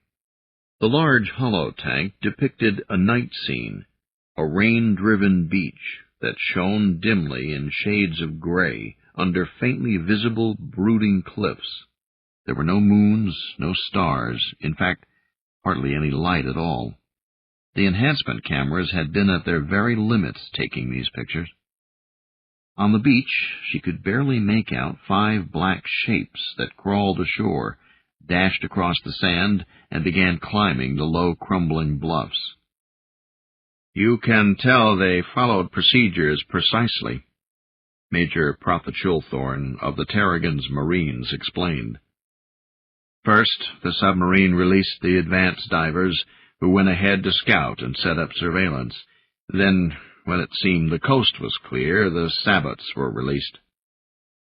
Megan watched as little boats bobbed to the surface, black globes rising amid small clouds of bubbles, which then headed quickly for shore. They landed, covers popped off, and more dark figures emerged. They carried the finest equipment available. Their training was the best. These were Tarragon's Marines. "So?" Megan shook her head. "Does that mean they did not have mothers?" She understood what Prothachulthorne was saying, however. If calamity could befall these professionals, who could blame Garth's colonial militia for the disasters of the last few months? The black shapes moved toward the cliffs, stoop-shouldered under heavy burdens. For weeks now, the remnants still under Megan's command had sat with her, deep in their underwater refuge, pondering the collapse of all their well-laid plans for an organized resistance. The agents and saboteurs had been ready, the arms caches and cells organized. Then came the cursed Gubru coercion gas, and all their careful schemes collapsed under those roiling clouds of deadly smoke. What few humans remained on the mainland were certainly dead by now, or as good as dead. What was frustrating was that nobody, not even the enemy in their broadcasts, seemed to know who or how many had made it to the islands in time for antidote treatment and internment. Megan avoided thinking about her son. With any luck, he was now on Silmar Island, brooding with his friends in some pub, or complaining to a crowd of sympathetic girls how his mother had kept him out of the war. She could only hope and pray that was the case, and that Uthakalding's daughter was safe as well. More of a cause for perplexity was the fate of the Timbrimi ambassador himself. Uthakalding had promised to follow the Planetary Council into hiding, but he had never appeared. There were reports that his ship had tried for deep space instead, and was destroyed. So many lives, lost to what purpose? Megan watched the display as the Sabbats began edging back into the water. The main force of men was already climbing the bluffs. Without humans, of course, any hope of resistance was out of the question. A few of the cleverest chims might strike a blow here or there, but what could actually be expected of them without their patrons? One purpose of this landing had been to start something going again, to adapt and adjust to new circumstances. For the third time, even though she knew it was coming, Megan was caught by surprise as lightning suddenly burst upon the beach. In an instant, everything was bathed in brilliant colors. First to explode were the little boats, the Sabbats. Next came the men. The sub pulled its camera in and dived just in time. Major Prathachulthorn said. The display went blank. The woman Marine lieutenant who had operated the projector turned on the lights. The other members of the council blinked, adjusting to the light. Several dabbed their eyes. Major Prathachulthorn's South Asian features were darkly serious as he spoke again. It's the same thing as during the space battle, and when they somehow knew to gas every secret base we'd set up on land. Somehow they always find out where we are. Do you have any idea how they're doing it? One of the council members asked. Vaguely, Megan recognized that it was the female Marine officer, Lieutenant Lydia McHugh, who answered. The young woman shook her head. We have all of our technicians working on the problem, of course, but until we have some idea how they're doing it, we don't want to waste any more men trying to sneak ashore. Megan on Eagle closed her eyes. I think we are in no condition now to discuss matters any further. I declare this meeting adjourned. When she retired to her tiny room, Megan thought she would cry.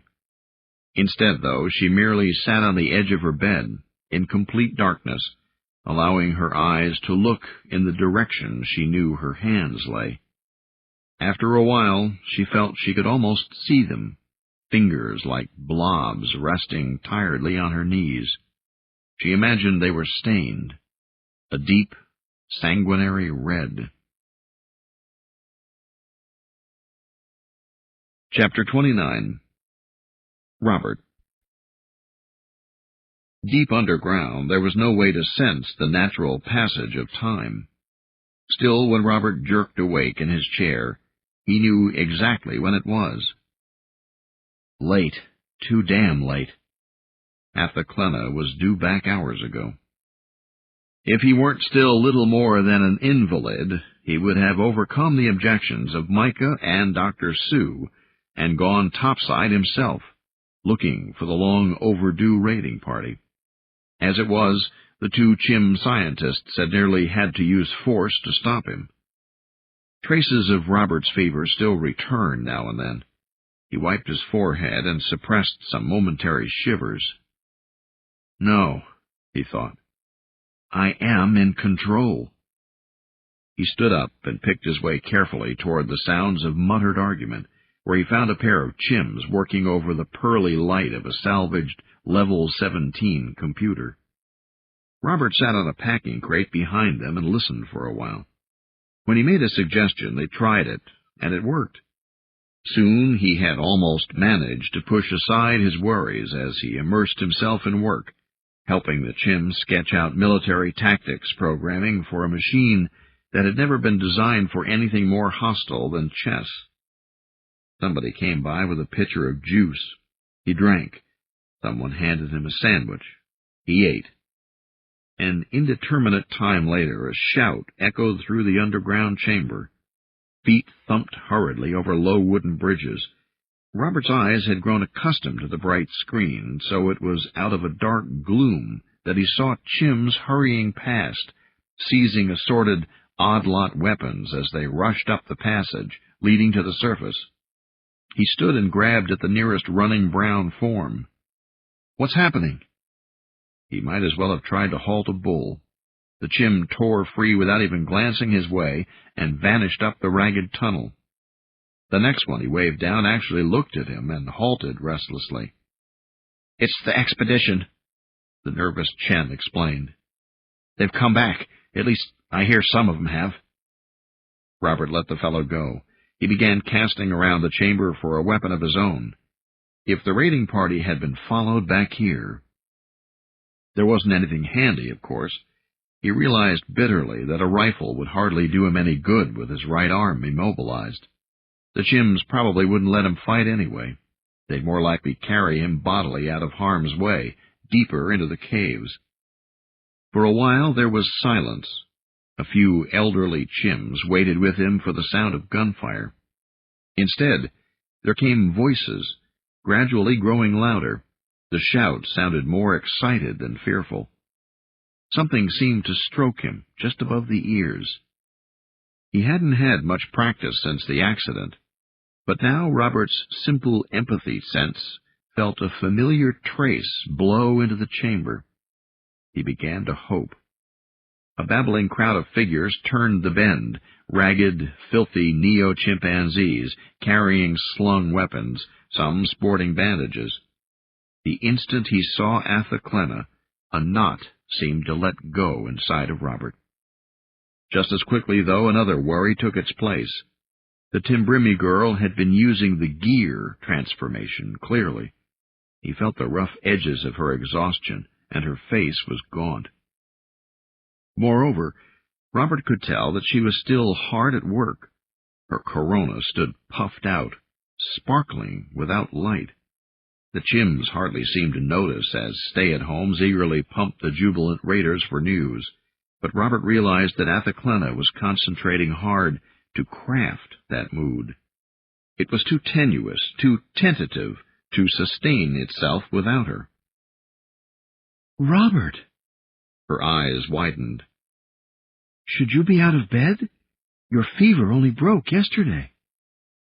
"I'm fine, but—" "Good. I'm happy to see you ambulatory at last." Robert watched as two heavily bandaged forms were rushed past on stretchers toward their makeshift hospital. He sensed Athaclena's effort to divert attention away from the bleeding, perhaps dying soldiers until they were out of sight. Only the presence of the Chims made Robert keep his voice low and even. "I want to talk with you, Athaclena." She met his eyes, and for a brief instant Robert thought he kenned a faint form turning and whirling above the floating tendrils of her corona. It was a harried glyph. The returning warriors were busy with food and drink, bragging to their eager peers. Only Benjamin, a hand-sewn lieutenant's patch on his arm, stood soberly beside Athaclena. She nodded. "Very well, Robert. Let us go someplace private." "Let me guess," he said levelly. "You got your asses kicked." Jim Benjamin winced, but he did not disagree. He tapped a spot on an outstretched map. "We hit them here, in Yenqing Gap," he said. "It was our fourth raid, so we thought we knew what to expect." "Your fourth?" Robert turned to Athaclena. "How long has this been going on?" She had been picking daintily at a pocket pastry filled with something pungently aromatic. She wrinkled her nose. "We have been practicing for about a week, Robert, but this was the first time we tried to do any real harm." "And?" Benjamin seemed immune to Etheklena's mood-tailoring. Perhaps it was intentional, or she would need at least one aide whose judgment was unaffected. Or maybe he was just too bright. He rolled his eyes. "We're the ones who got hurt." He went on to explain. "We split into 5 groups. Ms. Etheklenna insisted. It's what saved us." "What was your target?" "A small patrol, 2 light hover tanks, and a couple of open land cars." Robert pondered the site on the map, where one of the few roads entered the first rank of mountains. From what others had told him, the enemy were seldom seen above the Sind. They seemed content to control space, the archipelago, and the narrow strip of settlement along the coast around Port Helena. After all, why should they bother with the back country? They had nearly every human safely locked away. Garth was theirs. Apparently, the rebels' first 3 forays had been exercises, a few former militia non-coms among the Chims trying to teach raw recruits how to move and fight under the forest shadows. 4th time out, though, they had felt ready to contact the enemy. "From the beginning, they seemed to know we were there," Benjamin continued. "We followed them as they patrolled, practiced ducking through the trees and keeping them in sight, like before. Then you actually attacked the patrol?" Benjamin nodded. "We suspected they knew where we were, but we had to be sure. The general came up with a plan." Robert blinked, then nodded. He still wasn't used to Etheklena's new honorary title. His puzzlement grew as he listened to Benjamin describing this morning's action. The ambush had been set up so 5 different parties would each, in turn, get a shot at the patrol with minimum risk, and without much chance to damage the enemy either, he noted. The ambuscades were mostly too high or too far away to offer very good shots. With hunting rifles and concussion grenades, what harm could they do? One small Gubru land car had been destroyed in the initial fusillade. Another was lightly damaged before withering fire from the tanks forced each squad into retreat. Air cover arrived swiftly from the coast, and the raiders fled barely in time. The aggressive portion of the raid was finished in less than 15 minutes. The retreat and circuitous covering of tracks took much longer. "The Gubru weren't fooled, were they?" Robert asked. Benjamin shook his head. "They always seem to be able to pick us out. It's a miracle we were able to ding them at all, and a bigger one we got away." Robert glanced at the general. He started to voice his disapproval, but then he looked back at the map one more time, pondering the positions the ambushers had taken up. He traced the lines of fire, the avenues of retreat. "You suspected as much," he said at last to Etheklenna. Her eyes came slightly together and separated again, a Timbrimi shrug. "I did not think we should approach too closely on our first encounter." Robert nodded. Indeed, if closer, better ambush sites had been chosen, few, if any, of the Chims would have made it back alive. The plan was good. No, not good. Inspired. It hadn't been intended to hurt the enemy, but to build confidence. The troops had been dispersed, so everyone would get to fire at the patrol with minimum risk. The raiders could return home swaggering, but most important, they would make it home. Even so, they had been hurt. Robert could sense how exhausted Etheklenna was, partly from the effort of maintaining everyone's mood of victory.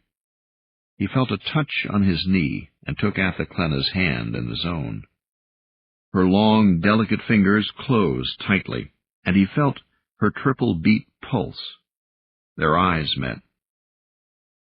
We turned a possible disaster into a minor success today, Benjamin said. But so long as the enemy always knows where we are, I don't see how we can ever do more than play tag with them. And even that game will certainly cost more than we can afford to pay. Chapter 30. Fibbin. Fibbin rubbed the back of his neck and stared irritably across the table. So this was the person he had been sent to contact. Dr. Taka's brilliant student, their would-be leader of an urban underground. What kind of idiocy was that? He accused. You let me walk into that club blind, ignorant. There were a dozen times I nearly got caught last night, or even killed. It was 2 nights ago, Galet Jones corrected him. She sat in the straight-back chair and smoothed the blue demi-silk of her sarong. Anyway, I was there at the Ape's Grape, waiting outside to make contact. I saw that you were a stranger, arriving alone, wearing a plaid work shirt, so I approached you with the password. Pink? Fibbin blinked at her. You come up to me and whisper pink at me? And that's supposed to be a bloody reverted password?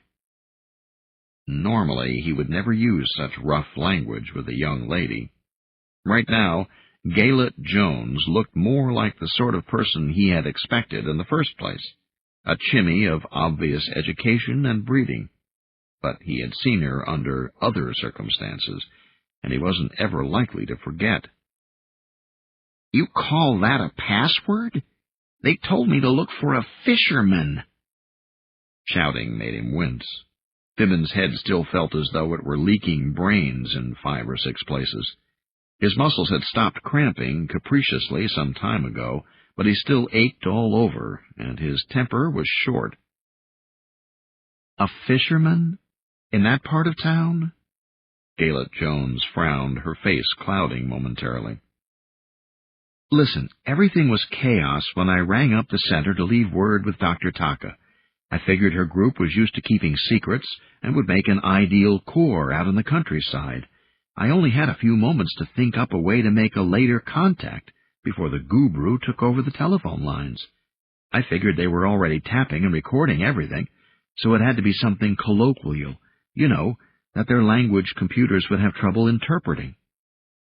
She stopped suddenly, bringing her hand to her mouth. Oh, no. What? Fibbin edged forward. She blinked for a moment, then motioned in the air.